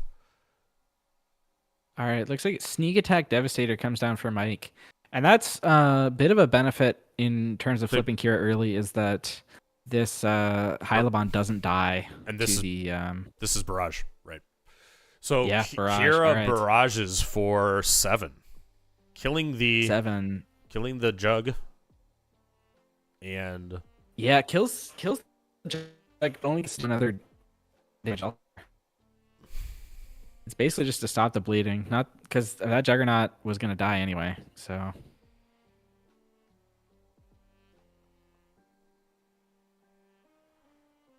all right, it was a bit bad to use the barrage there, but that's what I'm saying about not making sure you don't take a bunch of damage, because that Juggernaut was going to hit for 7. Yep, and you don't want to take that. All right, it looks like Mike's going to use his Tarkentown there to clear the Hyliban. Yep, draws a card because Hyliban does have a bounty, and very good. So this is a tough match. Both players have done 10. Jango's got more of a board, but Landon has initiative, and Kira swinging for 5. Kira's actually is he going to base? He is going to base. No glory, only results. All right. Let's go, Kira. Needs to do 10 more damage to Yeah. Take out one of the great players of SWU and somebody that's playing this deck a lot. So I think that I Bobby Sapphire is trying to think what that means with Kira attacking base, right now. Yeah. I will say I usually don't like playing things like that. I usually like playing control, but if you can't kill anything with the Kira, might as well put some pressure on. See if you can't right. get that win condition. And it gets you to 10. I mean, Kira's not long for the world. Jango actually clears her. I mean, how often do you see a Jango attacking into things nowadays? But I think that's the right play. Can't risk a barrage. Vigilance is going to come down. And he's got the Vigi. And he chooses to kill Bib Fortuna with Vigilance. Could have gotten So, Jango. I'm not sure I probably would have gone Jango there because Mike's already on 6, which means he could already TDR Devastator. Right. And he's got 4 left. We're going to see a Crafty Smuggler come down. Now the board state is going to go strongly in Jango's favor with the resource. Yeah, although he doesn't have a second 2-drop, so I mean it was one Crafty. I believe Lando has a Vader in hand, which could swing things back towards him. Right. And Vader is a great unit. Spark of Rebellion Vader is coming in. It's going to be perilous position to kill Jango. You know what he wanted? He probably wanted to make sure that he could have the readies this turn. But really, green-blue can't play a lot of ready units. I mean, that's a yellow thing. Yeah. All right, so Jango swinging away. Jake, CK, or Creason in the chat, or Fasan in the chat. I know that. He's a KTOD guy. Says Jango or Bib has got to go. Yeah, Bib is a dangerous, dangerous unit. It's free daring raids, half-cost surprise strikes, and turns on your TDRs earlier. That is an Onyx Squadron Brute, which is the healing. And Sneak Devastator coming down. That's a massive play for Mike. Yeah, and it is hitting, and you want to see the power of Jango right here. 18 damage on the base with the on attack, and another 9 to 27. Boy, does that swing again. Yeah, that's...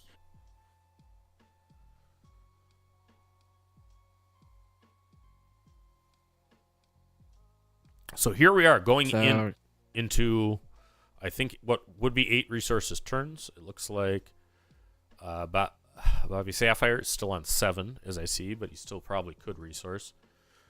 Can Kira recover from that body blow that just hit?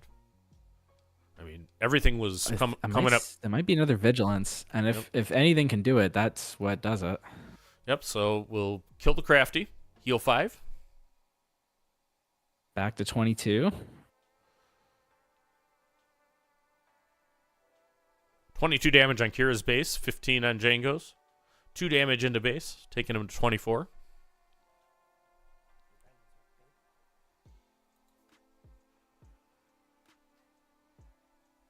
Alabon. The table. What's Mike got? 3 resources. 7th Fleet Defender, it looks like. Signed by somebody. Yeah, so actually a lot of those cards, he has a Bodhi Rook double agent that's signed by me, but some of the old school people, most of the cards in Boba Yellow were signed by various Destiny people that came into Star Wars Unlimited 2. So I know the backstory of that. Bobby Sapphire was one of the Boba Yellow pilots before the suspension. That really did a lot with that tempo deck. Right. All right, so did Mike get initiative there? It looks like it. Yeah, it looks 5, like 10, 15, 23 on Landon's base. 2 units out. I think he's got one unit out right now. Yeah, I mean 2 units out for Mike, just the one for Landon. That's that Hylabon. George the Hulk says villain control is the hero in the story. Yeah, that's true. All right, got takedown. We got takedown for the IG 2000. He's got the takedown. But that's Devastator. So we're going to game 2. We're going to game 2. Fire up 1. Jango doing Jango things. Going up. So, Kira, what are you sideboarding in for a Jango matchup? Let's see. I'm bringing in top targets for sure. Looking at his sideboard, he's got Fell the Dragons. I'm probably bringing those in, mainly for the Devastator play. He's got Unexpected Escape. That's a cool card. That is a cool card. That is the Exhaust card for 1 that Blue has, I think. Yeah, and So- it lets you rescue a captured card as well. Right. So it That has. might come in.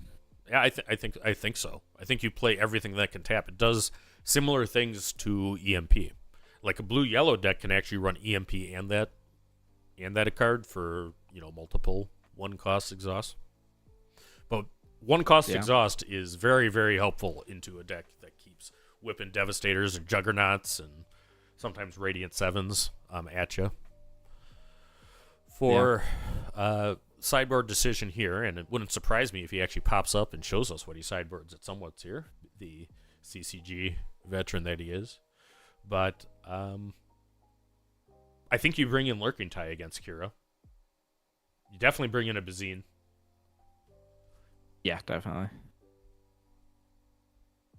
And that's a lot of help. I mean, Lurking Tie is a problematic card for Kira, typically. Now, there's more answers now than there was. But, I mean, it's still something that... yeah, without ECL, it's especially problematic. Right. And let me actually look.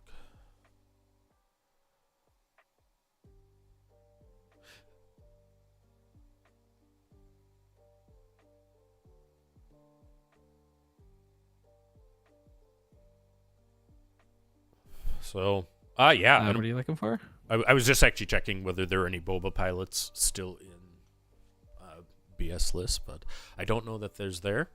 We got Alan Preston saying "Go Team Flock," so that's a reference to Flockton at Golden Dice, who are great friends of Late Night, and we love all those guys. Been doing content for a while. Both players are mulling their sideboards. We're getting ready to go to Game 2 of Round 7 of the Denver sector, and we got a great one for you with Bobby Sapphire of KTOD on the really cool looking KTOD mat on the bottom of the screen against Landon Lord, who is undefeated 6-0 in Kira. Yeah. Going through the round. And One thing that we should say about last game is that Landon did not get his ramp, Right. which can be pretty critical. Right. Yeah, absolutely. I got 210 people watching live. Star Wars Unlimited coming out of Denver, Colorado at the sector. Thank you for joining us. This is coverage brought to you by Late Night Gaming with Take the Initiative, Bothan Network. Hopefully Josh from Next Gen Gaming is going to be able to still come. He's dealing off a bug, so we'll see if he actually does commentary with us tomorrow to plan or not. But this is really cool, being able to cover a tournament of this size. There hasn't been a tournament of this size till now, at least in America. Not in the U.S., yeah. Across the network says Colorado Cantina crew, who are heroes of the day. I mean, one thing that people that are watching here, FedEx actually shipped the computer that's supposed to be feeding the stream and the camera to Missouri instead of Colorado, and everybody's been having to deal with. But the community has come together, and we've been able to MacGyver together some coverage for you. So we're not going to give up easily. Our camera angel, yes, thank you, Josh. Yep. And he's doing great too. So I mean, if you want to check the karma, he helped us do that, and he started I think 5-0, and then lost a mirror to Mike, I believe. This is only lost to Bobby Sapphire. Players today? We had around 430 players. 432 players playing in Denver, Colorado. Wes asks, why is there no participant mat? There is. Actually, underneath the KTOD mat, there is a beautiful Poe Dameron participant mat. A Symbiote can show you when the internet hotspot was at its most overheating and the screen was as pixelated as possible, you could still read participant crystal clear. And that's the sign of a good mat, is if it's legible even through significant blockage. So both players are going through here. I believe Kira will start with initiative. Yep. Yeah, I'd expect Kira to start. Okay, we saw a top target. I think he resourced it, but good to know that they're in there. Yep, so apparently Landon has your same inclinations. And it looks like Landon missed his turn 1 play. Gonna take initiative. Which isn't a death knell for Kira. That happens. No. Aaron, Mike gets his crafty again, which is difficult to answer because of the shield. Mythic Game says FedEx is the worst. Yeah, guaranteed All right, there we delivery. go. Yeah, Guaranteed got the delivery, out. folks. That was the exact words of what we paid over $100 of shipping for. Ooh, Gorilla Insurgent coming down here. That's gonna be 5 guaranteed. Don't like to see that. Yep. And Gorilla Insurgent is one of the top cards out of set 4, I think. You know, it punishes things that keep your board clear.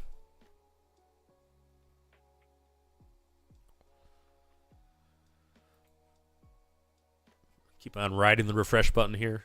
Try to keep our camera from, going through.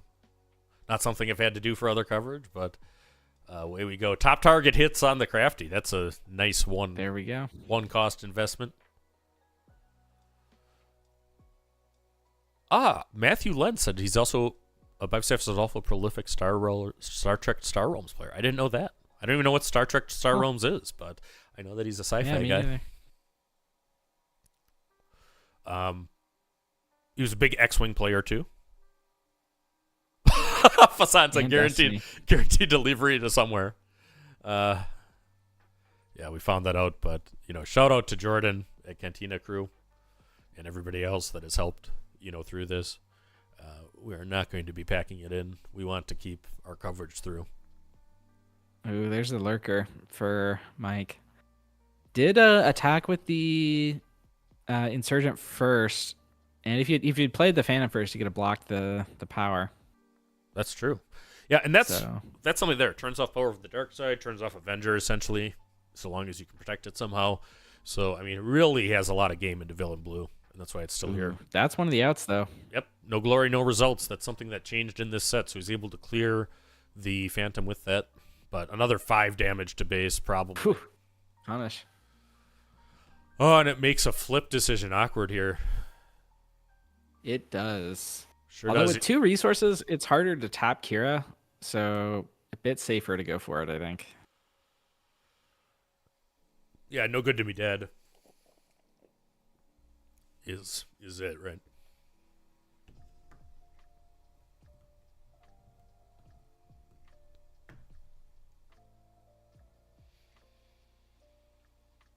Mike's trying to find a 1 damage token for that Insurgent. Shout out to Metal. What's he doing? Yeah, shout out to Metal Fab. Jordan brought some Metal Fab, but actually I think one of the owners of Metal Fab is in Colorado, dropped off a bunch of tokens by the stream table. Our giant dials and our dice were also in the same box that got waylaid, on its way to Colorado. Kira's going to power up, and taunt Jango to see if he's going to attack in and take 6. All right, Crafty coming down. That's nice to have with Kira only having 2 health left. Oh, it sure is. And Crafty Smuggler, it's kind of a card that you've seen from the beginning of this game till now consistently. 2/2 shield. I'm told that Ooh, and Mike's gonna not run Jango. He doesn't want Jango to get barrage to death. Yeah, that's what I was gonna say. Playing conservatively here. Right, because Kira Barrage would kill Jango and take the shield off the Crafty. Yep. Gorilla Soldier, not Insurgent. Does cost him 3 damage, though. Thanks, yeah. Usually it's kind of an expletive after Gorilla when somebody plays one on you with a empty board. But the indirect can do things, too. I thought we saw a really kind of smart play by Landon in the first game, powering up a Hyliban with 1 indirect. From it. So there's advantages. It's obviously good if you have a super laser tech out, auto kill. So it's a cool new mechanic for set 4. No out to the smuggler. Kira's just gonna go to base. Does 6 damage. And I think here, I mean, you have a lot of ability for Bobby Sapphire to lean into his experience with Kira. I mean, Wu, who's a great Kira player, is a member of his team. And, I mean, this is a matchup he has played before. Absolutely. I wonder what It is Guerrilla Soldier. I thought it was Insurgent the whole time.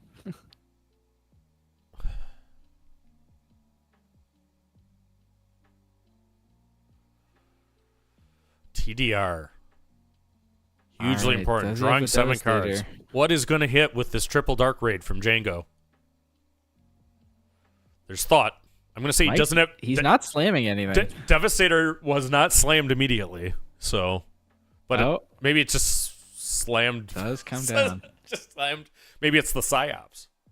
Happened. But he does have but no glory to save a got lot the of the no damage. glory.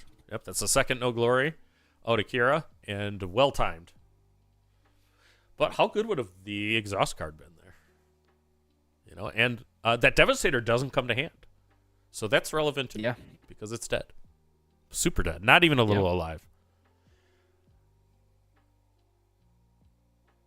All right, so we're going into, I think, 7 resources for both players. I don't think Kira ramped this game either. 15 damage on Kira's Echo base. Kind of an odd base choice, except that it's the Twin Suns base. Man, a lot of people. Those Twin Suns pods must be selling. Ooh. There's a bunch of them. Ooh, Maul is real good right there. That's going to trigger that top target. Heal 6. Ooh, so a body blow, taken as Jango falls to Darth Maul. There's no other underworld units, so Darth Maul. That's not Darth Maul. That's just Maul. They are different names, which is relevant. Small. But takes 3 damage back. Tarkin Town was still up. Oh, yeah. And let's see what comes down with 7 damage for Jango. It's going to be a Lurking Tie and an IG. Not using its on attack or on wind played. But not even a Super Laser Blast hits that Lurking Tie. I mean, this is where you want Snoke. This is a last match. They're slamming that would just be brutal right now. It is. Devastator dies to a lot of cards. That can Devastator be- does die to a lot of cards. He's going to... What did he do? Reinforcement Walker. Reinforcement Walker, yeah. So he discarded the Power of the Dark Side, which is a really bad card right now. Yeah, he's going to take 4, 5, 6, 7, 8, 9 just from what's on board this turn. And then he's going to get devastated on top of that. And that one's played from hand. Oof. So...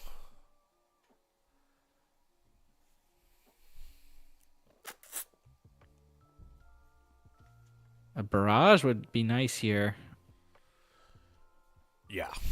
I mean, he's got to clear Devastator. If he doesn't have vote for that, this game is over. It is a barrage. He does have it. He does. So he's able to do 8 with that. Clear the Crafty, clear the Devastator. Survives for a He's bit. dead to Surprise Strike, though. It's not Surprise 6. Strike. It is War Juggernaut. Juggernaut. Tapping down the Reinforcement Walker, which is huge. And if he's got nothing for either of these units, then that's going to be game. He puts a damage on the Lurking Tie. I like that. Might as well, right? Might as well. So it's not because it's indirect. It's because it's friendly. Friendly damage still hurts your own Lurking Tie. I was thinking about the IG too. Do we want to damage that or no? I think he didn't. He's playing around Vigilance. He's got the one card, 1 cost exhaust. Can he not exhaust Phantom? You could exhaust Phantom, but Why did he exhaust IG 2000 then? He might have thought that he couldn't, he might have another out. because that's 1 extra damage. Ooh, Bazine coming down to hit the Vigilance. Oh, another body blow. Great piloting by Bobby Sapphire, which is what you would expect. If you haven't seen the Jango Masterclass, him and Tata. See, everybody's. He's told me that the name is wrong, but or how the pronunciation is. But they were the teachers of the, or hosts of the Masterclass, and it's a very relevant thing right now. So Landon is on the extreme back foot, having taken 28 to base. One left. I'm not sure he's got anything. Oh, Devastator. That does do it. That's It a lot. Keeps him alive. That's a lot. That's a lot. So the Devastator is a Sentinel, of course, and has an on attack that, or when played, that does the damage equal to the number of resources that you have to the thing. Okay. Maddie in the chat says Bazinga for the one attack Bazine. That is true. That is what should be said. Bazinga. When it goes. And that Right. the She Bazine. does get to exhaust the walker here, which is important. That is a huge, huge play. So Oh, Bazine dies a hero. What is the TDR? All right. He's looking for War Juggernaut TDR. for lethal is what he's looking for. or Devastator. And it's Devastator. Devastator. All right. Good game. All right, so great match. Well played by both players. The Jango Tarkentown deck, piloted by KTOD's Bobby Sapphire, does prevail and improving to a perfect 7-0 at the Denver Sector Qualifier. Landon Lord, who's been killing it with Kira 30, is not able to take this, but is still absolutely in contention for top cut and looking to get to game day 2 of this event, where we'll be back with more coverage. So, all right, let me check. That was a pretty quick match. If they can get us some bonus coverage, we will do that. We are going to pop in this way, and we'll be back with more Star Wars Unlimited right after this. So stay tuned, folks. In the meantime, check out C Raptor's channel. He's probably got a match on still, and we're going to see if we can get another one up for you in round 7.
All right, Star Wars Unlimited fans, we do in fact have bonus match, and we got bonus commentators. So George the Hulk liked his interviews so much, he's going to actually join us to call a match and a half here. So this is going to be a Han Yellow Mirror.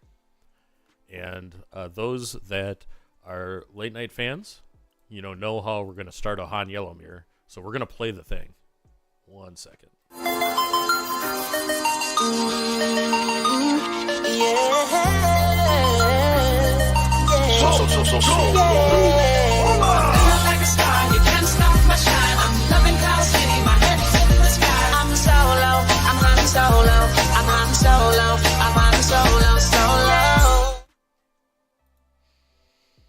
All right, so we are back here, and we have moved into a game 3 of 2 Han Yellows.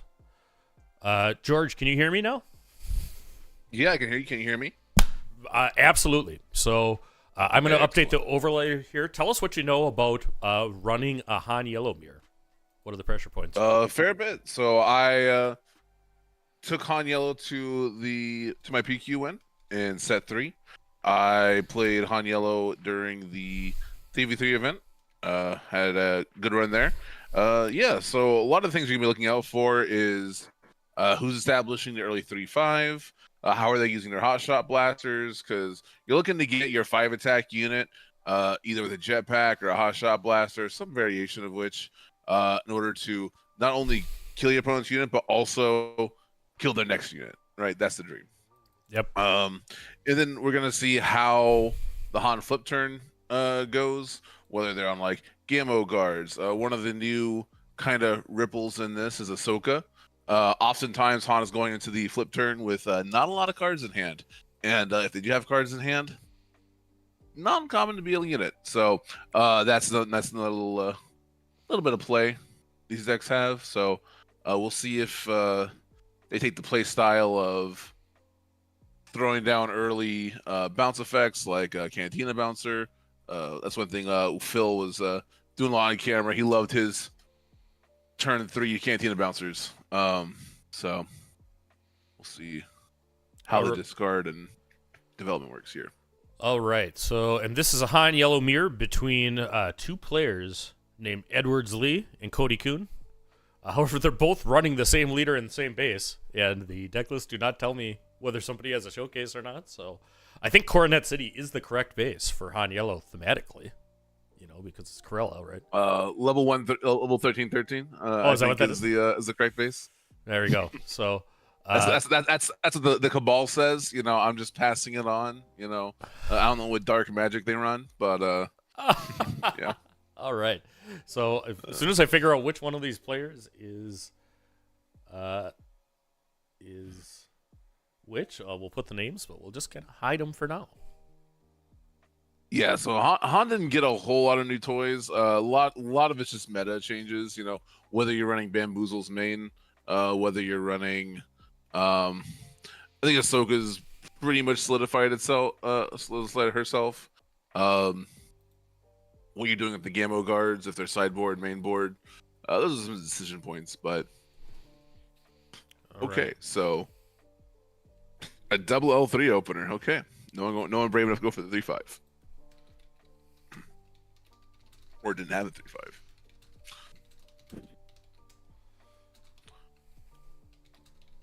3-5. No, I see. So the Han without the showcase had DJ. So that's another. A lot of these games they will turn into DJ Fest. You'll see 2-3 DJs resolved. Once you get, if you make it through the flip turn unscathed, get ready for that. Yeah, and I mean the Han Yellow having DJ is a huge thing. We do see a Hotshot Blaster coming in on L3. Mm-hmm. So that's going to be 4 damage to participant Han's base. I did ask. Yeah, so unlike a Jango, Mono Han does not have ping damage. That doesn't exist in his colors. Right. So, yep, having to use his damage to go into the L3. But we do see a Bodhi Rook, and he's going to get a Bamboozle or a Surprise Strike or a Waylay. So so get rid of that Spark so that way he can set up a... Because Spark is a classic tool of like stopping your opponent from doing their Han flip turn, right? Right. Just getting rid of that key piece of, the exhaust, that surprise strike, whatever it might be. Gives you a lot of flexibility on the turn. But now Bodhi Rook says, go ahead. You can't stop it. Because the card advantage doesn't matter, right? Because that turn Han used 0 cards. You just smuggle the Hot Shot Blaster. So they're actually on the same amount of cards, even with the discard.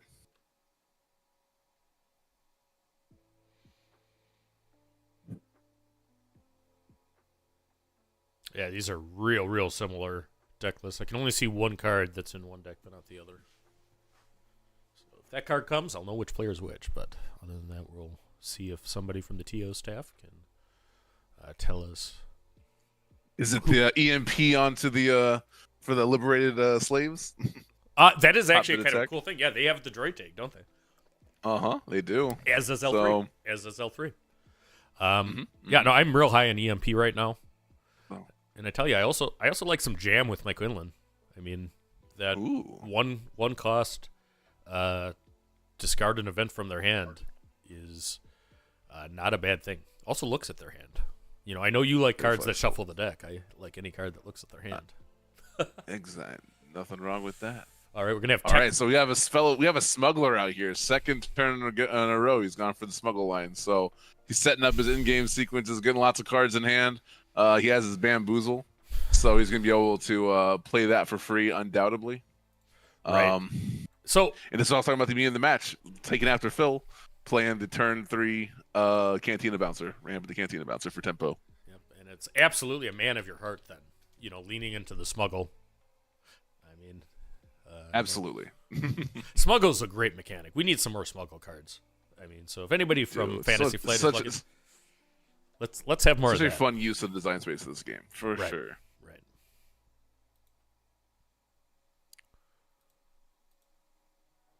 All right, so yep, he's got initiative, so we're off to the races.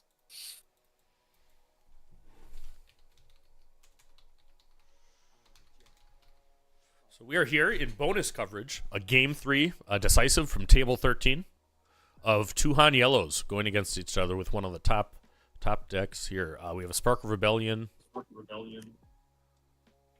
And it's Cody that has the showcase. Cody has the showcase. Thank you, buddy. Showcase, okay.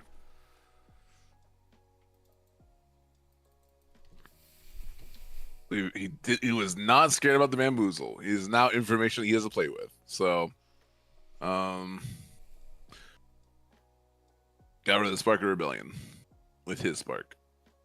Spark Inception. One could say that happens. That happens in Quinlan matches. A fair amount too. Yeah, because it's funny. Cause you look at the game, it's like, oh, they both ended up with their Sparks going to the graveyard, discard. It's just that the player who played the Spark had to pay 2 resources. But yeah, huge signal that the Han is trying to protect something, and a Cura call. Ooh, this is a fun moment. So, do you? Yeah, he called Cura. Okay, yeah, because you could call something like a Hot Shot Blaster from resource or a Jetpack from resource, or DJ. Don't forget you can call DJ or DJ. All right. Yep. So naming the Hot Shot Blaster there, exactly what I was talking about. Yep. Because you already knew he wasn't gonna get, Han that turn.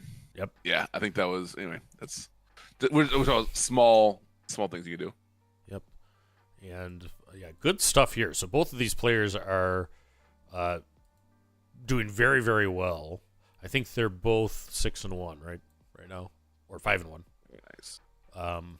And Han is a deck that takes a lot of brain RAM to pilot for long periods of time. So I respect anybody that can do that. Absolutely, I feel that for sure. Yeah. Also traveling because a lot of people are coming in from out of state. Getting in there the day before. You don't get to eat much, so those matches can go real long. No. Depends on the matchup. Yeah, Han is a very flexible deck. Whether you can just play tempo or go for value because it is one of the best. With all the resource manipulation and smuggle options, you can play a really, really good grindy value game if you want, or you just play cunning a couple times and knock them dead. Yeah, absolutely. So, And I just finished my George the Hulk name take. I think this is the first time we called a match together, George. So yeah, thanks for trying your hand at commentary here. So Yeah. I usually pop in for fun whenever someone needs a break. It's usually how that goes down. absolutely, and you Happy to. you're a multiple master. You're one of the multiple class master class people, I believe. It's not very many of those. Yeah, Avenger Vader and Boba Blue, which I still hear about how Boba Blue every day, fairly frequently. People absolutely love that deck. Boba Blue. I mean, you can still do it in Twin Suns if you want, and you do know there's a Vader Blue that's undefeated right now. I think at this event. Bearing the torch, I love it. Bearing the torch. It's X and I haven't one, seen them. actually. X and 1, okay. 6-1. Well, that's still a pretty good day, for Vader Blue. And we'll see if he can. Yeah, I think Blue Villain control. I think once you have the early game kind of figured out with Vader, I've been puzzling about it, and it's a little bit tricky. But the Blue Villain toolkit is really well situated to deal with Jango, but it's the whole early game. I think you got. It's actually 501. Sorry, 501. I got it wrong. So they had a draw. So Ooh, no losses, Bamboozle. but a tie. Bamboozle hits Han, so he's not going to be able to ramp with the Han. And Bamboozle's having a moment right now. And a huge tell here. He discarded a card instead of paying the resources. So he wants to use his 6 resources. I think he only has 1 card in hand, so I don't think it's going to be a ramp into 7. Yep. So we might be seeing our friend DJ pretty soon. Mm-hmm. Big Falcon from the row. Big Falcon smuggles for 6, I believe. Doesn't get ambushed from smuggle, but still is a big, beefy unit in space. And there's not a lot of space units in either deck. All of them are called Millennium Falcon. I think both have a mix of the 2 Falcons. All right, so we got Zori Bliss coming down, which is 5 from smuggle or 6 from smuggle. Oh, he just smuggled his hotshot blaster in. So right. All right, so we have 2 damage on. Let me see the other player's name. I'll update that overlay. Tell us what you see as we go.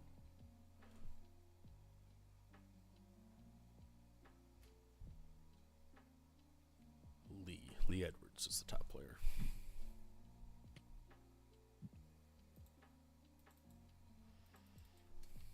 I think we know he has the Han unit, right? So that's happening. Right. That is happening. So this is the fun mini game in this matchup, where if you're the first one to blink, if you're the first one to play the Han unit, your opponent now has, if they have Han unit, your Han unit. Now you have to find your second Han unit, So it's a little dance. Yeah. So will there be an answer? Not this turn. Mm-hmm. Oh, he had the backup Han unit for his opponents, but it's gone now. So always have a backup Han. Always have a bit. Yep. Yeah, we have the no, we don't. Not anymore. Never mind. All right. There is the Vanquish at Home where you waylay into Spark of Rebellion. That's a fun one, but absolutely.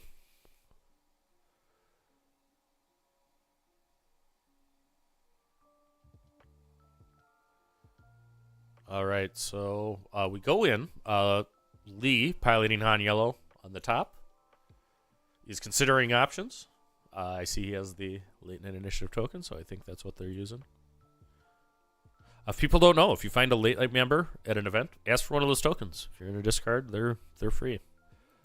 Both players at the last Destiny Worlds had late night tokens on their stream. Yeah. We've been at this for a while. We got OP Han killing non-OP Han.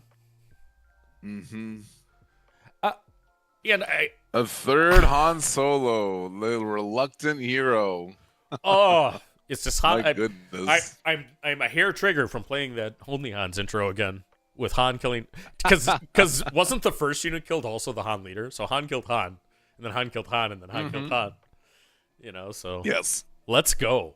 Yeah, let's go. That kind of is kind of inevitable in these matchups. So we'll see. We'll see if he has to respond with a bounce. Nope, surprise strike. Okay, there it is. So he is out of, I like to call it the black hole, where you just, every unit gets swallowed up by Han Solo. But I think he got through it. All right, so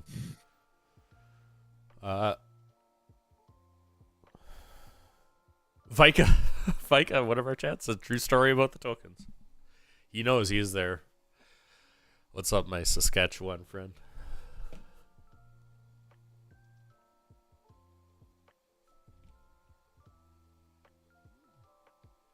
A big falcon is doing work. Mm-hmm. Yeah, there's not really good answers for it.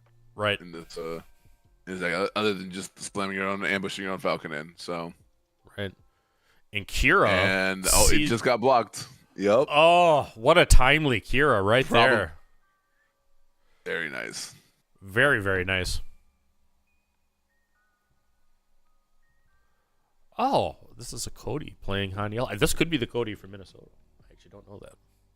If anybody knows Cody Kuhn, where he's from, but there's a Cody that won 2 PQs in Han Yellow, Minnesota, including the one we covered, before. So, don't know the last name right now.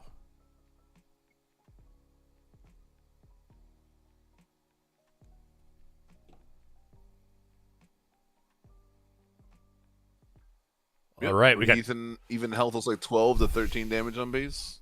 So we got 8 damage presenting and 7 damage presenting. So lots of game left for sure. Yeah, but we got 250 people watching live some Star Wars Unlimited from the Denver Sector Qualifier. Thanks all for joining us. We are in a decisive Game 3 in Round 7. This is bonus coverage, and this is Loopy from Late Night Gaming, joined by George the Hulk, the one and only from Bothan Network.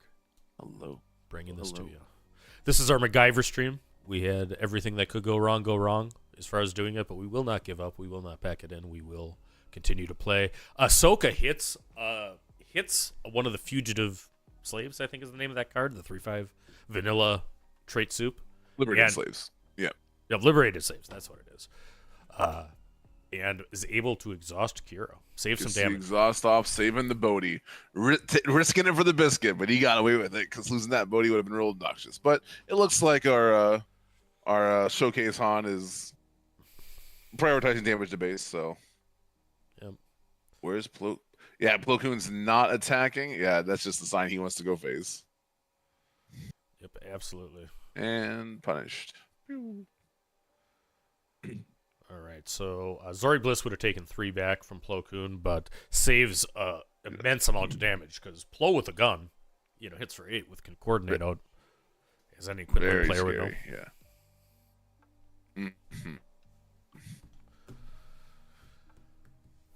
You haven't lived till you'd ready Plo Right. Koon with a gun with Lux out. Oh, scary. All right, so tech comes down for Cody Koon. Yeah, it is a good time to be a Lux Bonteri gamer, that's for sure. All the TDRs and sneak attacks flying around. Not to mention Admiral Piet, one of the top leaders from the new set. Does nothing but give discounts. Yeah. It also works for pilots, though. People out there playing Lux.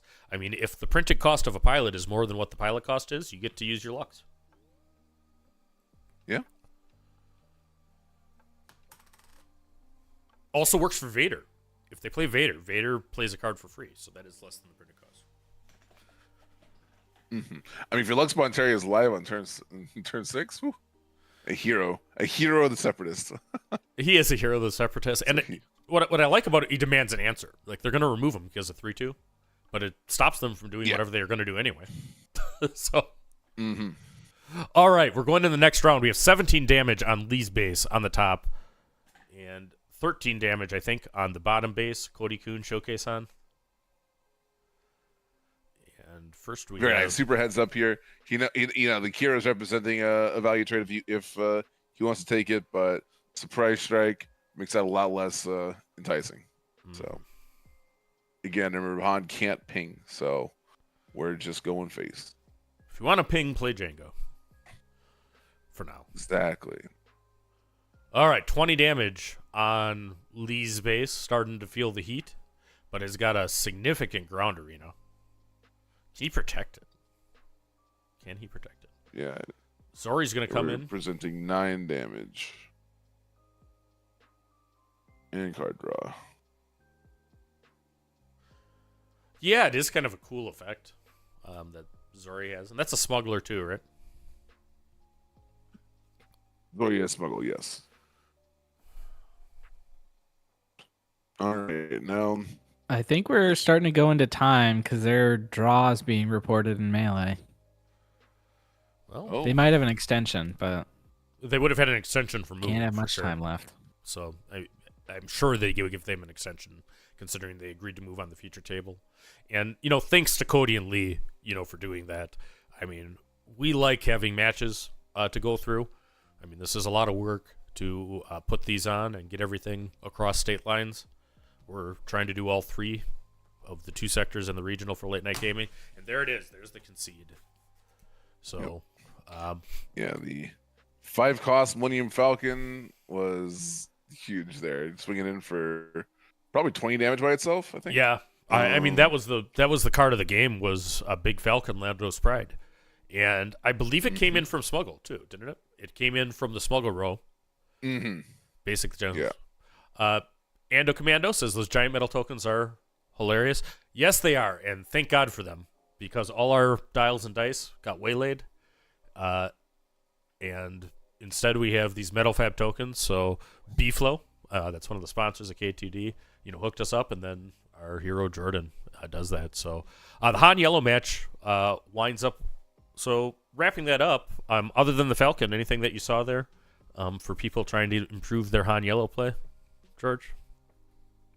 Navigating the flip turn is super tricky. You saw lots of sparks. I think the spark on the flip turn is a classic. That way you 100% know, though, they don't have the answer, or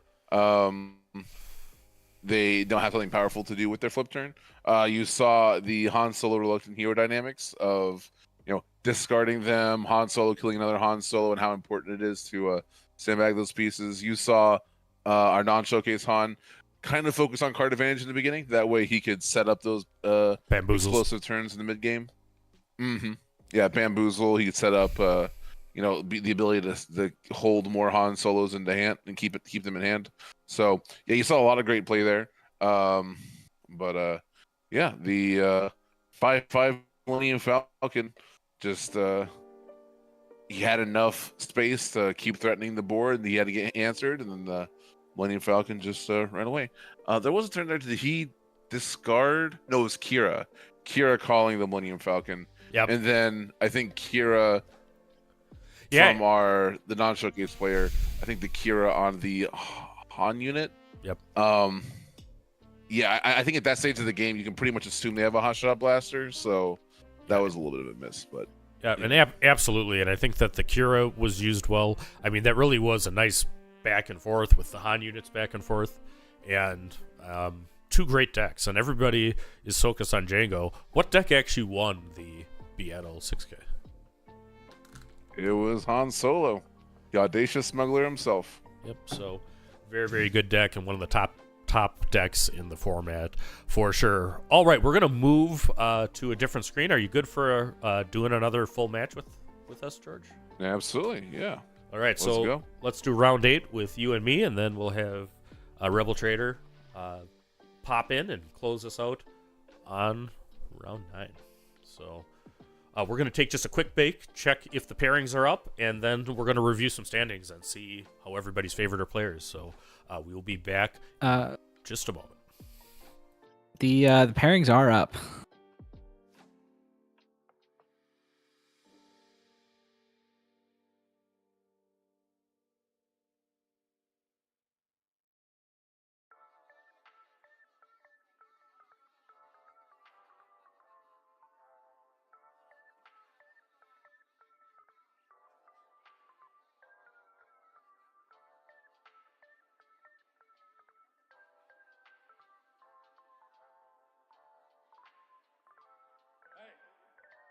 You don't serve their kind here.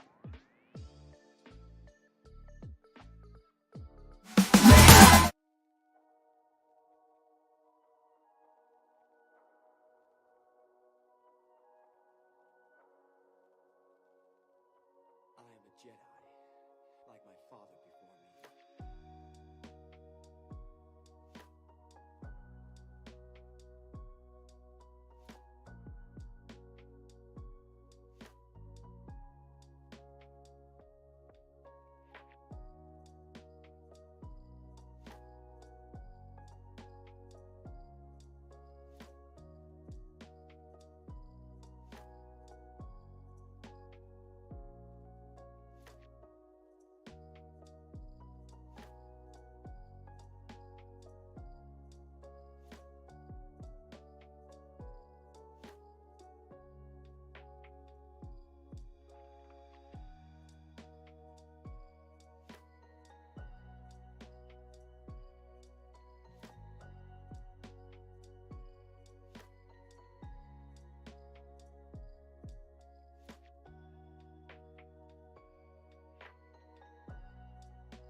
All right, we are back, and we have George the House continuing on.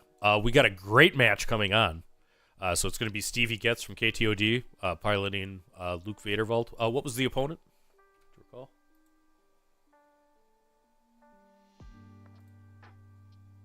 Well, let's just check it out. It's Derek on Quinlan Tarkentown. Oh, so we have a Quinlan, which is what I like to see. All right, so I'm going to refresh this. Okay, so let's look at the matches here. And I see George has found his Cat Bane hat. I might get my pirate hat. If go any farther. I can be a pirate. Oops, I'm not meaning to do that. I'll grab that. I didn't mean to show. You saw nothing, folks. All right, so we have the matches there. We have a Jango Mirror with Tarkentown on 1 by Matt Freed going against Daniel Hall for table 1. We have another Jango Mirror on table 2. Mike Gem, Bobby Sapphire against Mike Overlay, whose name I recognize. Cody Frechette, who we just saw. I don't know if that's actually the Cody we just saw with Han Yellow or not, but there's a Han Yellow versus Sabine ECL. That list, despite being dead as a competitive serious list, is on table 3 of the Denver sector. We have a Jango versus Quinlan Tarkentown face-off on table 4. Table 5 is the match we're going to have. Oh, it's actually not. It's Stephen Baroni. So, you know, I know that's... I was told that was a KTOD Luke list, so I think it's that list. It might not be Stevie. But we have Stephen Baroni, and we have Derek Schwartz on Quinlan. So that's going to be the match that we have on feature. Jordan Fiegelman. I'm pretty sure this is KTOD Stevie, right? Yeah, Stevie Yates. Yeah, it's in a melee. All right, so it All right, yeah. it's there. So, yeah, maybe that's his melee name is Jabroni. That actually might be a Jabroni reference. Is his melee name? But Jordan Fiegelman, who I think is Jordan from Cantina Crew, is killing it on round 6, on table 6. So all of these players are doing good. Let's actually pop into the gameplay a little bit here. We are starting to go. So I will update the overlay. George, why don't you tell us about what you know about the pressure points for these matches? Yeah, so Quinlan's going to do a little bit of hand hate, a little bit of force throw action, but Luke has this nice extra 3 health, which, you know, is a little bit of inconsistency having extra cards in your deck, but when you have so many cards to just say Sentinel and Heroes on them, you just throw some shields on them, so you buy yourself some time to find the key cards you need in any given matchup. So look forward to seeing the unstoppable force meets the immovable object, so to speak. Yeah, and as Quinlan Tarkentown, I feel better into Luke than I did set 3 only. And that said, that is a tough matchup. I mean, if Luke ramps and you can't, you know, line up the shields with the Quinlan ping, I mean, you can be in trouble in a hurry, you know, playing against a Luke Green. And it's really cool. For sure. There's definitely a clock on the Quinlan's definitely a beatdown here. The late game of Green Hero with whether it's U-Wings or Home Ones, all this sort of stuff. Yeah, they have a really good value proposition when it comes late game. Yeah, we were talking actually about Stevie in this match this morning. So it is Derek Schwartz.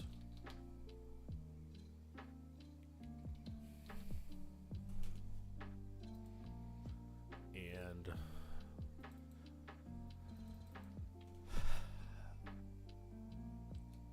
Alrighty, so speaking of a nice choice in a data vault list, he's able to sift through his deck pretty consistently with the R2D2. He chose to keep it on top, so he likes what he sees. We'll just put his name exactly as he has it in melee. If anybody from KTOD in the chat can tell me if that definitely is Stevie Getz, I will do that. I think it is. All right, I got a data vault here. Yep, you're gonna see lots of crafty smugglers or crafty adjacents with L3 in the meta right now. So having a nice 1/4 shield at the pop the shield is very nice. Yeah, absolutely. I mean, K2 is a good thing. Now, I mean, Luke can actually. Yeah. Yeah, so Luke opened with an R2 and shielded him, which is tough. Anytime you can play 1-drops into Quinlan, I mean, in the current meta, I was running 1-drops for a while in set 3, but I mean, that's a good thing to do because you can dodge pings, and then if you can ramp, you can dodge pings the other direction. For sure. Yeah, no, we definitely have the Quinlan on the beat down path. He's not waiting for not waiting for opportune times to use target town. He is throwing down units and going face. So, right. And you have to. I mean, you will not beat Luke once he's like 8-9 resources. Absolutely not. And the village people come down blocking the way for Quinlan, and that's a tough one because he didn't see a Sabine. I mean, Sabine unit is a very, very key draw for Quinlan in this matchup. I mean, you want that Sabine unit to deal with all the shields in the ground arena. Yep. Both of these players are 6-1. Certainly looking forward to day 2. This is round 8. Looks like I have the overlay fully done. And you were talking about jam communications earlier. Using that jam communications to play off curve and still have very efficient turns. Yep. So we're gonna see that 3 cost come down, ping off the shield. So yep. Pings are really good against shields, but yeah, now you have 1 resource floating. Jam communications is that perfect complement to this sort of line and strategy. All right. So Stevie and the KTOD play the Millennium Falcon to ping off the shield. Yep, and that's exactly what you need. That's 4 dies. Okay. So, yeah, he affirmatively attacks the L3, trying to save damage, I guess. Yeah, he did. Didn't want to. Yeah, he didn't want to get value traded by the 2/3 because the Insurgent is a 2/3. So like, if that lives, then he'd have to trade R2, and it gets a little messy. And, so just do a little damage control.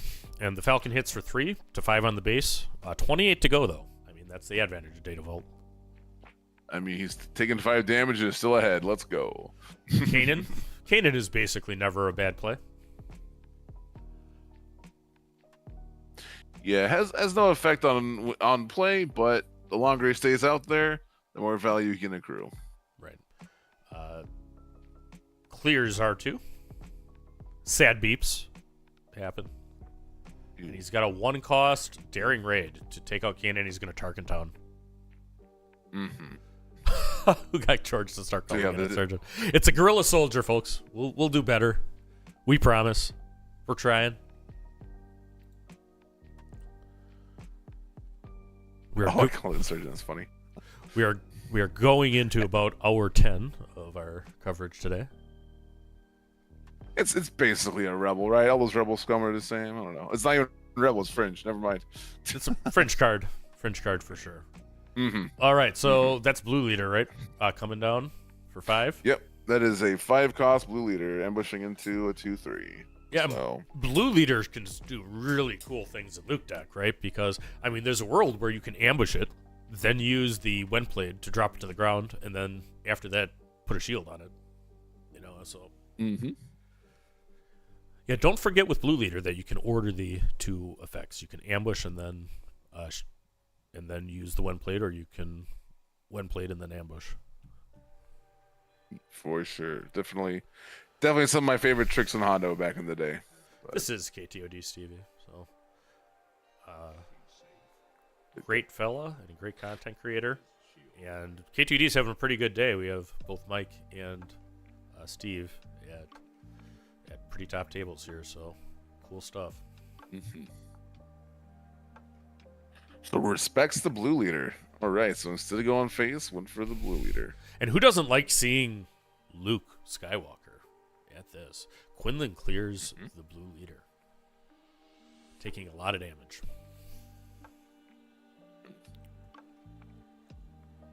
So that's notable.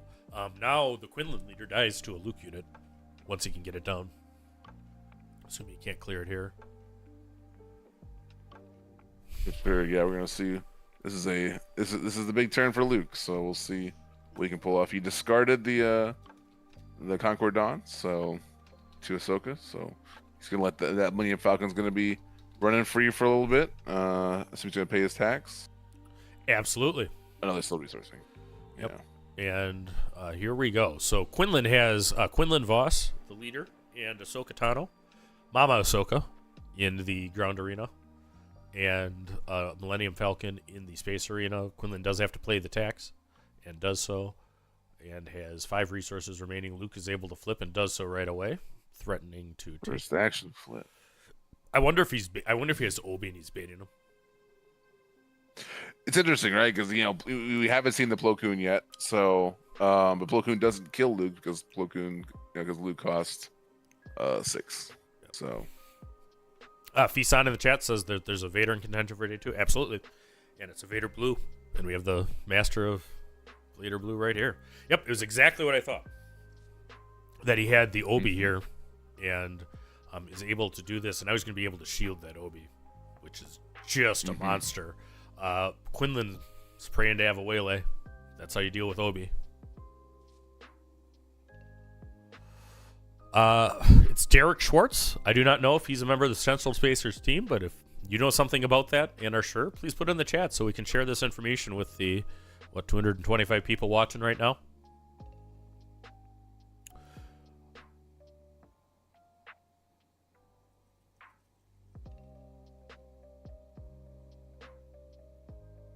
Yep, 14 damage on base, but the power of those, plus 30 health bases coming in. Right. Still 20 more damage left to go. Yeah, and this game's far from over. How bad does it feel to run Ahsoka into a shield? Now, he does have an out, but it's an out that hurts. He had the Plo Koon. So he had the Plo Koon. Plo Koon's going to take 4 back. Luke's going to get 2 experience and get to draw a card, which is very relevant. I mean, Quinlan, your advantage is your ability to peek the other hand, or your ability to make them top deck, and you really don't like to let him draw cards. It puts you in a bad way. For sure.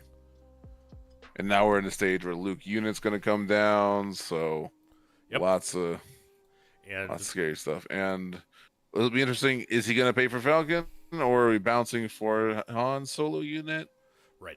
I mean, and that's the answer you have to a Luke unit. I mean, you got to have Han unit, because with Quinlan's ping, he can Han Ambition for 6 can get the 7th damage and clear Luke and Cad Bane. Pay that resource.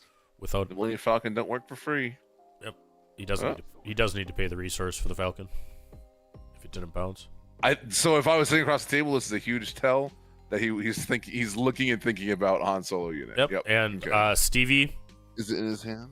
He catches it. Okay. Correctly notes that they do it.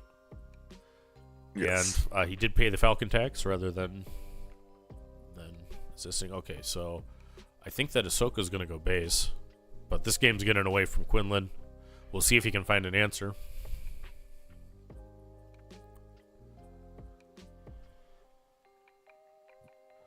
Luke's coming in and clearing Ahsoka, giving a shield. And you can see here, even without hearing the audio, that the players are very clearly saying what they're doing, and why, and that's the right way to do this. This is Central Spacers Derek, and we love Derek, says Central Spacers. Symbiote says the Schwartz is strong with this guy. Who doesn't want to see Luke Vault win a thing?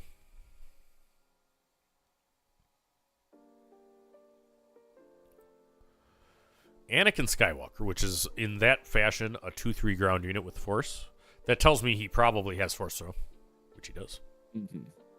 Yeah, saving it for that long. Yep. There is Covering the Wing. Covering the Wing, which is a great card. What do you feel about that card? That seems like a George card to me. Yeah, so I think so I like Jetpack more is what it comes down to. Due to the stats being able to be used immediately. So and the problem is those kind of decks to me compete over the same slot. And Jetpack's way more flexible. But obviously he can't run Jetpack right in blue green. Right. The shield plus a body it's nice protection against ping effects or just being able to value trade. Yep. So super flexible card. And the X-Wing tokens are good into Jango too. Because, he has some real big space units here, but there's still a fair number of 2 health space units in the Jango deck. Mm-hmm. For sure. Your silencers, your P38s, all that good stuff. All right, and Derek from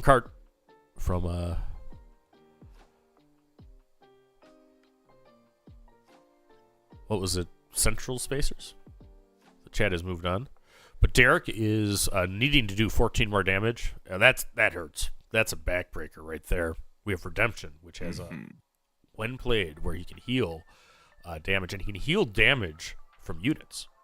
That's something that some players miss. It's not always just heal the base, and in fact, Stevie's the first thing he's going to do is try to look at his leader. Probably take it out of range. Get that, yep, get out of Han Solo range. So it has 9 health with was it 6 damage on it, so he's healing it to 7. Yep, exactly out of Han Solo range. Perfect. Central Spacers. Thank you, yes. Patrick. I think I did that right. All right, so and then there's no healing from base. Did I see that correctly? I think so. yeah, and I think that Derek conceded. Yep. You're not going to come back from that. All right, so Stevie from KTOD, Luke Vault, goes up a game on a powerful Quinlan Tarkin deck, piloted by Derek Schwartz of Central Spacers.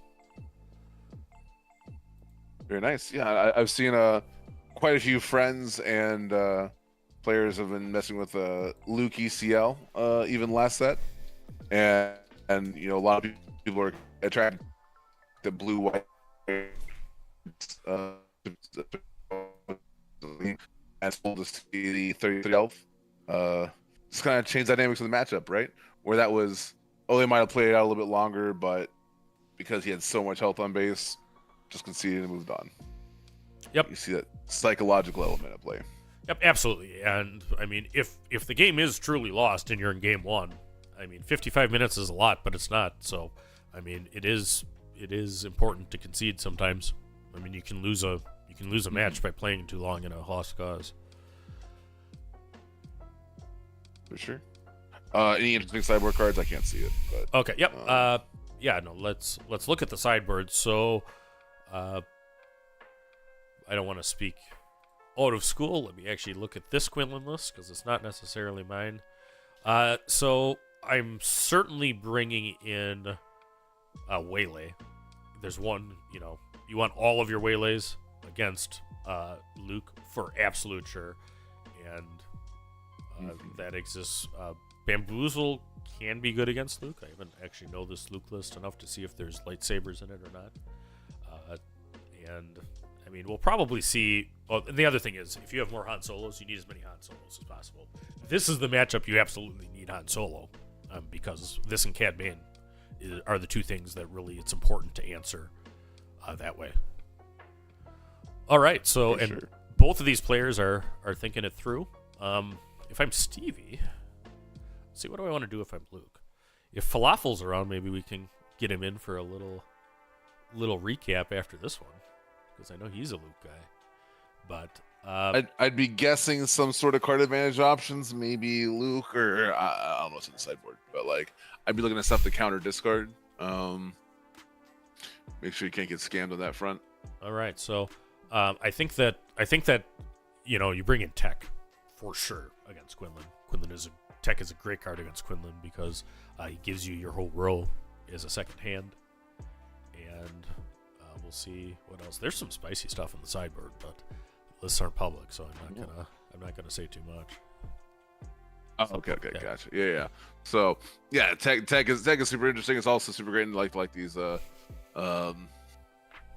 control matchups or anything like that. So all right, interesting if you bring that in. So yeah, people are picking into the stream. Absolutely show off this match. This is one I'm excited about. If you're expecting to see nothing but Jango mirrors, that's not what's happened today. And we have a great one here between two 6-1 players. We have KTOD's Stevie on the top, playing Luke Vault, going after that first ever American Luke showcase that's going to be coming from Asmodee, and Derek from Central Spacers coming in with the deck close to my heart, Quinlan Tarkin.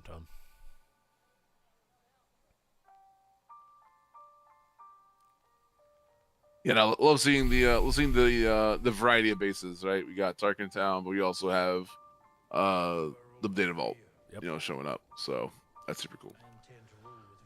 Yeah, and we'll see if Derek can find some answers here. I think his sideboard helped him.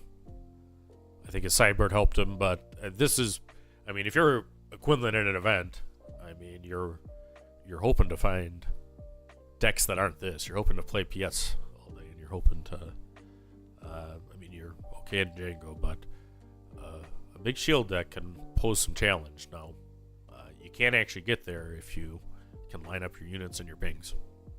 Because Luke without his shield is very hard. Because Luke has to pay a resource for a lot of those shields, but Quinlan, if you play your units, and you can kill that shield for free. So there's a small bit of advantage every time that trade happens. But yeah, and you typically have initiative a lot because of how Luke works. Yep.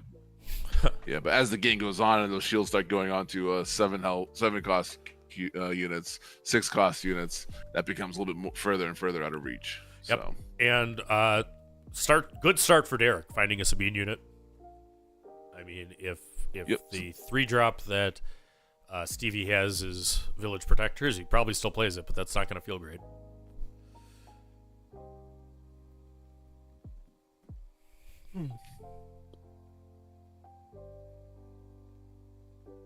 There's a discussion going on in the chat about reading cards. I read cards at events.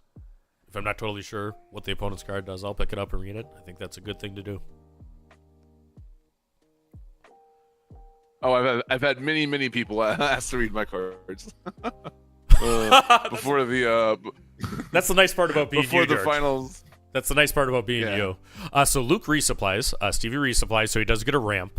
That's certainly better than playing a Village Protector into Sabine, and takes 3 damage from there, and then loses the restored arc to a Falcon coming down. So good board presence by Quinlan. Up 3 damage. We're going to get to see Luke the same turn as Quinlan. For sure. Let's see what he does with that ramp with 5 resources. Usually it's going to be a 4 cost plus a shield. Yep. Lots of options. And I'm really hoping for a cure right now.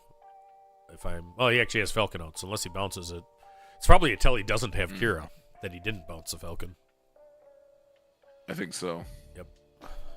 All right, so Falcon gets hit by Fearless Position. That's a good play. 2 resources left for Stevie playing Luke Vault. 6-1 at the Denver sector. We have Battlefield Marine, which is a great play. And then we have Ezra come down.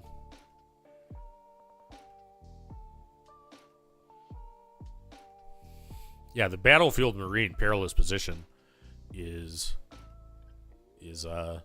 very good stuff.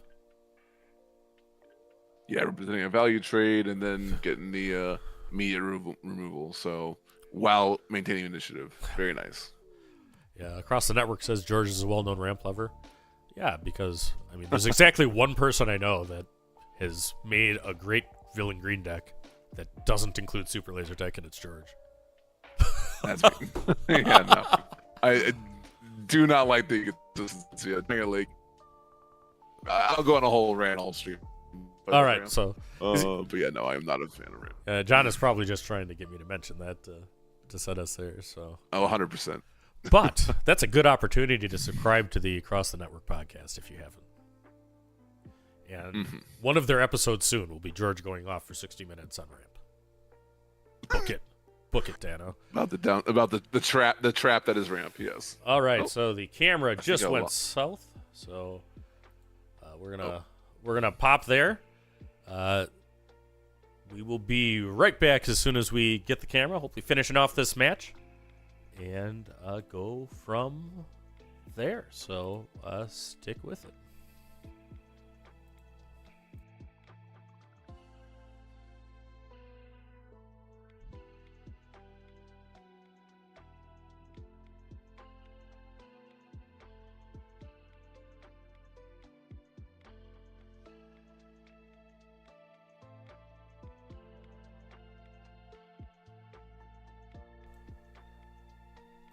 And we are back. Let me get back to the match here. Shout out to our awesome boots on the ground in Denver. You know, we've had Murphy's Law today, as far as a variety of issues, but we are back up and running in time to see that Luke has deployed. He's going to go 4 damage. Well, it looks like, yeah, we had some 6 cost deploy. Definitely Obi-Wan. So it's Obi-Wan in the waylay. Yep. So if you recall, when you were talking about the sideboarding decision, there was waylay in the board for Derek, and that just makes a huge difference into Obi, as opposed to last turn. If you remember game 1, he had to slam an Ahsoka into it and then another unit to kill it. You know, it's horrible value. Quinlan leader hits for 6 to Luke, putting him on the verge of death. If he's got, there's only this is exact, it's only 6 damage on CV's base. He's feeling so comfortable right now. Luke's about to come down. Yeah, he's got him. Yeah, no, he's feeling great. Quinlan should have 4 damage. Carlos says Quinlan discarded the camera. Yep, that's probably what happened. But we are back and we are up. We are up, folks.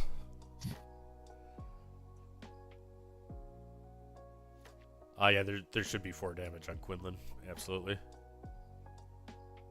But I guess Stevie's already got the Quinlan in his sights and is thinking, is it easy slamming a Luke first action to kill it? We'll see. All right, I'm going to send a DM. I'll probably look up and be like, why isn't your Quinlan dead?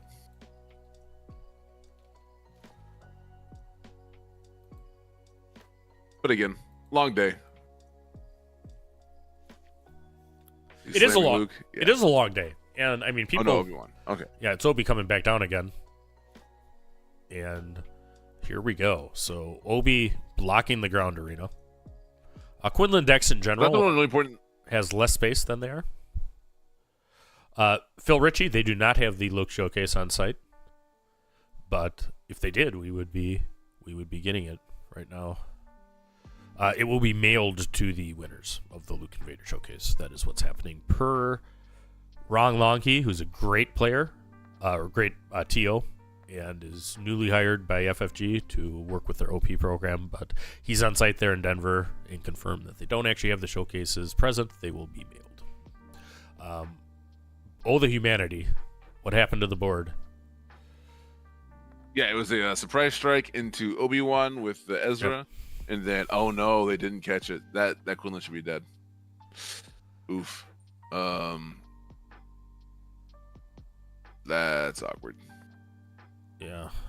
Well, actually, either way, Luke is still very comfortable here. But that Quinlan should be dead. Right? What's the second?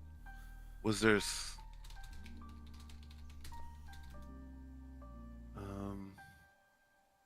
Was there some trickery? No. That's 6 damage just from the one upgraded Luke, and now he's spending a takedown on it. Oh no, Stevie. Oh well. Yeah, that Ahsoka should have been dead. Oh well. The thing is, this is exactly where the Luke wants to be. So, yeah. All right. So we have Redemption getting discarded by Ahsoka, but there's nothing to exhaust. Sabine's Masterpiece is in the deck. That's cool. What does it do for blue? It heals a unit. Yeah. I think a base as well. I think a unit or base. I'm pretty sure. And core card, Cassie coming down from the row. Yes. Now we got Quinlan presenting 6 and him presenting 3. So in top deck mode.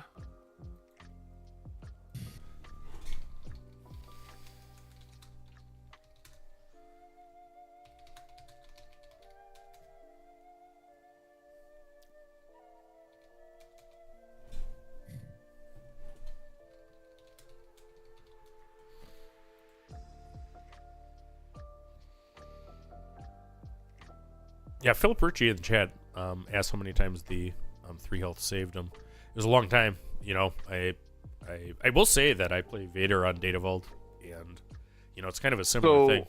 Into a lot of matchups, you're kind of just relying on your heals, and I end matches with more than 30 damage on them, a fair amount.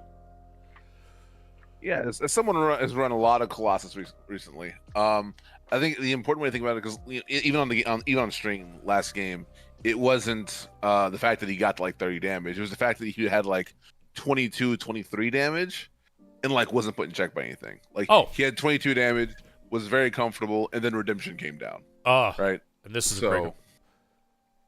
Yep, top deck the home one. So okay, yep, very good. So the people in the chat say that it's right. So it's very good. Oh, and then it was. People noticed. say the Quinlan what? Yep, it was. What was right? Yep, that's what it was. So. All right, so we have Sabine's masterpiece was a shield, still to go. The home one was only able to get a battlefield marine, but still that's a ton of value.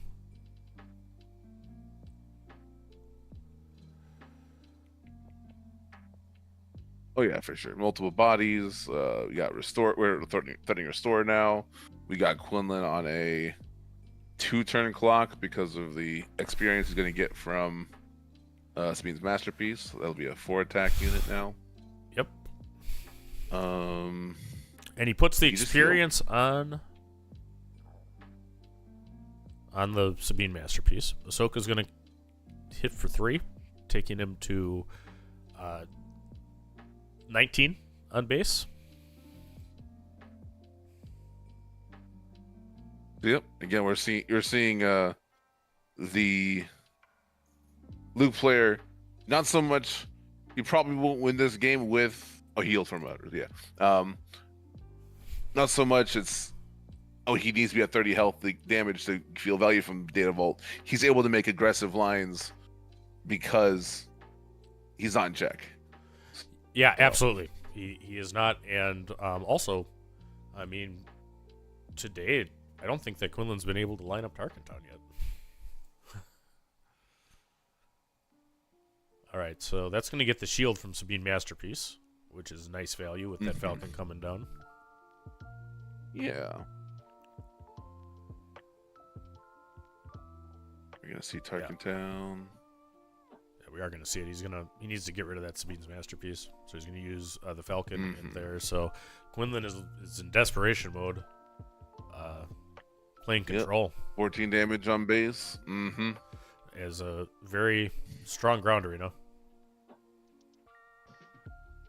Yeah, I was representing 11 damage, so he can get him to 30 damage. Oh, yep. So like again, it's showing up again. If he was only on a 30 health base, right, he'd be a surprise strike away from dying. But 33, nope, still safe. That's nice. And home one, of course, comes in and restores. Quinlan is now to 21. And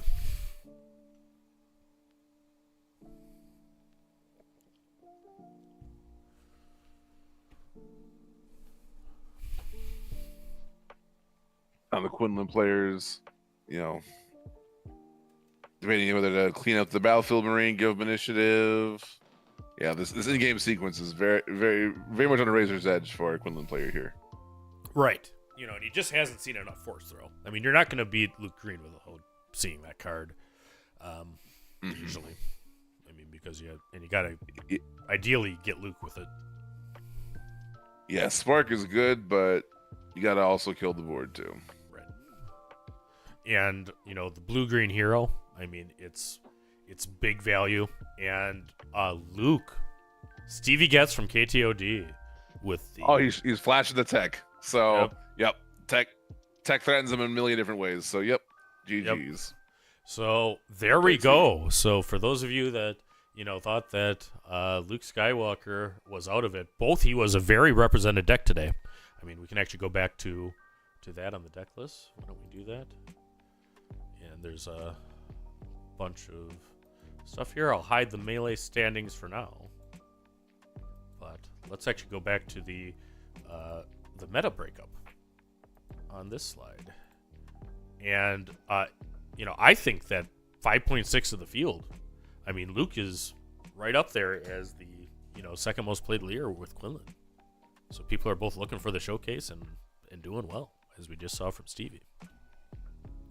Very nice. All right, so that was our round 8, normal match. Let them know if we get any bonus coverage.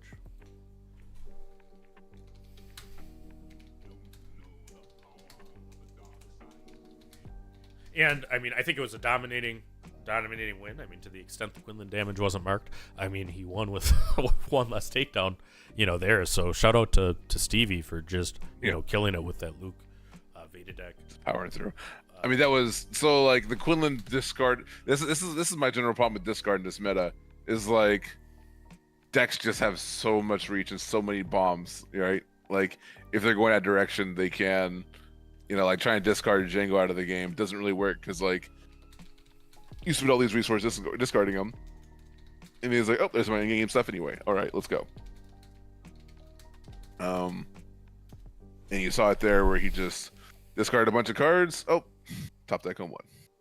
Yep, absolutely. And home one, I mean, at that point, Quinlan just doesn't have an answer to home one, other than force throw, potentially.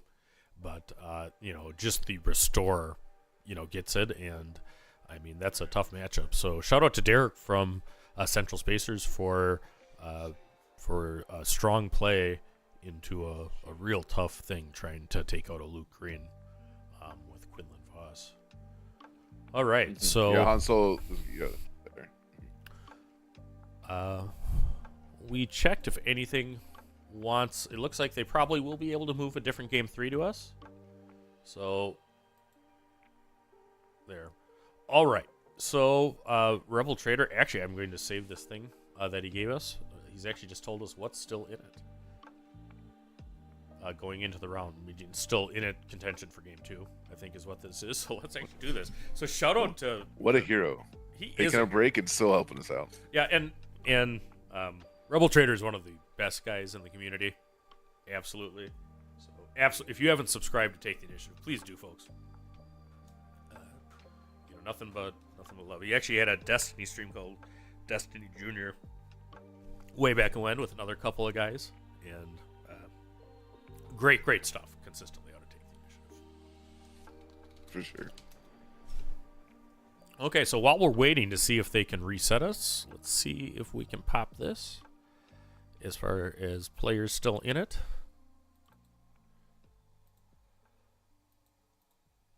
Actually, I think I can do it this way. Other direction. All right, so this is what we have still through it. We have. I'll just zip your video for a second here, George, so we can see all the names. But Jango Fett, no surprise there, with 31 still in contention. Quinlan Tarkentown.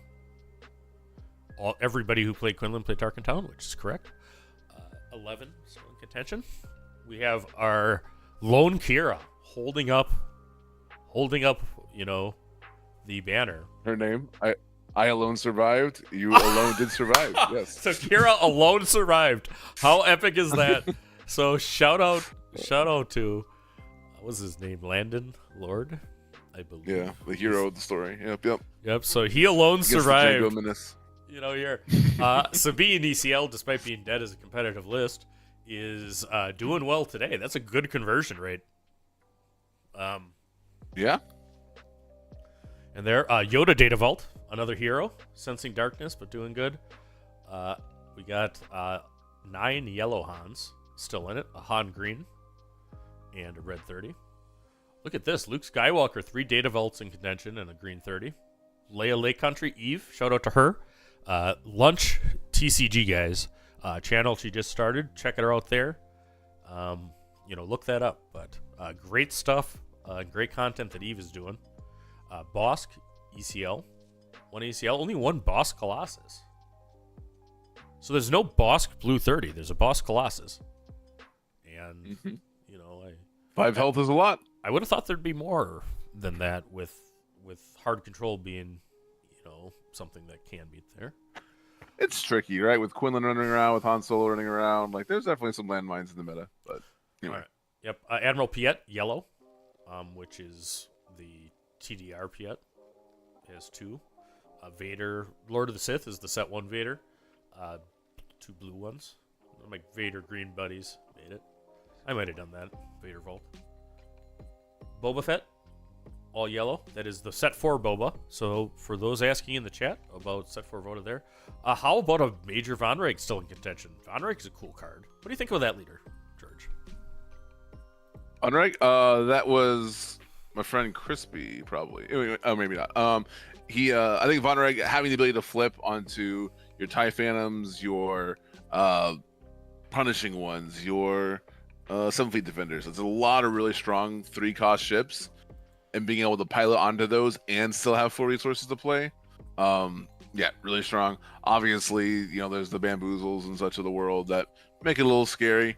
The ability for ambush ships like Blue Leader and such to punish it, but those aren't particularly meta. And when you have a TIE Phantom that can't be damaged or pinged by Jango, just smacking for 7 damage, they're dead in 3 turns. So, it does a lot of really powerful things. So I like Vonreg. I know that you're not the aggro guy, but I do know there's a very good Bothan Network Vonreg list, that I've run into. Mm-hmm. And I think Kazuda is another very good aggro leader, and Poe's a very good aggro leader from set 4. We just need some people to work them and iron out some of the kinks. Maybe a little less exhausting from mid-range decks. Gar Saxon on yellow, 2 of them converted. Ray Tarkentown's still around. I don't think it's Chris. I think he's not at this one.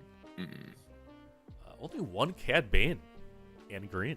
That surprises me. That's crazy. Yeah, Yeah, only 1. Even of all the colors of Cad, only 1 made it through. Wow. We did see Bobby Sapphire rocking as a TIE Phantom, which is something I called out, to friends. I was able to make my run because nobody was on TIE Phantom, right? Nobody wants to play that in the mirror, the Jango mirror. But you're going to see that popping up in sideboards, and that hurts Cad. Yeah, like I said, I mean, if Cad's the problem, TIE Phantom. I mean, you got what's the name of the pilot that kills it now? Sidon Athano. Athano. So I think that changes it better than it was last set. But for sure, there's definitely a play around it. Jump Master kills it. There's definitely a play there, but sometimes you gotta deal with this. There's something over here, and it sneaks through, and you're just like, dang, I really need those pings. So. All right. So, and thanks, RT, who's going to be joining us for the last round when we get there. We're still seeing if they can get a match to us on the feature. That might happen. Let me hide this, and we'll go to Melee. Get your cam back on. Just wanted people to be able to read the things. So let's actually look at what's going on.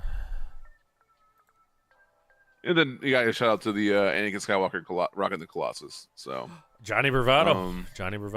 That might be Jeff Greasy. That might be Jeff Greasy because he's playing Anakin Colossus. I think it is. So shout out. Jeff is our boots on the ground at this event, and a stand-up guy wouldn't be able to do it the way that we did anyway without it. And he's got the home field advantage. He's he does. From the area, so he does. Very nice. All right, so it gets real invisible just without the wide aspect here, but we can tell you what results are in. At the top match, they played out the Jango mirror. The Daniel Hall won, who was the Jango on 30 health base. It looks like Bobby Sapphire and Micah is still going on.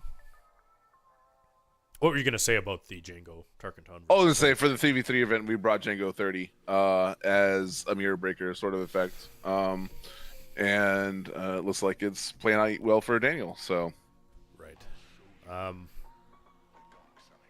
Table 3. Did you guys see they're not bringing another table for you?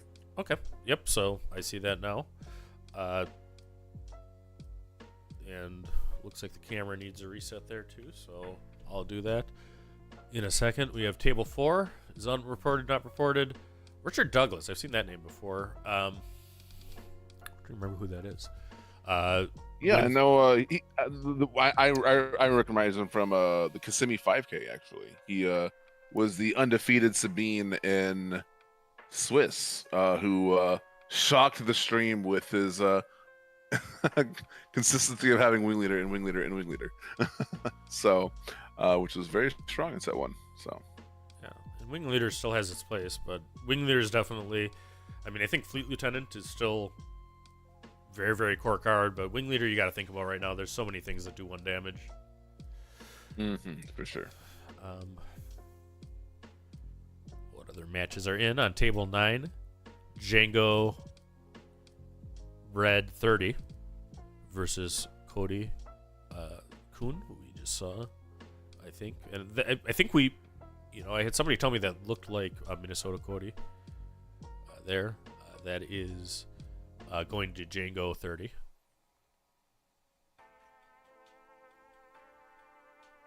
Oh, table 12 was Eve on Leia playing Yoda Data Vault. So two of the Cinderella stories went 2-1 towards Yoda. Oh. And 11 was Levi Lalonde, who we saw with his cool Bossk ECL deck. Had to deal with a Han Yellow. Not what he wants to see, and not able to do that. All right, we're going to take a little break. We're going to reset the camera. We'll be back for the last round of today. There's going to be 9 rounds of Swiss today. George, thank you so much, my friend, for coming to join us. Any final thoughts leaving as we, get to the next commentator? Nope, it was a pleasure. Good luck to all the competitors. Yep, and join up Bothan Network. Is there a free Discord for Bothan Network? Yeah, absolutely. Discord.gg, the Bothan Network. So check us out. We're coming out of dark mode and interacting with our, we're just doing a bunch of prep for Beatle, so we're looking forward to engaging with the community, talking about Star Wars, and having a good time. So all right, and if there's any Bothans watching online, throw up a invite to that Discord right now, for the chat. See if anybody else can, join and see what they're doing. So, all right, we're gonna be a quick break, and we'll be back with round 9 after this. It's gonna be me and Rebel Traitor.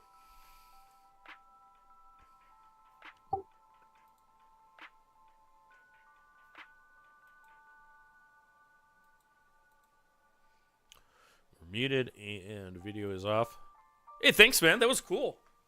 I want to do some more commentary with you sometime. I enjoyed that.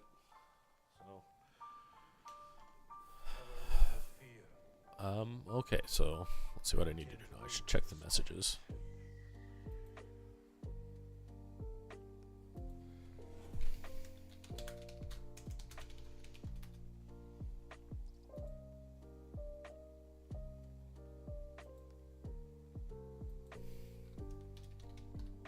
I did put it in the description of the video. I always do when I have Bothans involved. Yeah, and your man Jeff. What a good guy. I love Jeff. And John, too. I mean, they're like my right. Just make sure. Oh, mine was.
perish. Is she safe? Is she all right?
What's up, Star Wars Unlimited fans? We are back with round 9 of the Denver Sector Qualifier. And we've been going into, I think we're about hour 10 of coverage, and we got a great one. We're going to have Luke Data Vault versus Yoda Data Vault for our match. Before that, let's look at the standings of the event overall. We have one undefeated, Daniel Hall, with Jango 30-point base. 2, 3, and 4 are Jangos. Landon Lord. Is Kira I alone surviving alone? Richard Douglas, who George knew from Kissimmee, Florida, from that 5K, is playing Jango Tarkentown and doing well. Giovanni Siolis is our Yoda pilot for this match. And then we have Bobby Sapphire coming in at 8, Cody Hill at 9, and the list goes on. So, and it looks like we're about ready to get to gameplay. So let's transition over here. So, all right. Yeah, this is some really, really cool decks here. We have a Yoda green against a Luke green. What do we know about these pressure points, RT? Pressure points. It's hard to tell. Both these decks are pretty resilient. They are gonna want to go late, and I don't think they have a ton of ways of winning early. Maybe they do. I haven't looked at the list super in depth, but my gut would tell me that both these are pretty control-focused decks. Oh, absolutely. Blue-green hero mirrors. I mean, this is something that absolutely could go to time. I mean, there's a lot of healing, and there's a lot of control elements both sides. Luke obviously has the ability to shield things. Yoda has his kind of interesting ability that card sifts. Draws one and puts one back.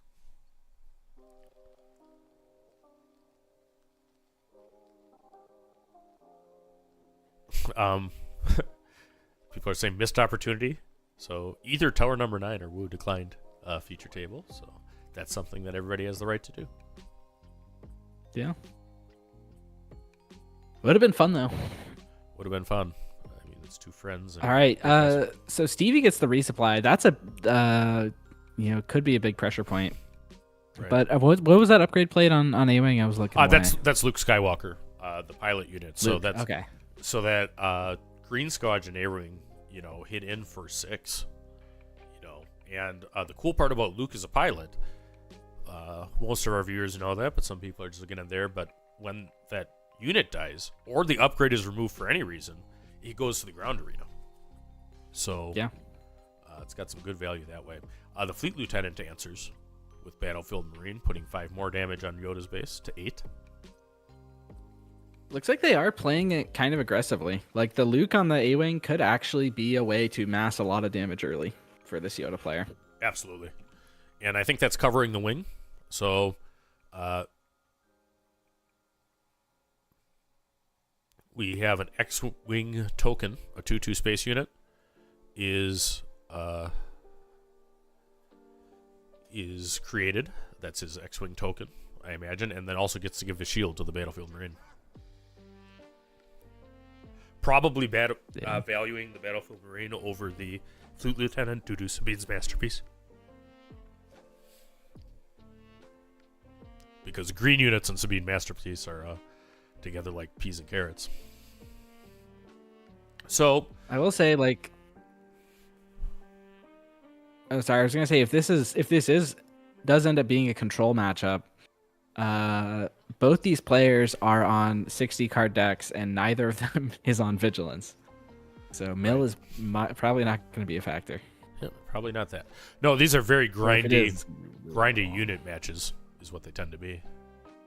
Yeah. Phil Ritchie, who would know blue-green mirrors more than anybody, says he enjoys them a lot. He feels like a chess game.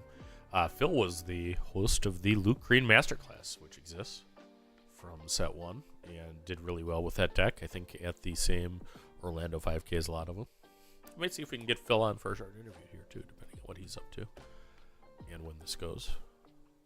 I doubt we'll have actually a whole bunch of extra time, though, with this particular match. All right, there's Luke flipping and a regional governor. What do you think that governor's calling? Yeah, I mean, that's tough. Here, I mean, the regional governor very well could be calling Luke Skywalker. That's probably what I would call him. We already have Obi, due to the ramp, coming down for Luke. Yeah, and this is... All right, whatever it is, Stevie's not killing it. He's going to base with that Luke. Yeah, I think Yoda's looking for answers right here. This is a great start for Luke. Yep.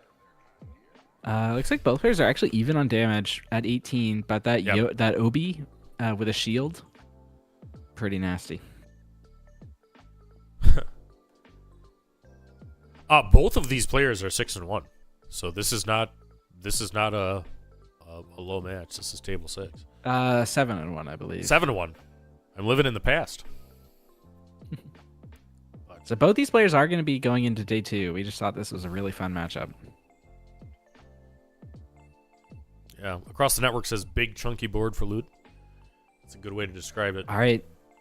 And with that X-Wing hit, Luke's now taking the damage lead as well as it looks like the board state lead. Right. And I think it really all comes down to that resupply. That's what allowed Stevie to really take off here. Right.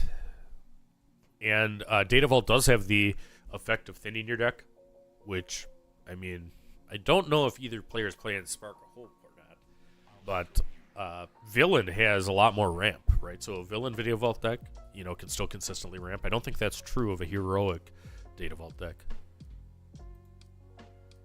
Let's see, looking at it, looks like Giovanni is running Spark of Hope, but Steve is not. Right. All right, so Yoda, he looks and reads the card and the flip, right? So the Yoda flip basically pulls a card off the deck and discards it, so you lose that card, but then can kill a unit with that cost or less. And he has got to set that up. I don't think we're 2-7 yet for Giovanni. Fell the dragon. So Luke comes down to the ground arena. We see the Yoda action.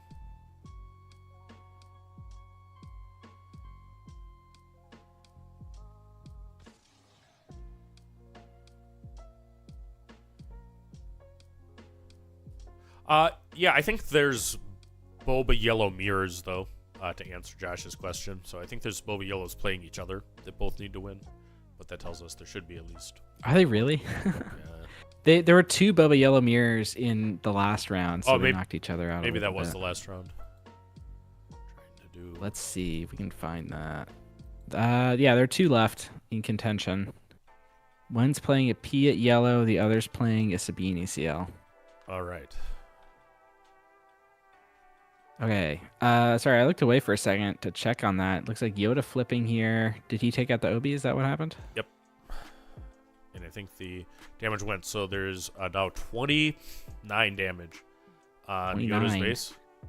And 18 on Stevie's. There is a Village Protector out as a Sentinel. Yoda does have Restore in addition to an attack. So he'll be able to heal a little bit this turn. Giovanni clears the Village Protector with his Battlefield Marine. That's a very good value. Fleet's going to get in. I think Stevie's going to get this one because the Yoda has to attack to get the heal off. But then Stevie just claims. And he has the 5 attack Battlefield Marine. Yep. So he clears the Fleet Lieutenant, restores 2 down to 30, has 3 left, and let's see. The action is claim, which is the correct one. So I think it's dead on board for things. So it is Luke game 1. That was actually game 1. So he has just gone up. Yeah. 1-0. Wow. That was the last match. And I said that was going to be a control game. That was a pretty aggressive game by Stevie there. So, yeah. And, I mean, knowing the matchup, great player there. And I know that they've been working on this Luke Vault deck. And, love seeing Stevie right up at the top tables here. Great player from KTOD, one of the 4 members of the main content team. And looking in good shape for the Luke showcase. Though there's a couple of Lukes performing well. I think there's another Data Vault Luke in contention. Yep.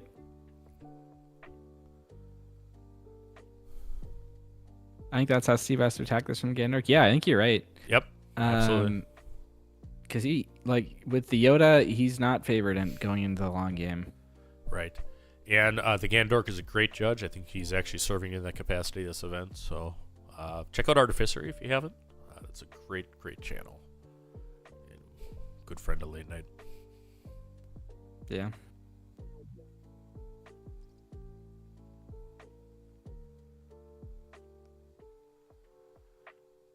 All right. So Stevie was able to win that. He did get his copy of Resupply out of 60 cards. So we'll see if he can do that again, or if Giovanni can get it this time. Giovanni's also on Spark of Hopes for ramp. And I think as the control player, it's there. Yeah, good night. Good night, Gandork. Thanks for popping in and checking out coverage. Sorry, I was going to say Stevie also has Dispatchers, which is kind of like ramp.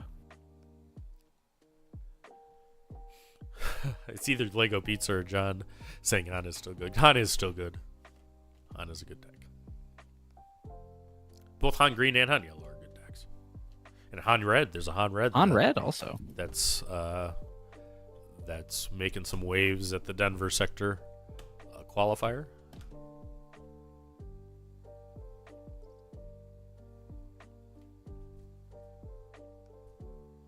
Yeah, both of these players, Noah, are 7-1, and we're going into the last round of Swiss and a marathon. I mean, these people have been playing cards for 10 hours at this point,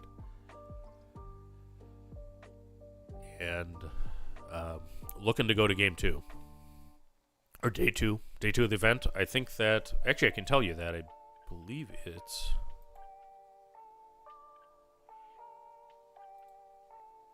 3 rounds of Swiss.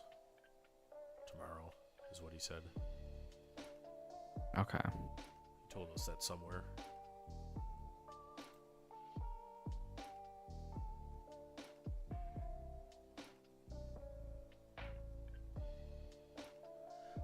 Rebel Traitor will be starting our coverage tomorrow. It starts an hour earlier, so check your watches. The first round tomorrow starts at 9 a.m. Mountain, not 10. So that'll be 9 a.m. Mountain Time. That's 8 a.m. my time. I'm going to have to get up early. Yeah, sorry about that, buddy. I'll be joining in. Someone saying 2 rounds tomorrow? He did tell us that. So he said 2 rounds tomorrow. So there'll be 2 rounds of Swiss and then the top cut. And we should have coverage of all of that. Okay. Up to it, including the final. And are you going to be ready to switch immediately for Top Cut? It'll be after the 2 rounds of Swiss. I'll be able to switch. Yes. All right. I should be back and able to commentate by 11 a.m. Central, which is 10 a.m. So I'll probably be there for round 2. Ooh, and Stevie gets the resupply again. I see what you did there. Out of 60 cards, how does he do it? Yeah. Ooh, is that? It looks like Giovanni got it this time also. Yeah, absolutely. So both players ramp, and that's what they're looking to do. This is going to be an even matchup. Let's see who's the aggressor. No damage on any base yet. We have Bright Hope coming down from Stevie. That's probably not what he's looking for.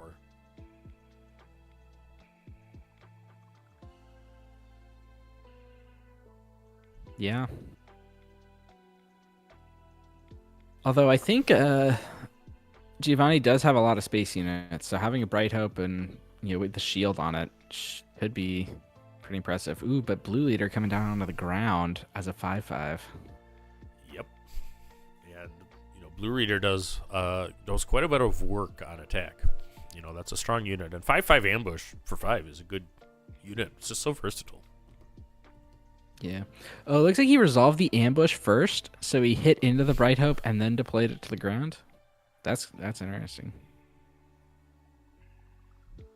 Yes, and good play, because he had the opportunity to do that before the shield hit. I mean, he knew that Bright Hope was going to be shield, so heads up play by Giovanni.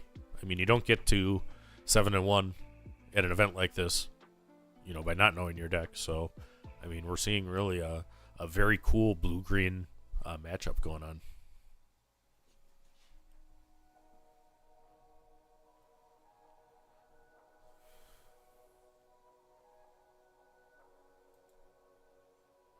I am a Jedi, like my father before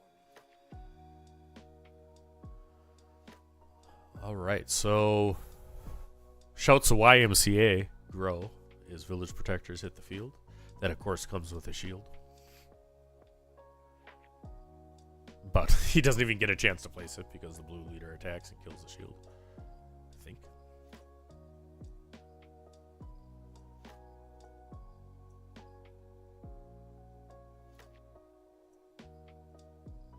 And that's covering the wing. Coming down, reshielding the village protector. He's going to be able to put a second shield on it. Look at that. Generating a total of 3 shields with YMCA on Luke Datavald. That's some epic stuff. And it's going to be 4, potentially. Yeah. And blue-green is not known for Saboteur. This game is definitely moving a lot slower, though, because this Luke's going to attack into the village people here. Luke should take 2 damage here. He should. They didn't get that. Oh, I think they got it now. Looks like he's doing it now. Yep, absolutely.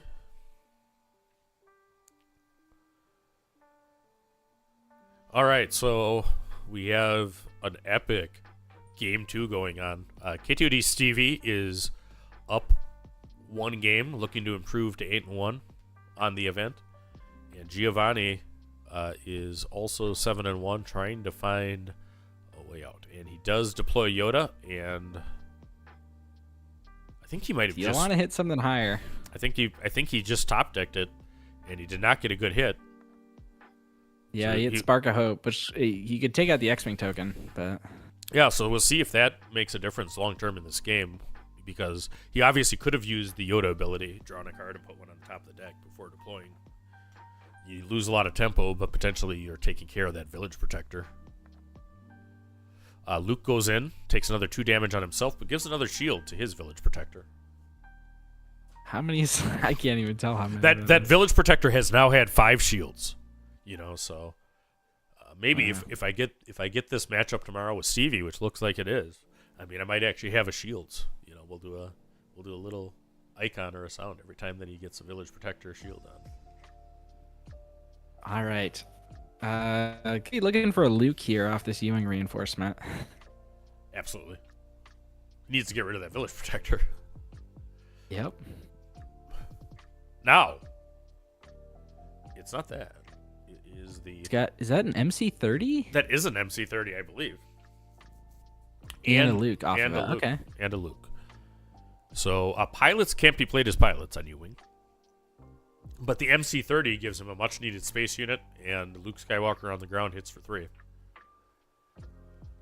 Which is relevant. He still has a regional governor a blue leader and a Yoda, but he's looking down a double shielded village protector. And we have no way of knowing what that regional governor is calling. But I think Luke is probably a safe bet. It's probably Luke. The McDonald's ship. Yeah, you know, the golden arches. Thought you were going to bed, Gandork. You know, you can't resist a cool comment and getting the name out there. I think that ship is actually really underrated. I've been playing it in my ECL decks because it answers a lot of the big things that Jango throws at you, like Raider, Devastator. I guess they're not really playing Fire Spray anymore, but it answers that. Right. Yeah, it has raid 1, right? So it hits for 6. Yep. All right. Village Protector is going to clear the blue leader. Yeah, it looks like it still has a shield left. Still has a shield left. Wow. So.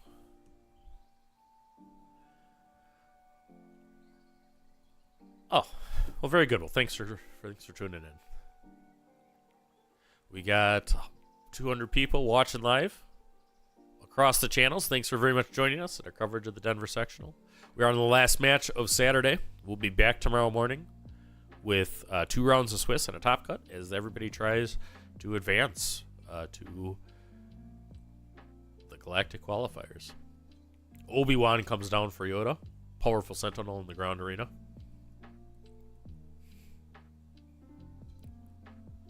And the Luke, I think, has taken enough damage that he can't swing into the Obi without dying. So, can Yoda stabilize? Giovanni attacks with Yoda, who has a perilous position on him, able to restore. Finally gets the last shield off the village protectors. And he gets an Obi down as well, which is very important. Yep. So he's hoping to turn the corner here. Still has regional governor, still has Luke Skywalker in the ground arena. The pilot. Stevie has to deal with Obi-Wan Kenobi standing in the way in the ground arena. Luke lightsaber would be nuts right now. Yeah. Is he running it? Let me check if he's running it. He is not running it. Yep, because Luke Skywalker heals all the damage and gives the shield, right? Ooh, he's got Satines in his sideboard. I wonder if those came in.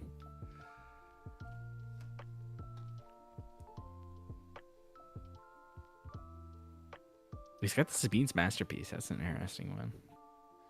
Oh, yeah. Or And, I mean, if you have that green one units, the Sabine's Masterpiece is great.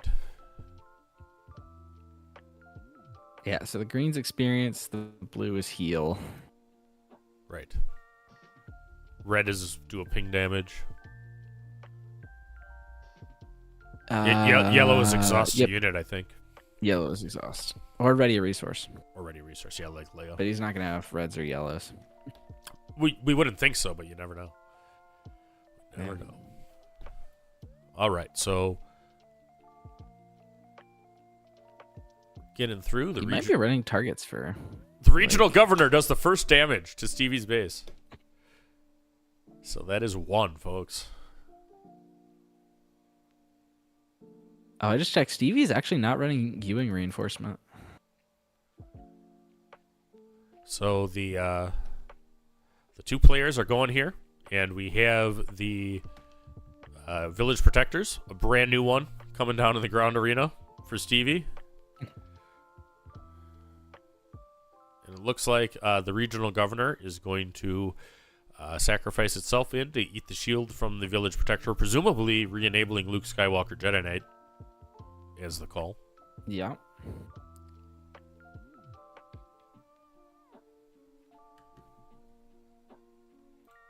All right, Masterpiece gets in, and he gets both the effects. Can give itself the experience, and I guess heal the only damage that's on his base. Yep, absolutely. So 8 damage on Yoda's base.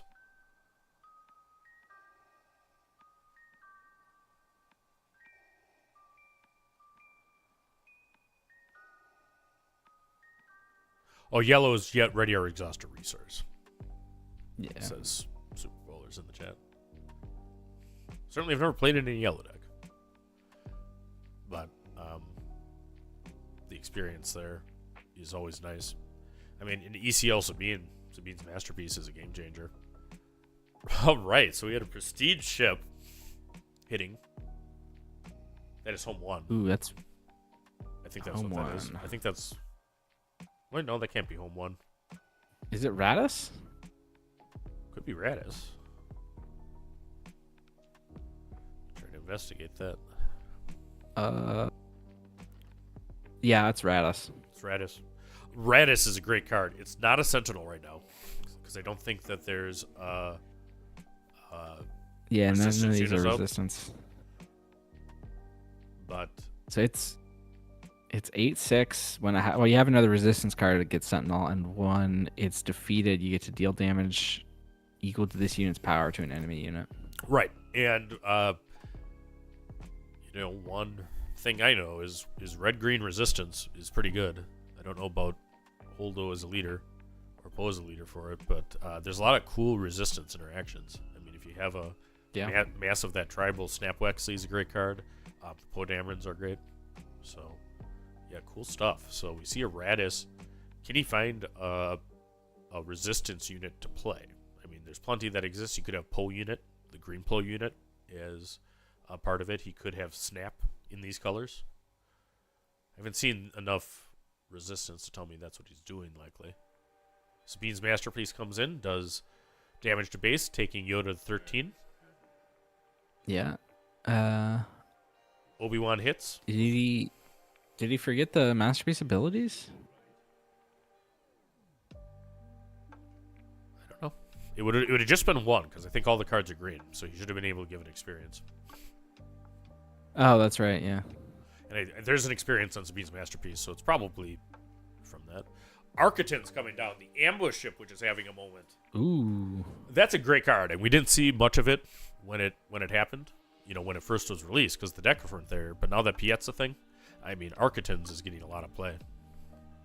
Yeah.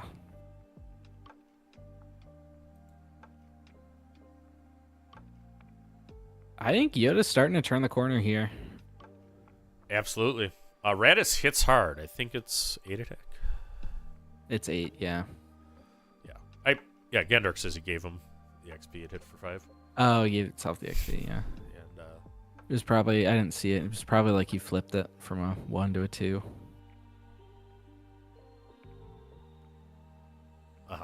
that's actually what it is, because that's that double-sided Game Genic token. I think that's exactly what that is.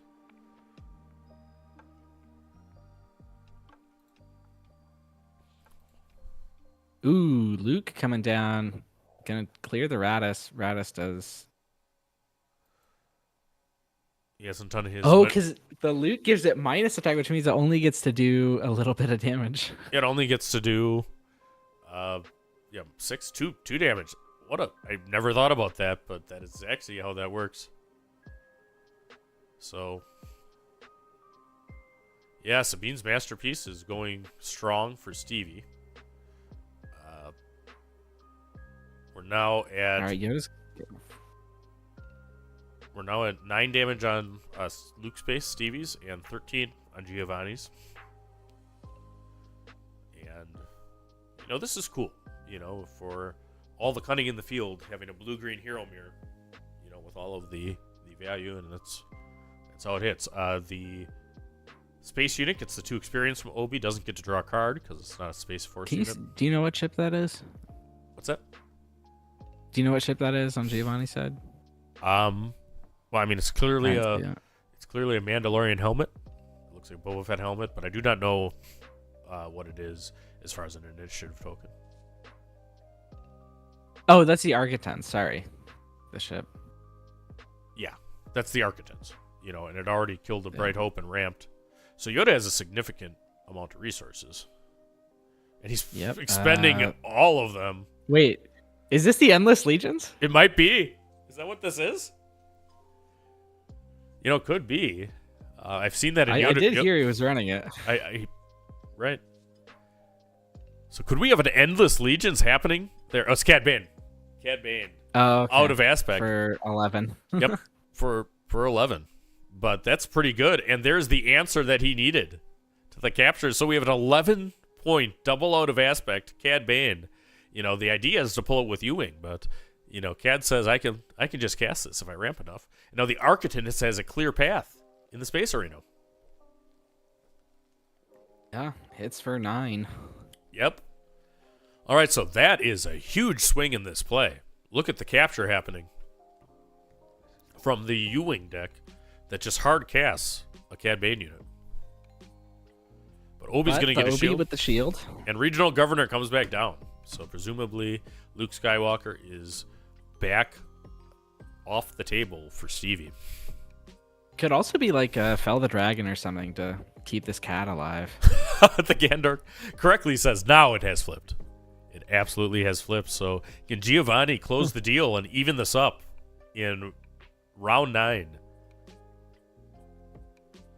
Philip Ritchie, our blue-green enthusiast in the chat, says this is how Swoo is meant to be played.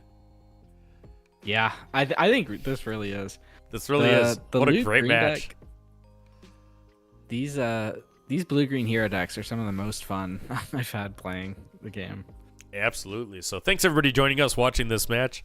We've been at it a while, but we are going strong here, and we still aren't even through the Swiss. This is the last round of today's Swiss, and then we will have 2 rounds tomorrow, followed by the top cut. Wampa Stampa in the chat says, let's go, Gio.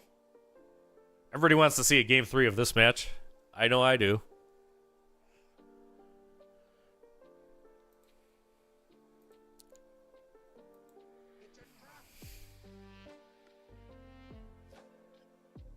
Dropping Cad off a U-Wing? Wrong. He hardcasted this just Cad. Dropping Cad off of a hardcast for 11 is what he did. But that resource ramp with the Architects, and then knowing that he needs it. Right? I don't know when he drew the Cad, but he might have been holding that for a while. Because as both us and the chat recognize that Sabine's masterpiece was wrecking for Stevie, and he was able to capture it with Cad Bane.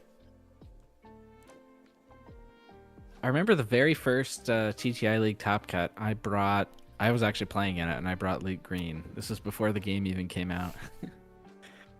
First deck I made was Luke Red, and that eventually became Turret. And I know that's one that Blue played too. All right, so Relentless coming down. Oh, look at the spice from Giovanni. What is going to happen next? You know, are we playing Palp Yellow? We have a Cad Bane and a Relentless on the ground. No, this is Yoda, folks. That is crazy. Let's go. Let's go. You can't even bring that in off of U-Wing. That's just there to be hardcasted. You know, I think that we're going to see an uptick in Data Vault after this. Let's go. Carlos in the chat says people says 11 drops were unplayable. Not there. Phil is happy. Oh, redemption. Okay. All right. This is great. Look at the back and forth. Look at the back and forth. What is he going to do with Relentless or with Redemption? He has the ability to heal from base or units. There's no there. He takes 8 damage on the Relentless, loading it all the way up, and heals from his base down to 17. All right, someone's bringing up in the chat the potential of Steve scooping for time. There's an argument for that. There is an argument for that. But, I mean, I'm loving this match, you know, watching. So we have on the blue-green heroic Yoda side, we have a Relentless. We have an upgraded that's 2 experience points on the Architect's Cruiser. But he got a shield on Redemption, which is super relevant. Cad Bane has 2 units captured in the ground arena. And is looking down Obi-Wan Kenobi, also with a shield. So we have 2 shielded Sentinels, 1 in each arena for Luke and Stevie gets.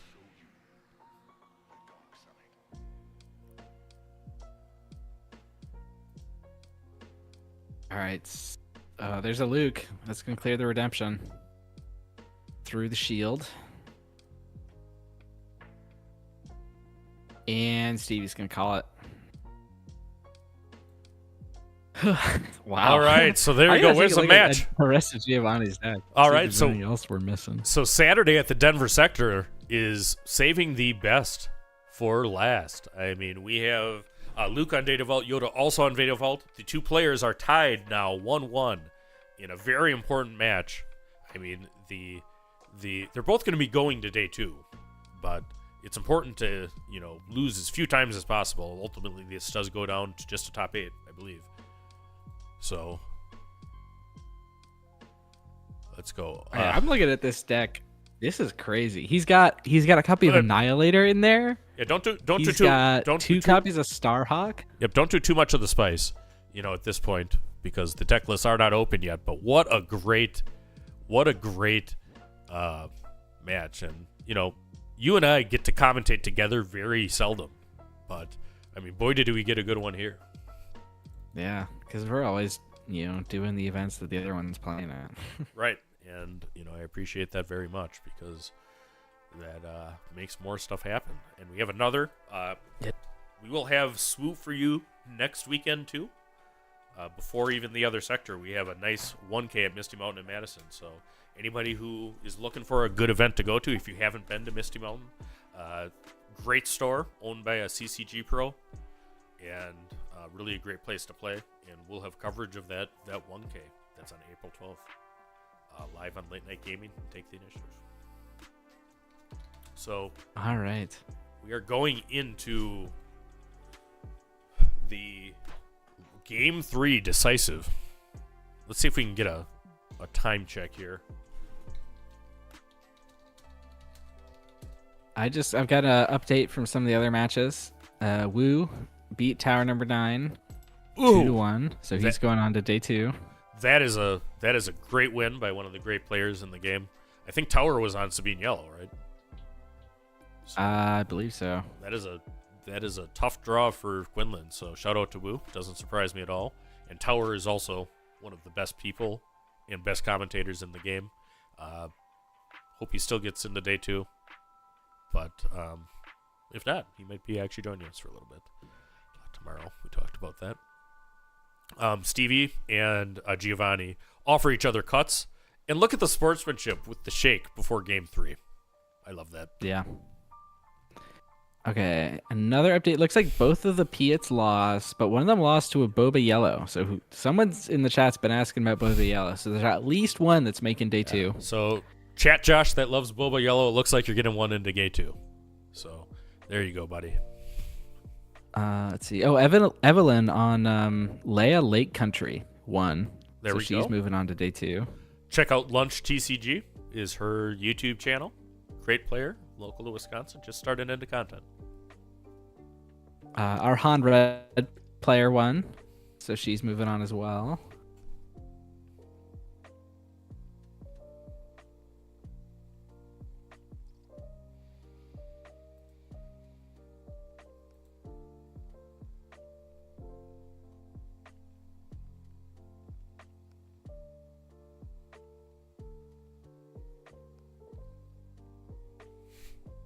Oh, it looks like our one Bossk player lost.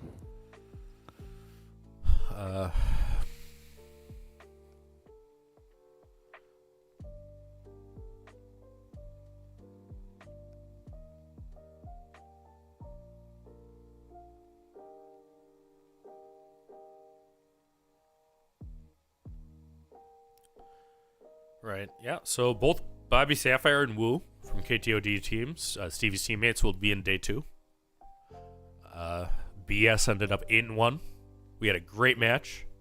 Actually, we had some bonus coverage in the midst of the technical difficulties. The stream kind of turned around, actually, when he popped on our stream. So, good luck. But we are persistent, and we've MacGyvered all the way through today.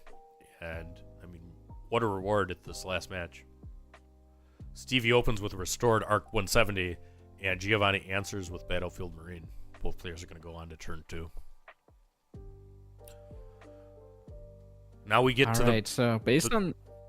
We get the ramp turn now. Oh, yeah, we do.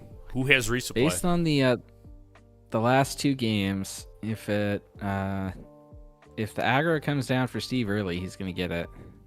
Now, Giovanni also has some tools to aggro out early, but if it goes late, Giovanni's heavily favored. All right, so there is no ramp for Stevie, but he does get a Sabine's Masterpiece with the Restore Arc, the Sabine's Masterpiece on a blue unit heals, I think.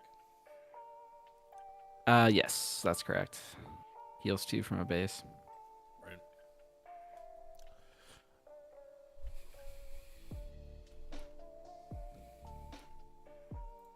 Village people coming down, so no ramp for either player.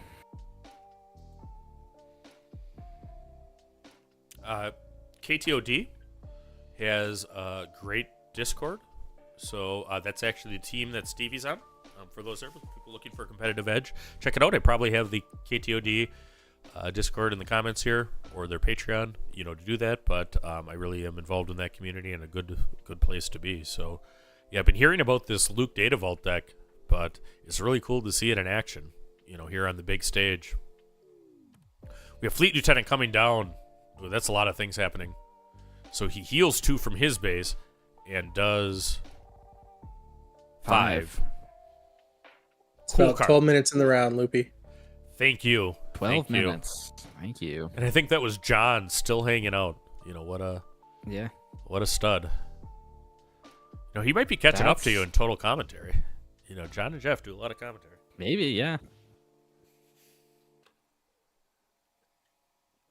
All right, 12 minutes is, it's not a ton of time, but maybe it's enough to get through another game. These players might also have an extension because they're on stream. Symbiote is back in the chat. Hey. Is one of the best people in the community too. Master of memes, friend of Late Night Gaming. If he's made any memes from Denver, DM to me. We'll have a little wrap up when we're done.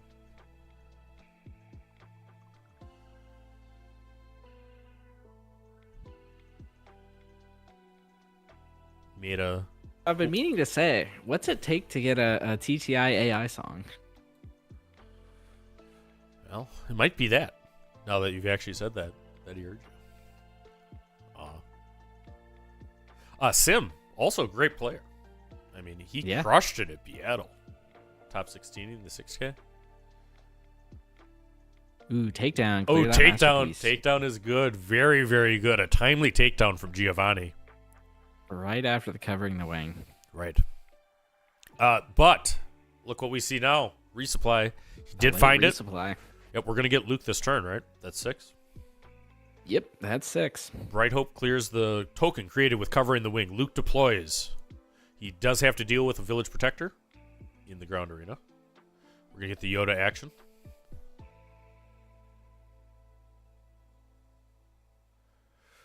Todd says, we just tuned into the end of the first match.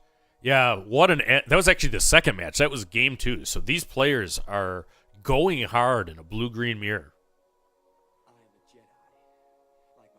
Yeah.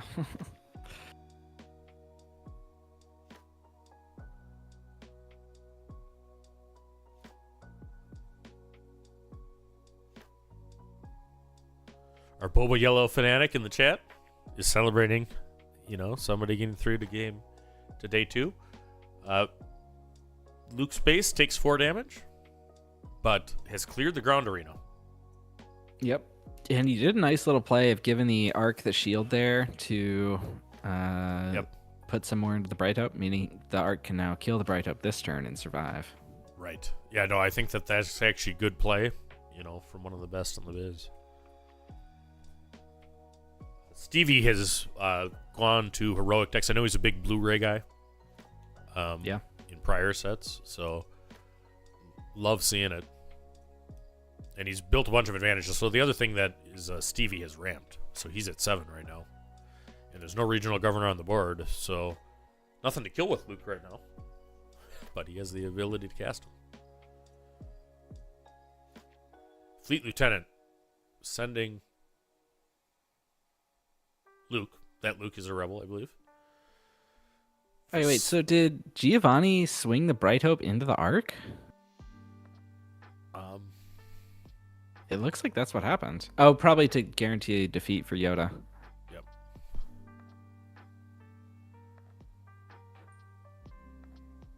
He might have his own resupply or maybe a Spark of Hope in hand to get to Yoda this turn. I bet that's Spark of Hope. I think that's actually probably what that tells me because he wanted his unit today. We'll see if that's actually what it is. And he got to engineer his own flip also. Yep, and because of the Yoda ability. As we said, Spark of Hope comes in, so Giovanni running some more ramp. Yeah, it's taking a lot. That's 19 damage. Yep. And he blind flips Yoda again. Only with it's not blind. He got to set it up. Did he do the Yoda? Okay, so he discards the McDonald's cruiser, as Gandor called it, the MC-30, and kills the fleet lieutenant. There's still one remaining. Yoda clears Luke. You know, it's like sensei abuse. A second ramp card has hit the resource row. There we go. He's trying to get back to his Cad Bane's hardcast.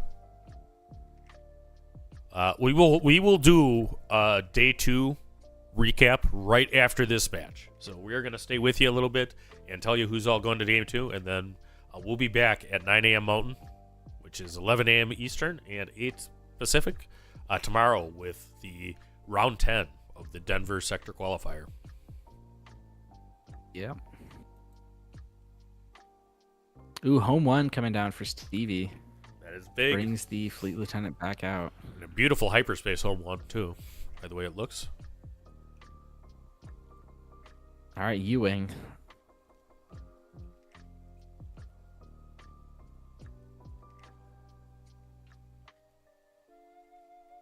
Ewing can't really bring out an answer to home 1 other than CAD, I think. Yeah, but that's an answer to home 1.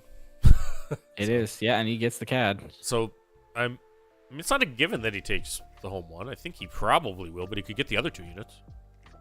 Is he going for the other 2 units? He's going for home 1. The arc had 1. Oh, the arc had 1 health. Home 1 arc. So he might be thinking 3 steps ahead. I mean, maybe that was why he put 2 damage on the arc, and then also got the Spark of Hope. So if what a swing. So now Stevie's got to find a way to take care of Cad and free his home 1 and free his arc. Yeah, this match has a lot of haymakers back and forth.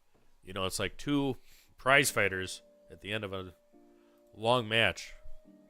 You know, punching and counter punching. 15 damage on Yoda's base, piloted by Giovanni. We have 2 damage on Luke's, but he just had a giant swing with Cad taking care of a home 1 and a 1 health restored arc.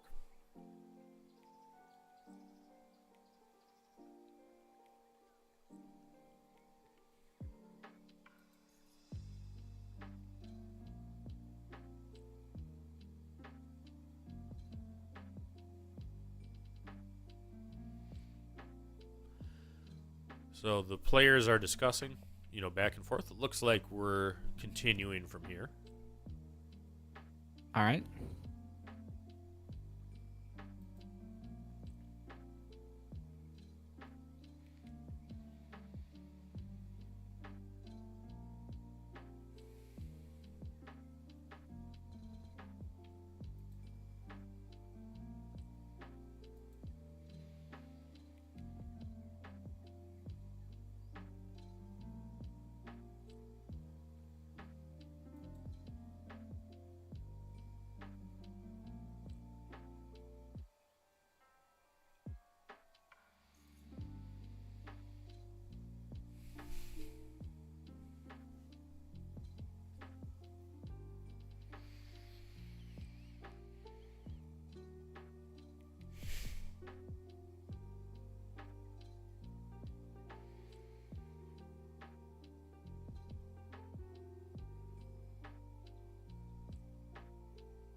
Okay. Oh, so he's got a lieutenant coming down. Fleet lieutenant into Immediately gets eaten. Yep, into a bare board. Now, It looks like Giovanni's not going to risk attacking with this cat here. Probably a wise move, I think. Yeah, so freeing your home run is the thing. It doesn't get its when played coming back from capture. But it's still just a big thing.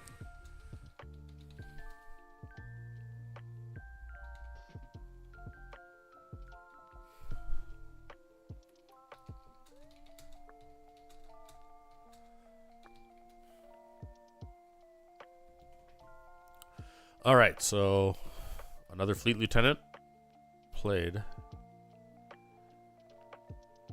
with the home 1 ability. We have Luke hit for 6, restoring 3. Giovanni down to 12. And Stevie's got to get something here. I see what you did there. I learned from the best.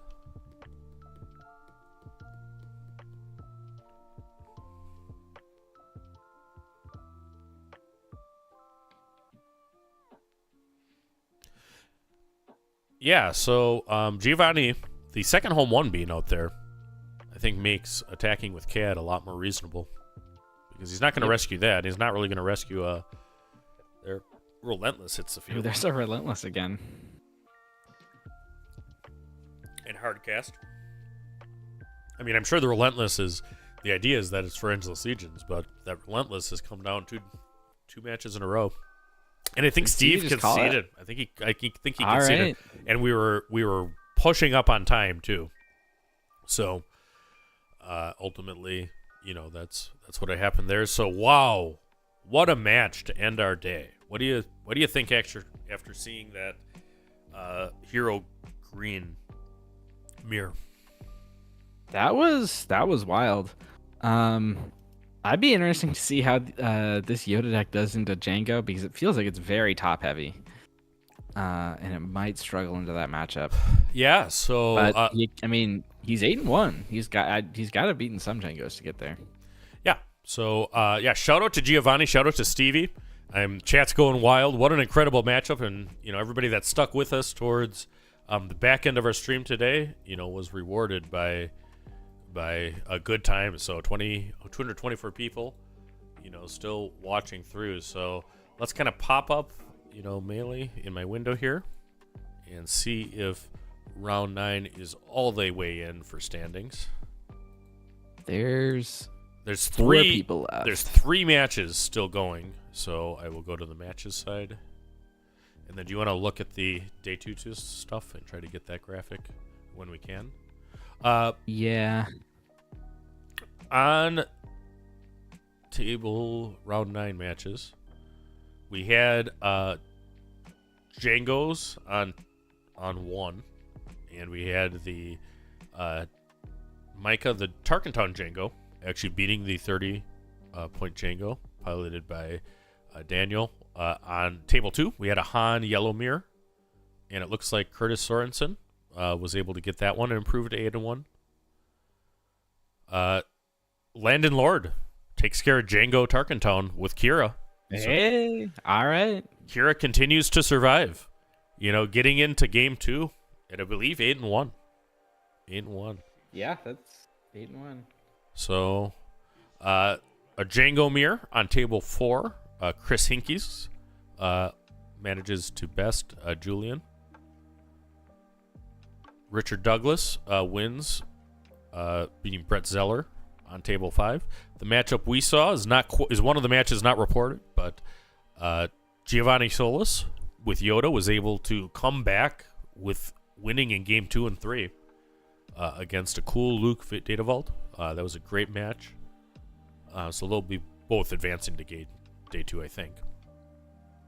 We had a Jango Tarkentown versus Catacombs on 7, and Yadam Kande won it. Bobby Sapphire won his match against Eric Gunderson. I recognize that name. Ooh, Misha Fitzwater won. That's a local Oregon player. All right, so we got Oregon representing at the Denver, Colorado.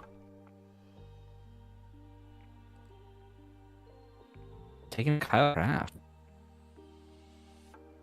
All right, and then we have Victor Balling, a Sabine ECL, 1-2-0 against Bossk ECL. So there. Table 10 was a Gar Saxon versus Jango Tarkentown, and the Gar goes through. So at least one big Gar Saxy going into the next day. All right. Travis Bad on Jango Tarkentown beat Cody Kuhn. He's a great player, winning 2-1.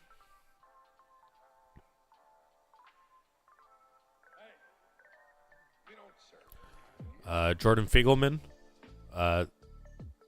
from the Colorado Cantina crew, played a Quinlan Voss. Looks like Quinlan won that. So Thomas Newell, shout out to him.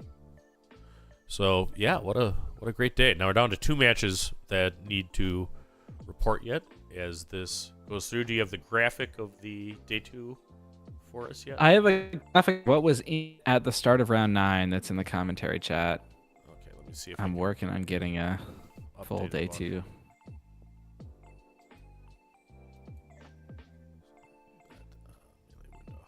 Close that and go back to the list. This was the graphic as we went through. As to the leaders still in contention, Jango's having a good day, and conversion rate-wise, very good too. Quinlan's having a good day. There were 11 still through, and we saw a couple of the Quinlans get through. We got the lone Kira surviving, and we know he won. So that's 8-1 and looking good for Top Cut here. Yeah, I'm really impressed by the Sabine. I mean, if you look back to the play rate, I mean, Sabine was only at 6.5% of the decks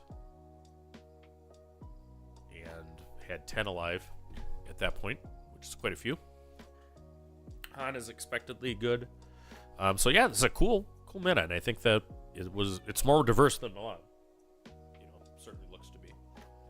And we should have some really key matches as we go into the last 2 rounds of Swiss tomorrow.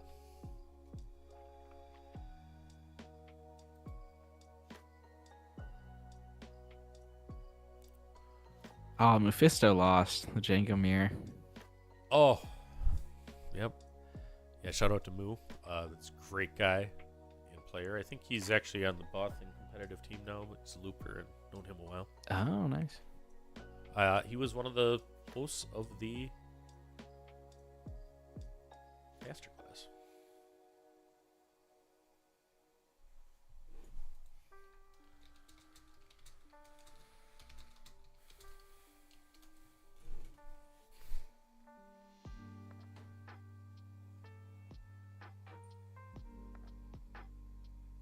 Oh, Derek Moyer lost.